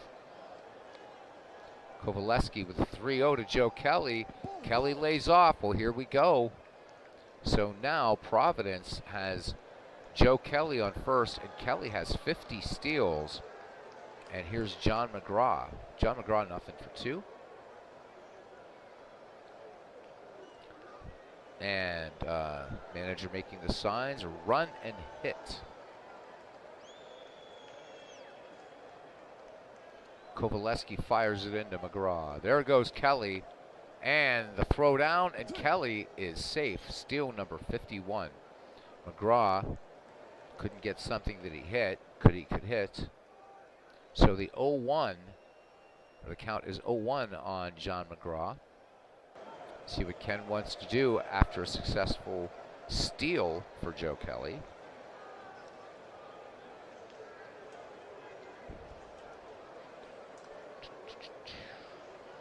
Hit away. All right. We have 6 viewers, 7 likes. Thank you, guys. Appreciate it. Here is the wind and the 0-1. Fastball chopped up the middle. Wagner has it. Throws on to Pip. This will be close. And it's going to be a throwing error. Number 42 on Hannes Wagner. And John McGraw is aboard. This game is crazy. And the tying run comes to the plate in Hal Chase. And Hal Chase homered in this game. It was a solo shot that went 356 feet back in the 4th. Joe Kelly at third, McGraw at first. Hit away, says Cousin Ken Castro with nobody out. Kovaleski winds and fires the 1-2 to Hal Chase. Hal Chase, base hit. Center field faults up with it. And Kelly will score. Send McGraw to third. There's a 61% chance that McGraw is safe at third. So we'll run in at 7-5. Wait, no hold meaning no, comma, hold or do not hold.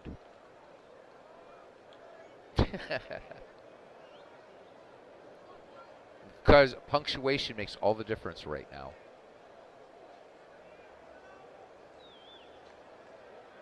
Do not send to third. Gotcha. Thank you. It's just, I know you do some ballsy stuff, but trying to stay out. Yeah, just the comma. There was no comma in there, so. All right, Bid McPhee, nothing for 1. See, sometimes it's good to be a grammar fascist, isn't it? So Pie Trainer playing in at third. McGraw at second, Chase at first. Nobody out. And Providence gets one back here in the bottom of the 6th inning. It's 7-5.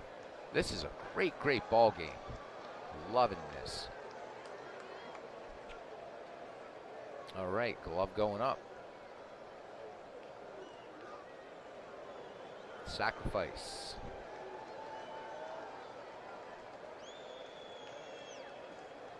Kovaleski fires to McPhee, the 0-1. McPhee gets the bunt down, Cochran up with it. He's going to go to third, and they're going to kill McGraw at third. So lead runner cut down, and 1 away for Buck Ewing, who is nothing for 2.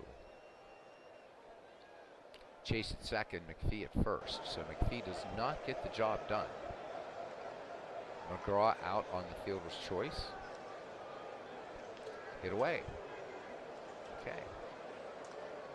Righty Buck Ewing steps in there. Great picture of Buck Ewing. And right there, of course.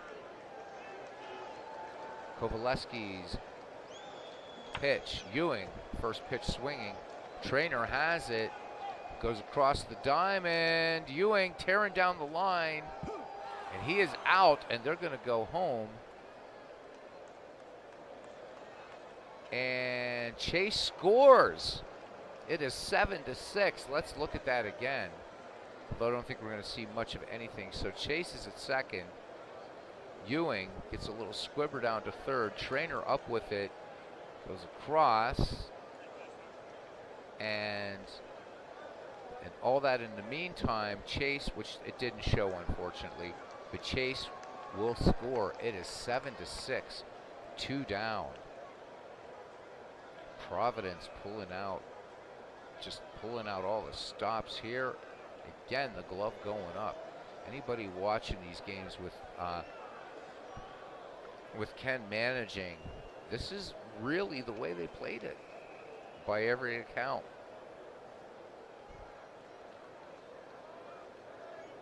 Way more exciting than 1990s baseball. Sorry, 90s kids, but it really is. A pinch hitter for Kid Elberfeld. All right.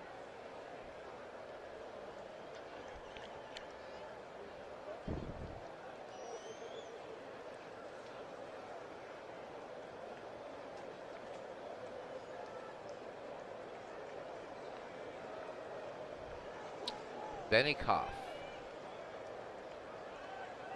All right. Benikoff will come in to pinch hit.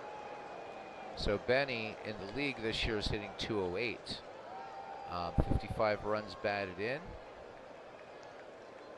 He has 2 home runs, and he's stolen 36. Superb bunter, Benikoff. McPhee in scoring position. Kovaleski into his motion, brings it home, count even on Benny. Fastball, swung on, and this is going to tie the game.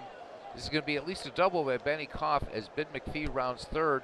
Gilmore is giving chase. Koff is going for 3, and this one from Gilmore is going to go past the cutoff man, the slide, the tag, and Benikoff comes in and hits the RBI triple, and Providence ties it up. At one time, Providence down 5-1.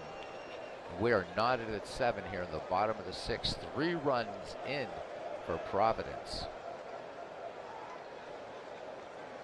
Benikoff comes through big time, 2 outs, glove going up.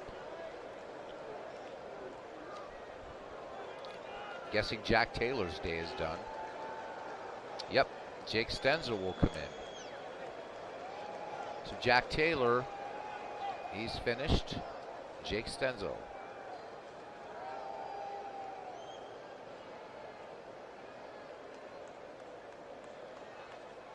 Stenzel will pinch hit now. Go ahead run 90 feet away for Providence. Stenzel hitting .343. He's only had 70 at bats, so Stenzel really playing a role as a pinch hitter, and significantly, I might add. He has a home run, 10 runs batted in for Stenzel. Kovaleski having to work from the stretch to Stenzel. 3 in for Providence here in the bottom of the 6th. We're knotted at 7. Kovaleski brings it, the 0-1 to Stenzel. Stenzel swings, hard ground ball to third. Trainer sets and throws in plenty of time to retire Stenzel and the side, but 3 absolutely mammoth runs on 2 hits, 1 error, and we've played 6. We're knotted at 7. And we need a pitcher and a shortstop. Let's get a pitcher first.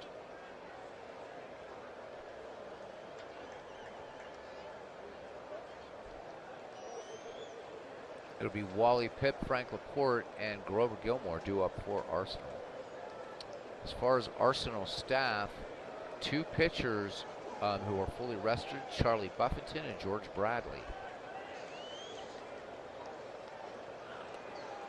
Bad English there. 2 pitchers who are, not that are.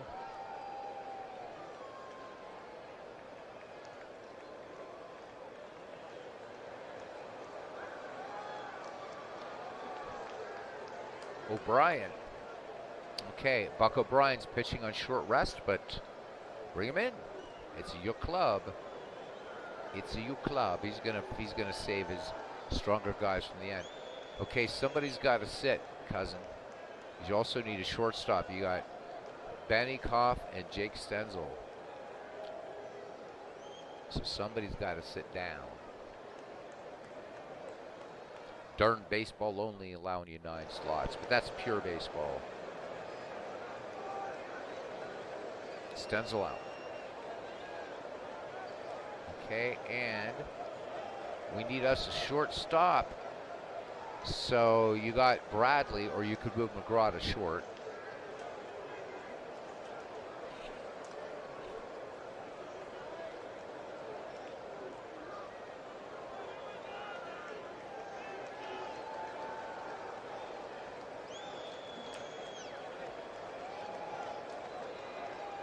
I think Ken would be scary to play head-to-head against Cards and Dice.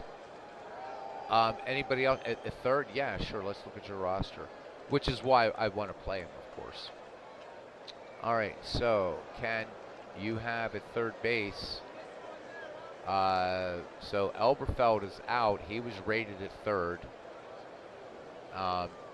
Ewing's rated a third, and McGraw's in a third. So what you have left is, God, who did we say could move around?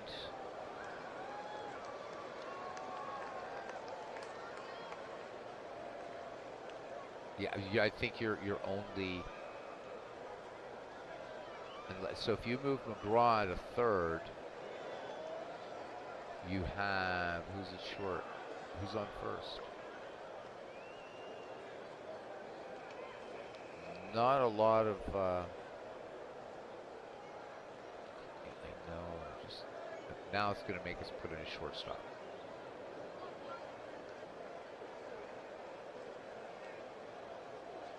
Don't you wish Benny Koff could play short? Dunlop to short, and McGraw staying at third for now. Okay, or Dunlap. Got it. So Dunlap will be playing out of position. Benny Koff will have to sit. You're welcome.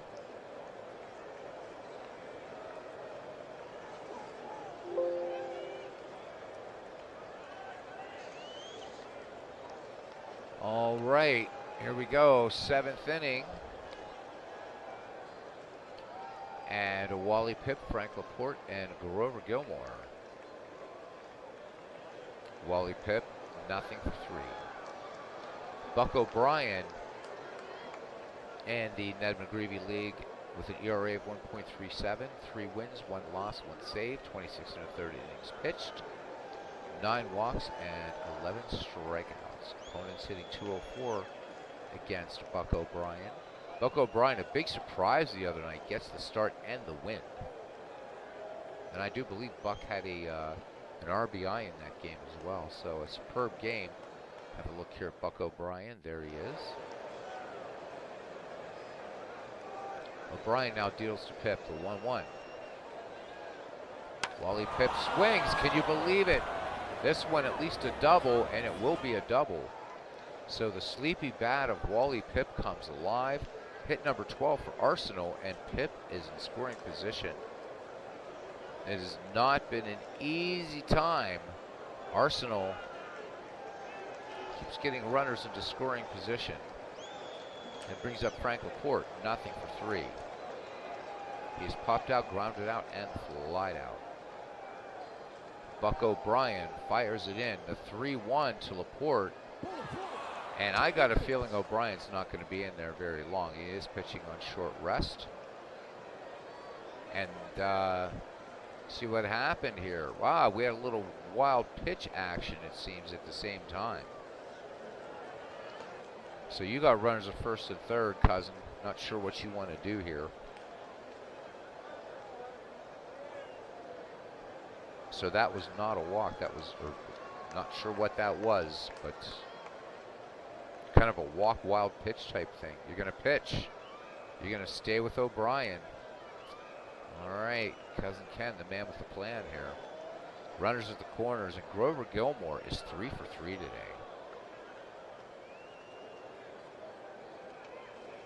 O'Brien from the stretch in the 0-1 to Gilmore. Gilmore swings, bunted to O'Brien. Throw home, there's only a 1% chance for an out, so it looks like probably not. So throw home, no, or yes. This Pipp was tearing down the line.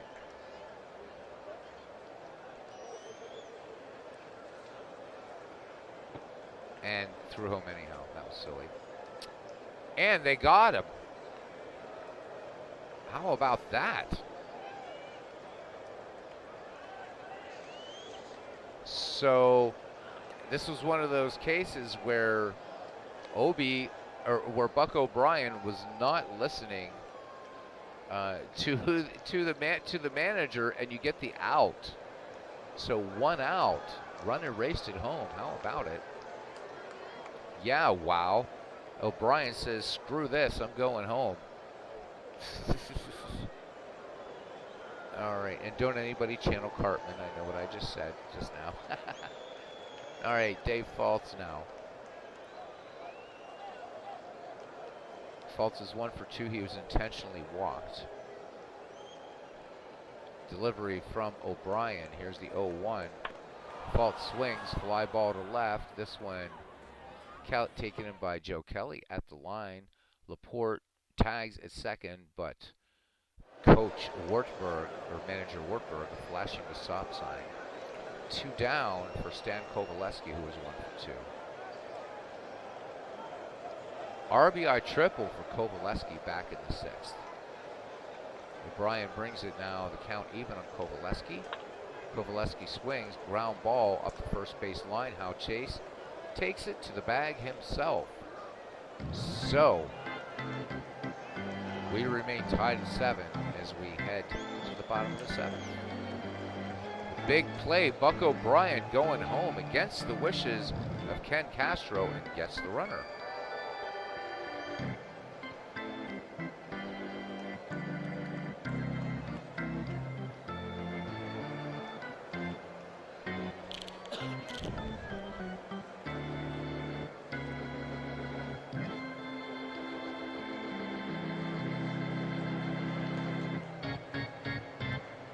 Back to game action here at the bottom of the 7th. We have 7 people watching, and I think people are watching more Ken's managing than anything, because if I look up here, except for a couple little, we just got a bunch of green K's in the chat, which is all good. All right. Hope everybody's enjoying this one. Bunt for hit, it looks like. All right, Billy Hamilton, 2 for 2. Infield looking bunt, Pimp in at first, and Trainer in at third. Stan Kovaleski has yet to strike out a batter. He's issued 3 free passes. Hamilton, a supreme bunter. Here's the delivery from Kovaleski. Hamilton gets the bunt down, but Pip playing some good baseball today, and Billy Hamilton will sit down. 1 away here in the bottom of the 7th for Wee Willie Keeler, who is 0 for 2. RBI for Keeler back in the 5th.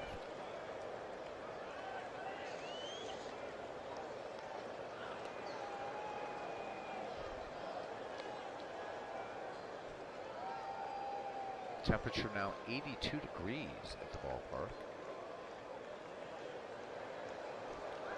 Wait to see what Cousin Ken wants to do here.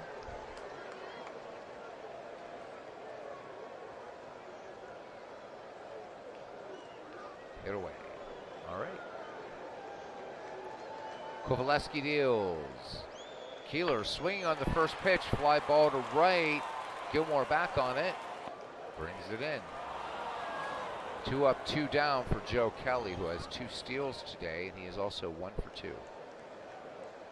Kovaleski winds and fires the 1-2 to Joe Kelly. Fastball. This one popped foul on the right-hand side. Laporte and Gilmore coming over for it. Laporte near the stands will make the catch. And that retires the side. We go to the 8th, and we're tied at 7. We're back at the top of the Arsenal order. Hannes Wagner, High Trainer, and Mickey Cochran. Trainer 2 for 3 was intentionally walked his last time up. Wagner with 2 steals today to reclaim the league lead in steals.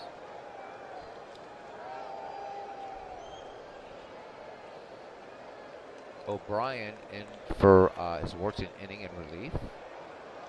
He has walked a batter and made a great play at home.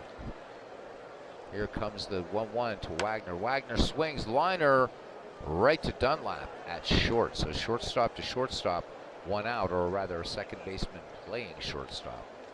Wagner retired, and another Bucko, former Bucko up there now in Pie Trainer, who's 2 for 4. Trainer with an RBI in the 6th, scoring Stan Kovaleski after Kovaleski tripled. O'Brien's 0-2 delivery to the third baseman. Curveball, and this one, John McGraw once again with an error, and the hometown crowd booing John McGraw. So the E5 and Pie Trainer is aboard, and here's Mickey Cochran, 1 for 4. A 2-run homer way back in the 1st. Scoring for these teams for Arsenal, 2 in the 1st, 1 in the 2nd, 2 in the 4th, 2 in the 6th. For Providence, 1 in the 1st, 2 in the 4th, 1 in the 5th, 3 in the 6th.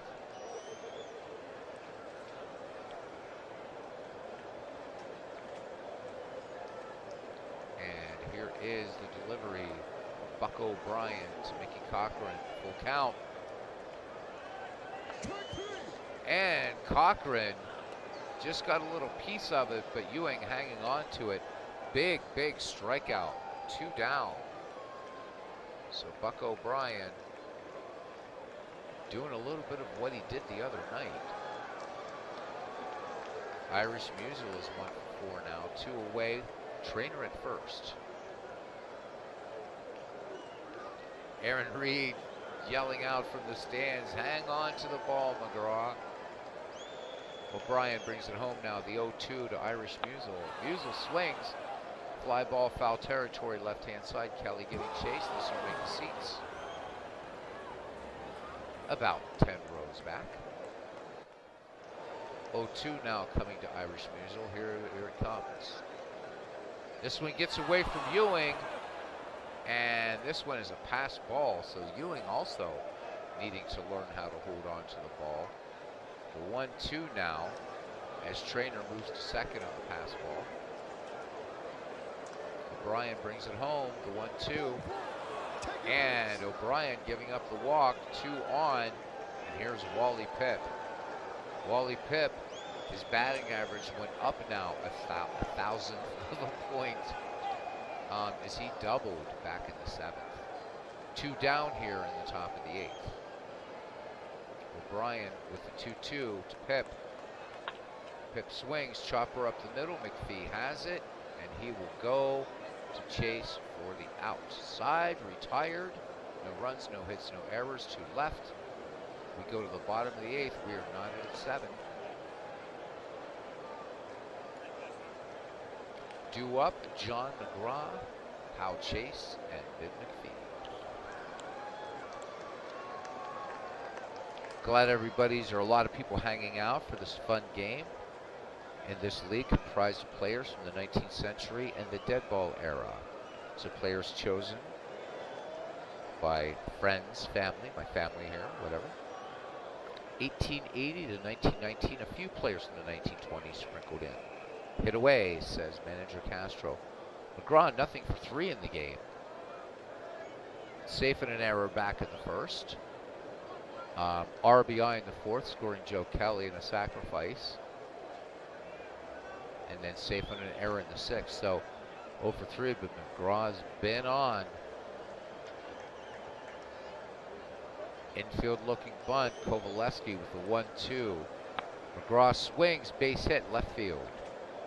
The go-ahead run is aboard here in the bottom of the 8th for Providence. McGraw has pilfered 55. Hal Chase is nothing for 2, including a home run.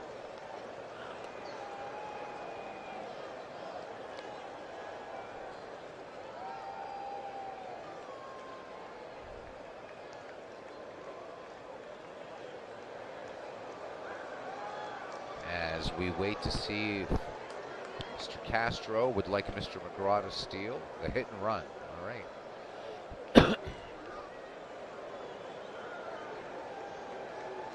Kovaleski with the 1-1 now. McGraw off to the races. Chase swings. Fouled on the 3rd base side, but Trainer's going to run out of room. 1-2. So we wait to see if the hit and run play is still on.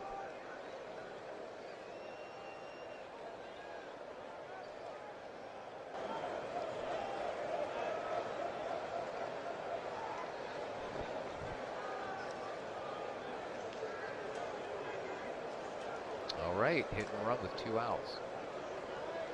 Here's the pitch, the 1-2.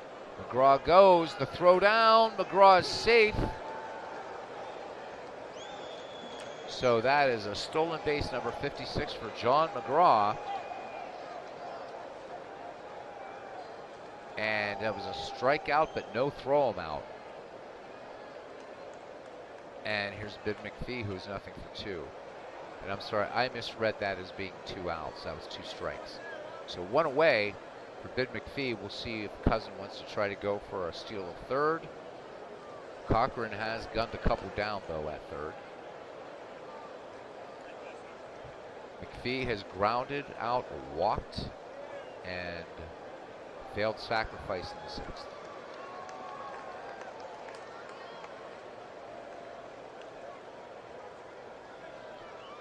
Not a lot of options on the Providence bench for a pinch hitter.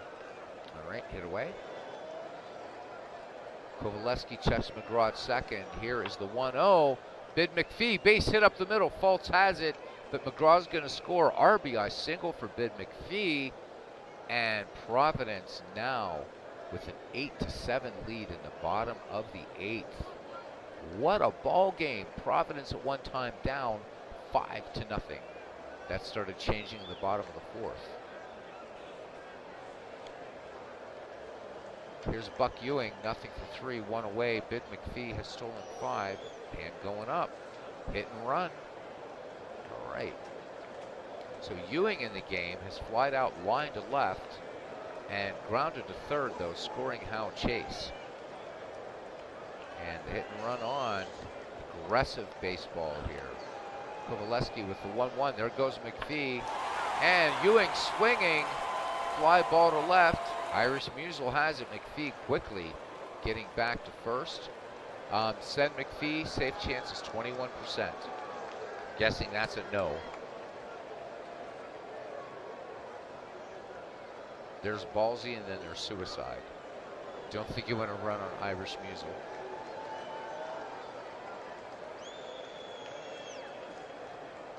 So the nice thing about Action PC Baseball says no, period, send. So you do want to send McPhee. Just want to confirm. Don't send. Thank you. Whew. All right. Nice thing about Action PC Baseball is you do have that pause. Out of the park baseball doesn't let you do that. Once those runners are going, they're going. What I'd like to see, though, in these games would be a way, like, 'cause you can set the coaches, like, for more aggressive base running, right, to leg out, you know, stretch a single into a triple, whatever, or a single into a double. I want to see a way for coaches to go ahead and wait, sort of, instead of, right, that kind of thing where you can set your coaches. I know you can do it, but I'd like, so in Action PC you can do it. Out of the park, I want to see it done in real time, where you can choose wave the runner on. I'd love to see that. I hope Out of the Park will implement something like that. Two down, McPhee at first. Here's Fred Dunlap making his first plate appearance tonight, hitting .216 with a run batted in. McPhee on first, two away. Kovaleski pitches to Dunlap. There goes McPhee on his own. The throw down. Bid McPhee steals base number 6. So McPhee just goes. Runner in scoring position. Providence fired up here. Bid McPhee wanting to get in on the stolen base act. Dunlap back in the box. The count 0-1 on him. They're going to intentionally walk Fred Dunlap to get to Buck O'Brien. And now it's decision time for Providence. Will Providence leave O'Brien in or go for a pinch hitter? And a pitcher at the top of the ninth. I can probably guess it's going to be a pinch hitter. And then, but we'll see. Not my team to manage. 8-7. And Arsenal has played tough tonight, both teams. This has been a war tonight. Pinch hitter.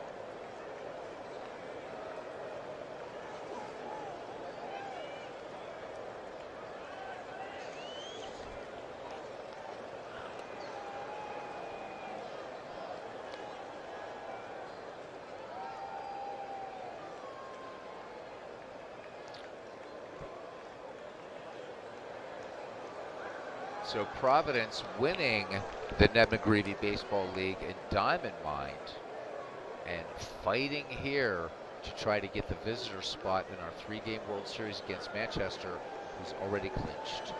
Dan McGann will come in to pinch hit. So the switchy comes in. McGann batting left against the righty Kovaleski. Dan McGann hitting .215, 19 runs batted in for him. McPhee at second, Dunlap at first. 2 down, 8-7, bottom of the 8th. The delivery from Kovaleski to McGann. McGann swings, and easy fly ball to center. Dave Fultz squeezes it for the final out. We go to the 9th, and we need a pitcher.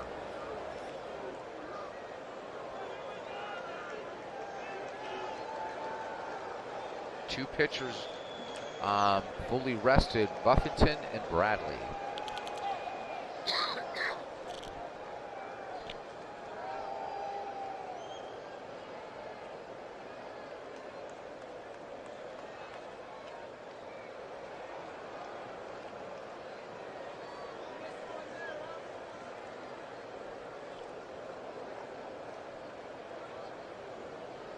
And Charlie Buffington will come in and try to get the save. Or actually the win. What am I thinking?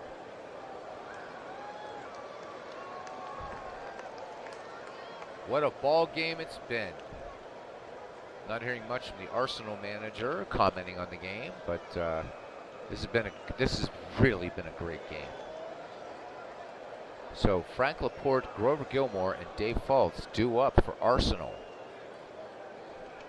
Providence hanging on to a 1-run lead is 8-7. Providence has been fighting back this entire game, and it paid off finally in the bottom of the 8th when they picked up run number 8 to take the lead. Let's have a look at Charlie Buffington. There he is. Buffington with a 3.11 earned run average in the league, 9 wins, 8 losses, 3 saves, 153rd and 1/3 innings pitched. He's walked 44, struck out 127. He's now finished warming up, and play will resume. Buffington winds and fires the 1-2 to Frank Laporte. And this is strike 3. Ewing drops the ball, but throws it down to Chase. 1 down. Grover Gilmore, 3 hits today.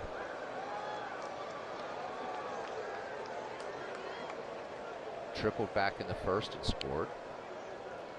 Buffington fires it in to Gilmore, the 0-2. And Gilmore looks at a called 3rd strike.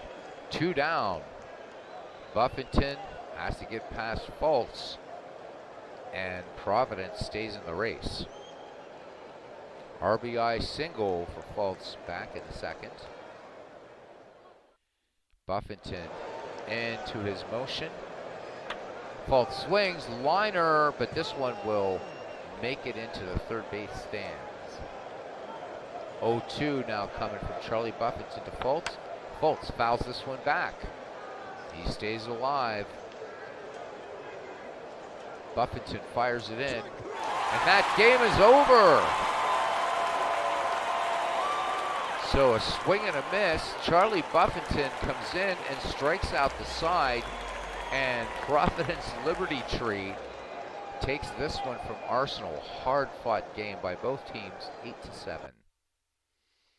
Let's look at our recap. A whale of a ball game, and Providence once again hitting, just this time hitting its bench hard. But we saw what, 4 pitchers in tonight's game. As Ken says, Holy Mother of God, what a game. So Providence improves to 76-71, 5 games above 500. Arsenal falls to 69-73, but let's not take anything against away Arsenal. Arsenal played a damn tough game. Modern save by Charlie, big time. Yes, it was. He comes in and strikes out the side. All right, so the line on these teams: Providence 8-8-4, Arsenal 7-12-3. Highlights for Arsenal for losing cause: Grover Gilmore, 3 for 4 with a triple and a double. Hannes Wagner, 2 for 4 with 2 runs batted in. Mickey Cochran went 1 for 5 with a home run, 2 runs batted in. Kovaleski falls to 7 and 6. O'Brien improves to 4 and 1. For Providence, Joe Kelly went 1 for 3 with 2 steals. Billy Hamilton 2 for 3 with 1 steal. And Hal Chase 2 for 4 with a home run, 2 runs batted in. Looking at pitching just really quickly, Kovaleski went 8, 8 runs, 5 were earned, walked 4, struck out 1. O'Brien gets the win. He goes to 4 and 1. Buffington gets the save, his 4th. Not a big strikeout game. Kovaleski struck out 1, and combined, these 4 Providence pitchers struck out 5. Let's go to our miscellaneous and tally up the stolen bases because they was all over the place, weren't they? Start off with errors, and the big story, John McGraw, and Providence holding on to this one despite McGraw's errors, because those errors did come back to bite Providence. Wagner, Pip, and Gilmore each with an error. John McGraw with 4.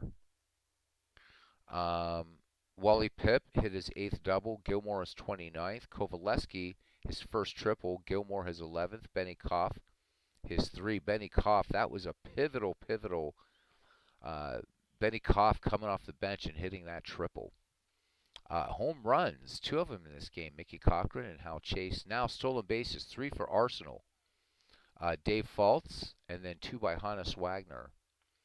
And then, for Providence, as usual, 8 million stolen bases. Joe Kelly with 2, Bid McPhee with 1, John McGraw with 2, and Sliding Billy Hamilton with 1. Wally Pip was caught stealing, as was Sliding Billy Hamilton. Wagner, 2 runs batted in. That's 35 for him. Mickey Cochran hits numbers 37 and 38. Dave Fultz picks up his 37th. Wagner his 16th. Kovaleski his 1st. Providence, Wee Willie Keeler at 54 runs batted in. Ewing at 67. Benny Koff at 56. Hal Chase picked up numbers 55 and 56. McPhee has 9. We saw 2 intentional walks, both issued by Jack Taylor to Dave Fultz and to Hannes Wagner. Fred Dunlap was intentionally walked by Stan Kovaleski. Kid Elberfeld was plunked by Kovaleski. Wild pitch, Buck O'Brien. We've had everything in this game. Pass ball by Buck Ewing. 2 poor plays by Joe Kelly, poor play by Joe Kelly, McPhee, and Elberfeld. Irish Musial with a big outfield assist. Arsenal stranded 10. Providence stranded 4. 1 double play. Arsenal, the game-winning RBI, Bid McPhee. And curiously, or not, actually, no, this works, the MVP, Hal Chase. So definitely got to give it to Hal Chase. Was thinking also of someone else, but no. All right, final standings for the day coming up. Oh, you are most welcome, cousin, and thank you for, again, a hell of a managing job and keeping it fun and entertaining. Whew. And now, the final 3 games, man. All right, so Cleveland holding on to 2nd place, and we have a tie for 3rd. Philadelphia and Providence, identical records of 76 and 71. Bellingham in 4th place. Everybody else kind of out of the race. I mean, Butler is a game above 500. What do we have coming up? So Butler has it kind of easy. The last 3 games of the season, they will be playing Liverpool. Providence has to face Manchester on the road for the last 3 games. And the other game of note, Cleveland playing Philadelphia at home. So it's wild. It is wild.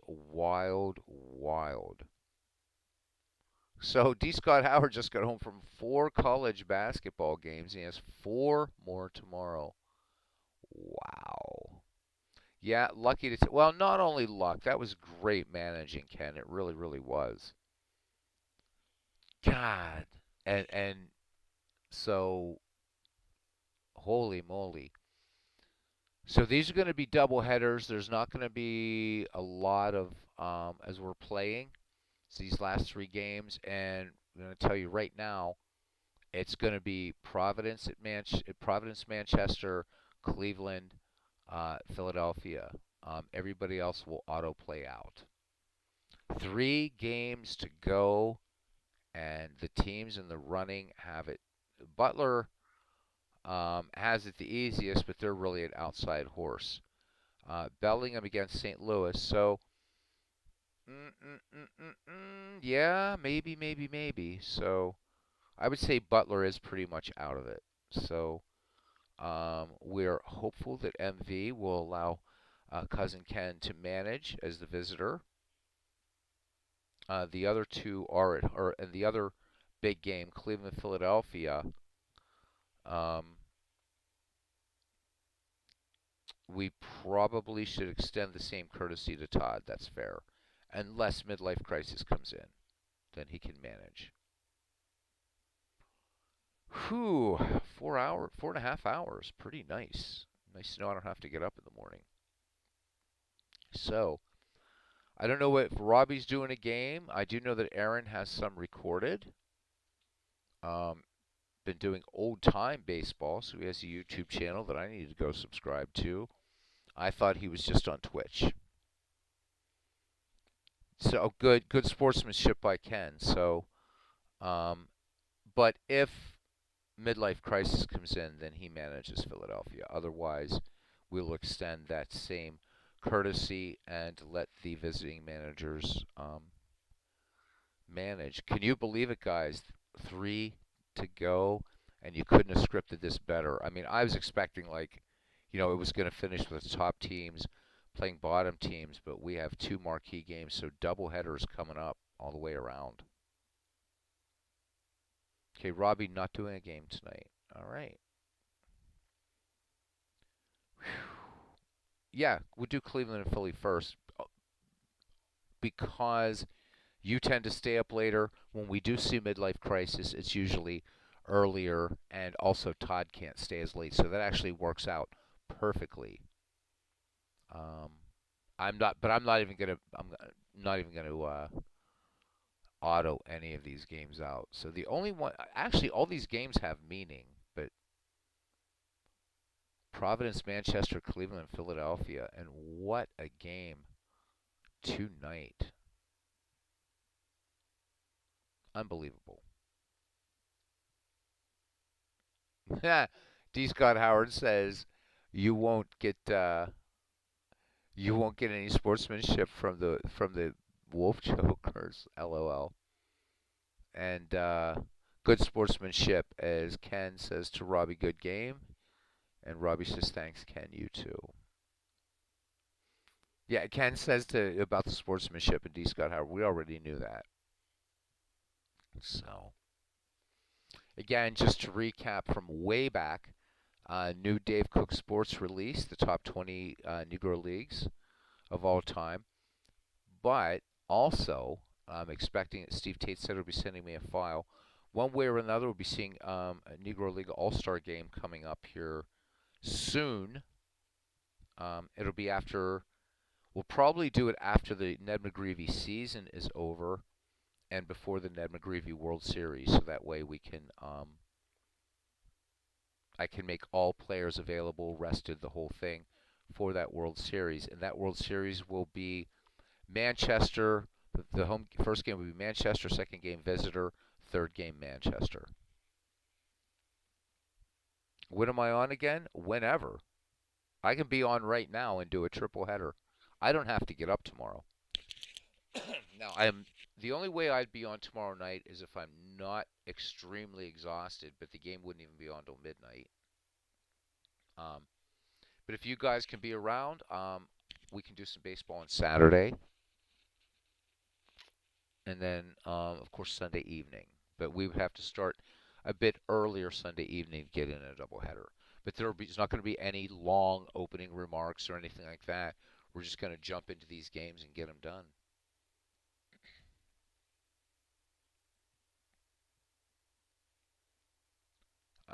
Just at the end, and I don't know, not many people will have watched a 4 hour and 35-minute stream, although average view duration for tonight has been 39 minutes.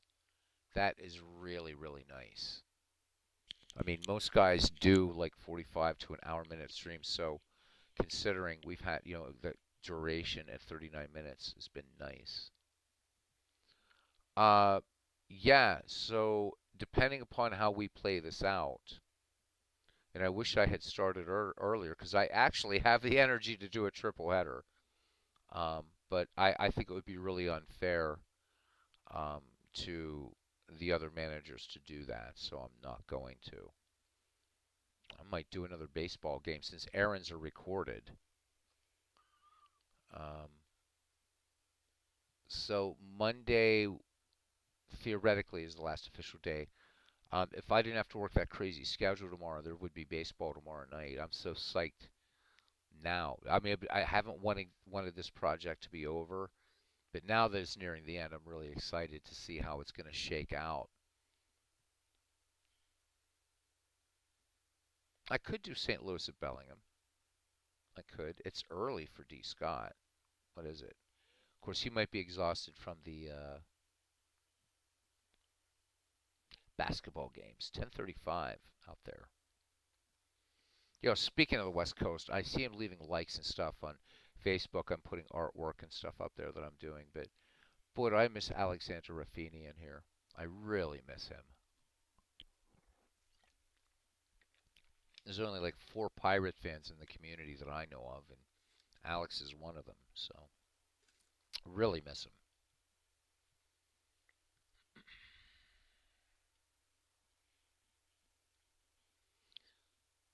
But anyhow, just quickly, the Dave Cook Sports. It's top 20 Negro League teams. There's a lot of duplication, but it looks like still it's really really cool. It's not at the same level of Steve Tate's project, obviously, but I'm glad I made the purchase anyhow, and Steve did give his permission to go ahead and use his files. So he's at 302 players. I guess he's aiming for 500 Negro League players. So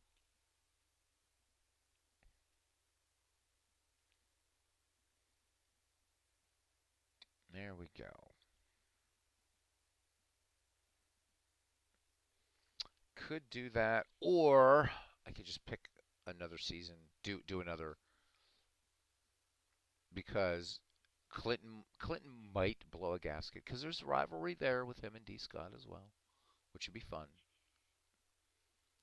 Um, and that's the thing. It's so hard to say.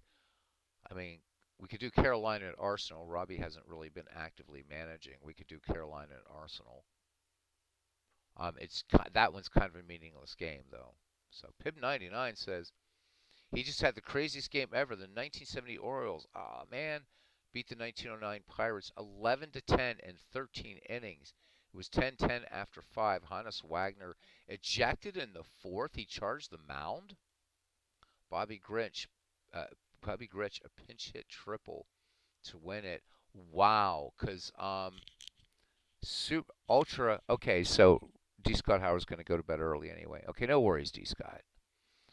So that's an extremely rare play because, by all accounts, Wagner rarely argued with umpires. So, wow. Damn, come on, Bucks. 11 to 10, what a game. Would have loved that to see that one. That's crazy. Whew.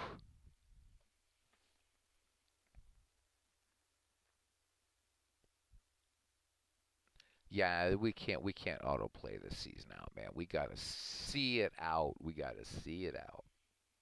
All right. Let's do something else.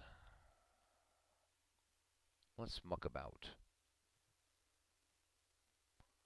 Yeah, that Pirates Orioles series, absolutely. Are you kidding me? Oh, no, there we go. So Fred Clark and Hannes Wagner back-to-back hit by pitch.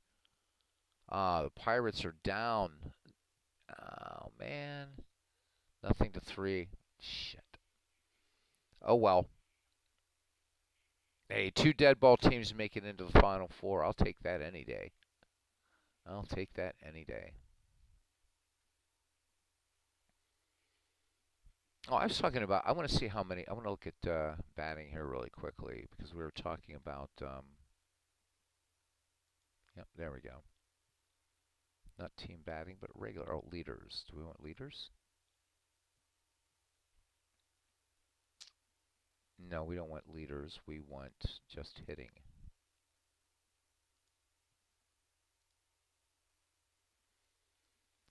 All right, so we have 4 players hitting 300 or better. So Tris Speaker in 4th place at 302, Jesse Burkett in 3rd at 303, Dan Bruthers in 2nd place at 311, and then, like commanding up there, Nap Lajoie at 341.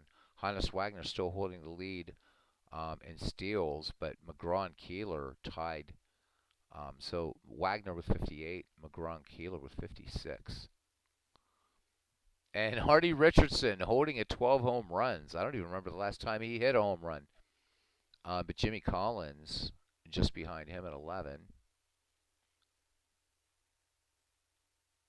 Man, has this league been fun? So it took us, what, October, and here we are into March. So we started late October. So we're close to 5 months, but it's almost done. Almost done.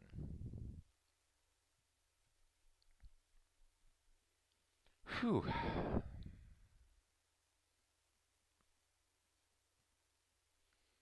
So looking forward to a lot more baseball, a lot more fun with you guys. It's going to be great.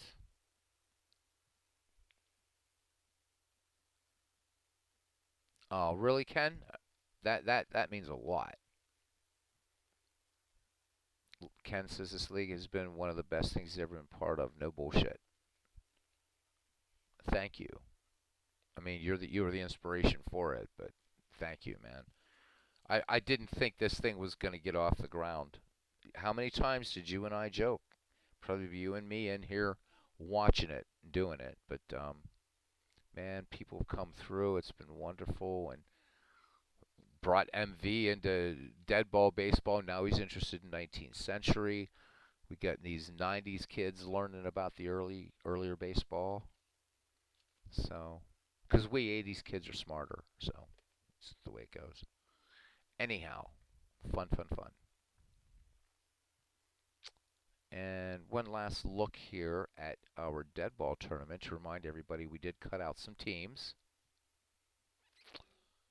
So the divisions really don't mean anything because we're not doing a season.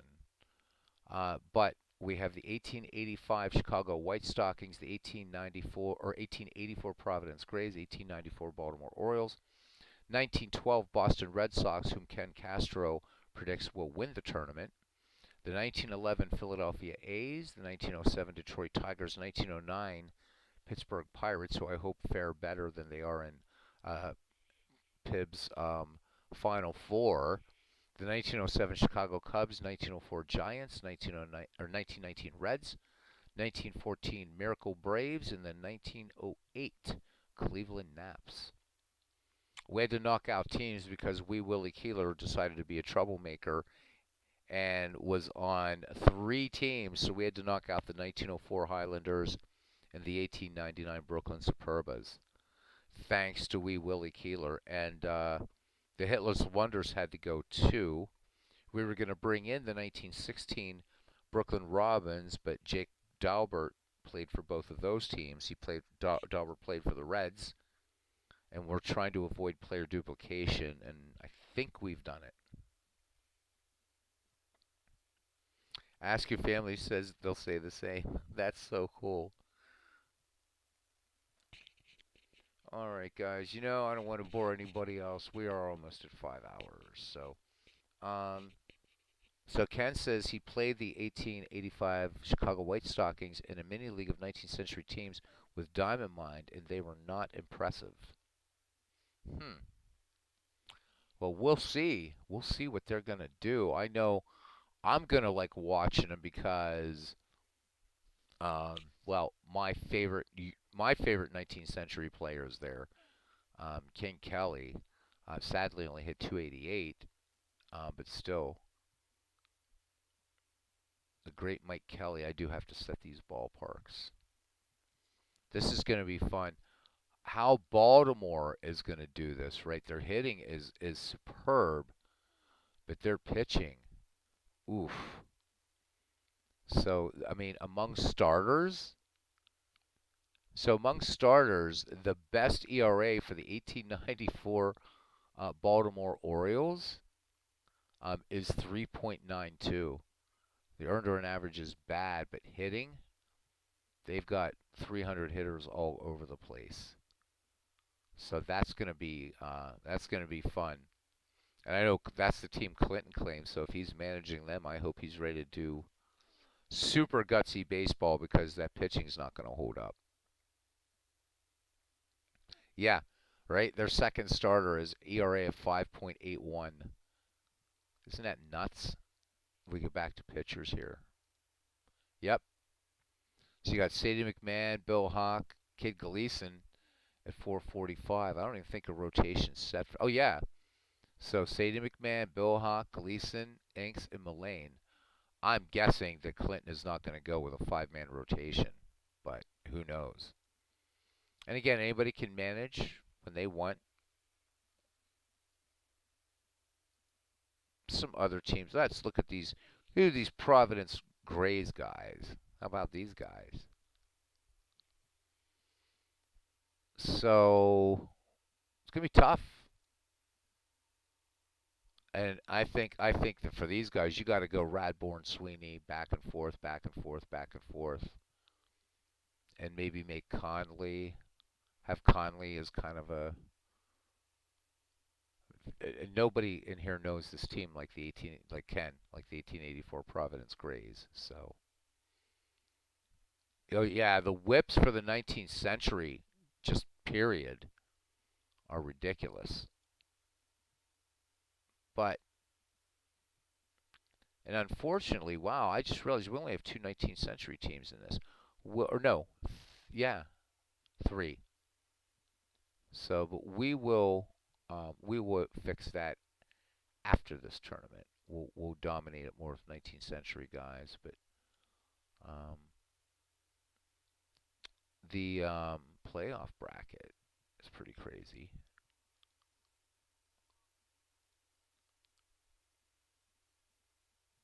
because two scary teams meet in the first round.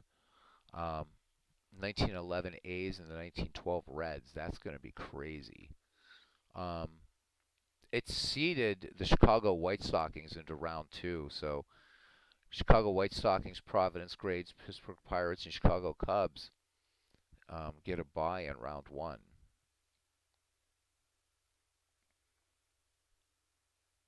And we'll leave it that way. So looking forward.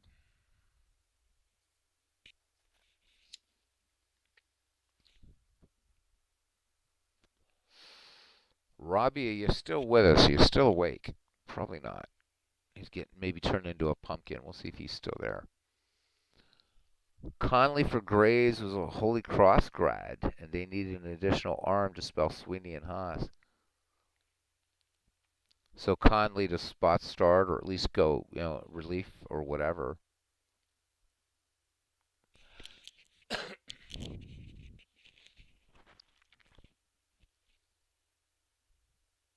That's going to be pretty grueling stuff.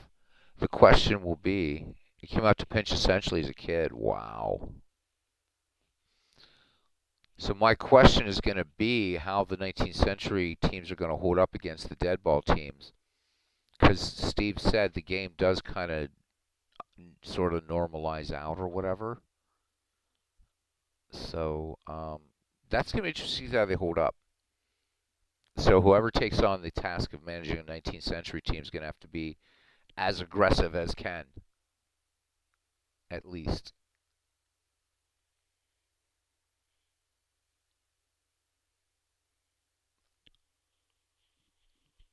I'm going to finish this. I think we'll call it a night. Whew. So we've got a few more minutes. We can talk some baseball, or we could look at rosters from whatever league or year or whatever you want. Or we can just hang out.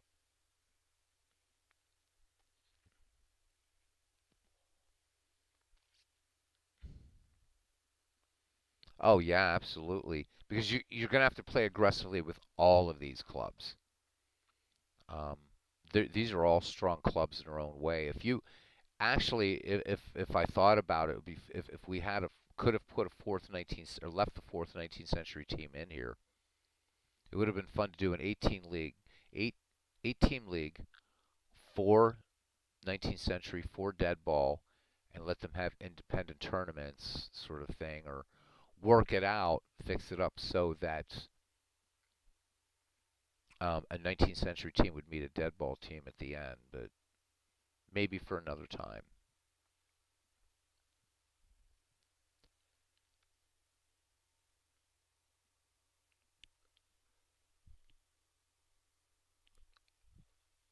Yeah, the A's and the Boston Red Sox. That's tough. That's gonna be so tough. Tigers have the Orioles in the first round. The Naps have the Giants. The Braves and Reds could be pretty good, though. That could be pretty good.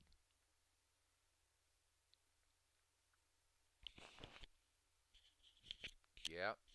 Red Sox and Athletics in the first round. Buddy, talk about marquee right there, huh? Yeah, let's look at those rosters for a minute. We gotta look at those rosters for a minute. So first for the A's, let's look at hitters, man. So Stuffy McGinnis, nobody picked Stuffy. He's not in anybody's team, right? Jack Barry, he's solid at short. Not yeah, he's solid. He's good.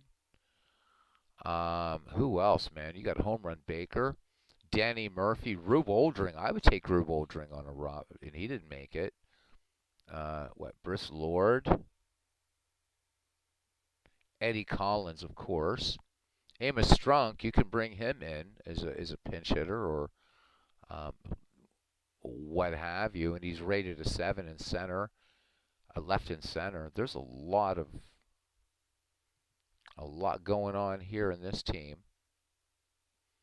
You got Iris. Let's see what we got for catchers. They're loaded with two pretty good catchers. Patty Livingston, but Ira Thomas was their main catcher. And then Jack Lapp, and then you can always bring in Livingston. Good team. And then pitchers. So pitchers, pitching pretty good, but not the strongest. I mean, but you got Eddie Plank and Chief Bender. And Cy Morgan is not so bad either, so pretty nasty. I think the Red Sox, on paper,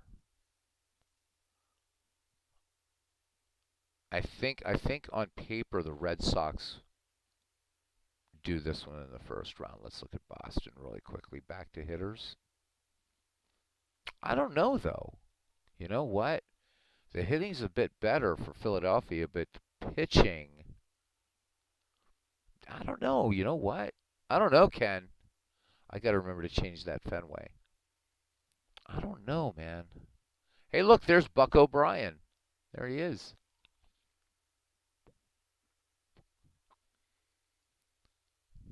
Oh, another good thing why we took out the 1917 White Sox, didn't even think about it, right?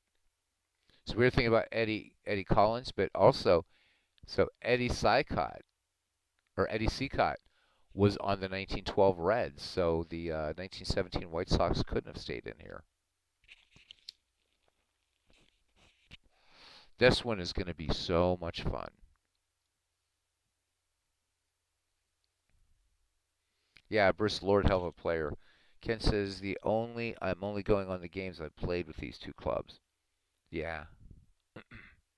I don't know. I don't know how it's going to shake out. And again, I mean, I'm going to be letting the computer manage everything as far as, but I'm hoping that these Pirates are going to do something cool. Pretty scary team. Best win loss record in this league. I mean, because Chicago 1885 didn't play as many games, but that win loss record only means something over a season. It doesn't mean crap in the tournament.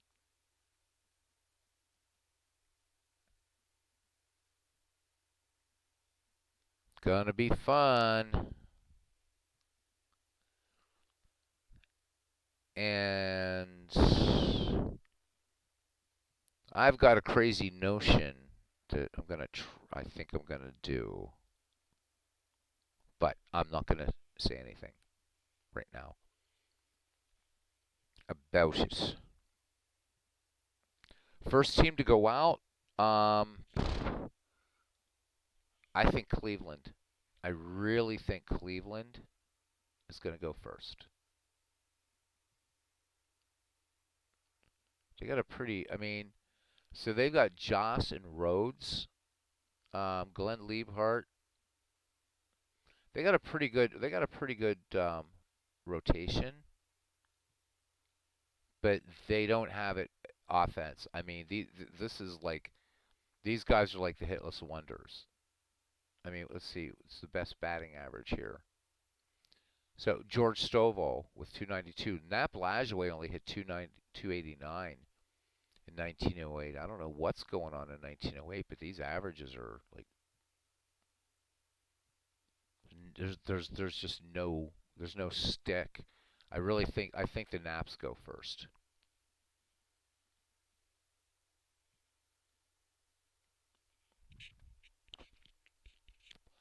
If somebody wants a managing challenge, that would be it certainly. Of course, nobody thought the 1906 White Sox were going to do anything, and they won the damn World Series. And the Braves, I don't know how much power the 1914 Braves are going to have, but they went from last place to a World Series title. On base numbers average at best for Cleveland. Yep. So, and if you look at the batting leaders in the top 20 right now before this thing even starts, Cleveland's not even there. Hinchman had 6 home runs. For RBI, no Cleveland. I really think on paper, looking at it, Cleveland's going to go first.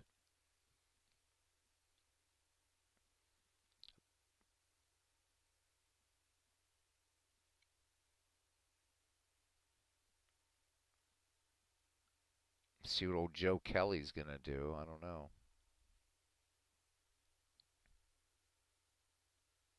Yeah, right. Speaker is nuts. Tris Speaker's nuts, and you're right. Every damn, and I'm even talking cars and dice. Lajoie is just, or Tris Speaker. Tris Speaker's, and so's Lajoie. Yep, Harry Hooper, forgotten Hall of Famer Harry Hooper. Well educated man and a hell of a player. Forgotten. You know what I want to see, Ken? A man I want to see do something he hasn't done really well in the Ned McGreevy League. I want to see Sam Crawford um, do well. We'll see. Love to see Crawford do some good stuff.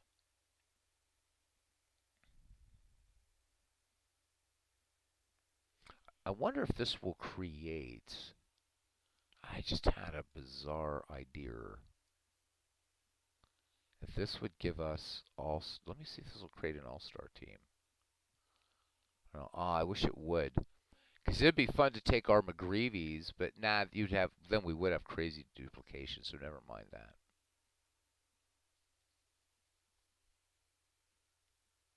Yeah, Sam Crawford was awesome player, right? Good guy too. He and Ty Cobb not the best of friends, of course.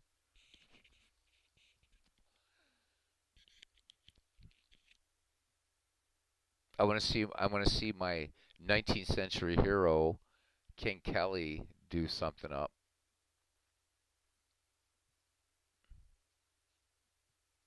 Yeah, Trish Speaker's a beast though. He's a beast. So Old Haas is projected to win, or he has 59 wins if this were season played out. John Clarkson, who didn't make it on anybody's team, 53. And then for the dead ball guys, Joe McGinnity with 35 wins, Wood with 34, Mathewson with 33. We had to knock out the Senators, so we're not going to see Walter Johnson. Um, wow. You see something else with Philadelphia here. So um, we're not going to see the two dominant pitchers in the Ned McGreevy League. We're not going to see Waddell. We're not going to see Walter Johnson.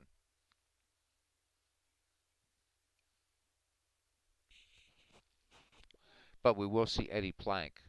And we won't see Ed Walsh. Oh, my God. Ed Walsh is not going to be in this. Say, can you please show the bracket again? Yeah. Be glad to. There it is.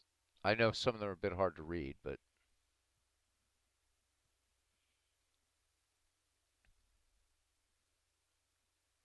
I don't know how the program, like, why it seeded the 1885 White Stockings in round two. That's weird.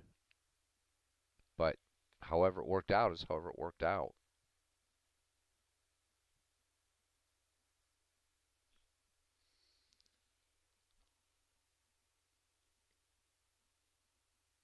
Of course, Pittsburgh is going to want Cleveland to pull an upset because Cleveland Pirates facing the Giants. That's going to be a hell of a. But the big matchup in round one is the A's and the Red Sox. That's going to be a good one. You're welcome, cousin. And with that, I guess we're going to go ahead and call it a stream at 5 hours. I didn't expect that. And six still in here. That's amazing. But I think, not counting me, so you're awake, and I think the other five are sleeping. So, but I'm glad people hung out. 9 likes tonight. Wow. All right, guys. Thank you very much. Thank yous are going to be super difficult to do tonight. Um, so I'm going to try from the top as far back as I can go. So we had Clinton Parks, Aaron Reed, Big Clue, working from the bottom. PQ Ribber. We always thank Midlife Crisis, of course. Robert Wartburg. And we had tons of Ken Castro. Todd B. Did we say Clinton Parks? We'll say Clinton Parks again because I'm tired. So really, really super active chat. I know Christopher Slovic was in here. Steve Tate was in here.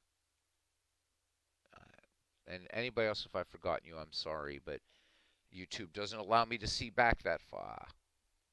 All right. Thank you. I'm definitely going to do that. And Robbie's about to go to sleep. So, all right, guys. Thank you. Good night. And we'll see you next time round for the final 3 games of the regular season for the Ned McGreevy Nuff Said Baseball League. And till then, see you around the batting cage.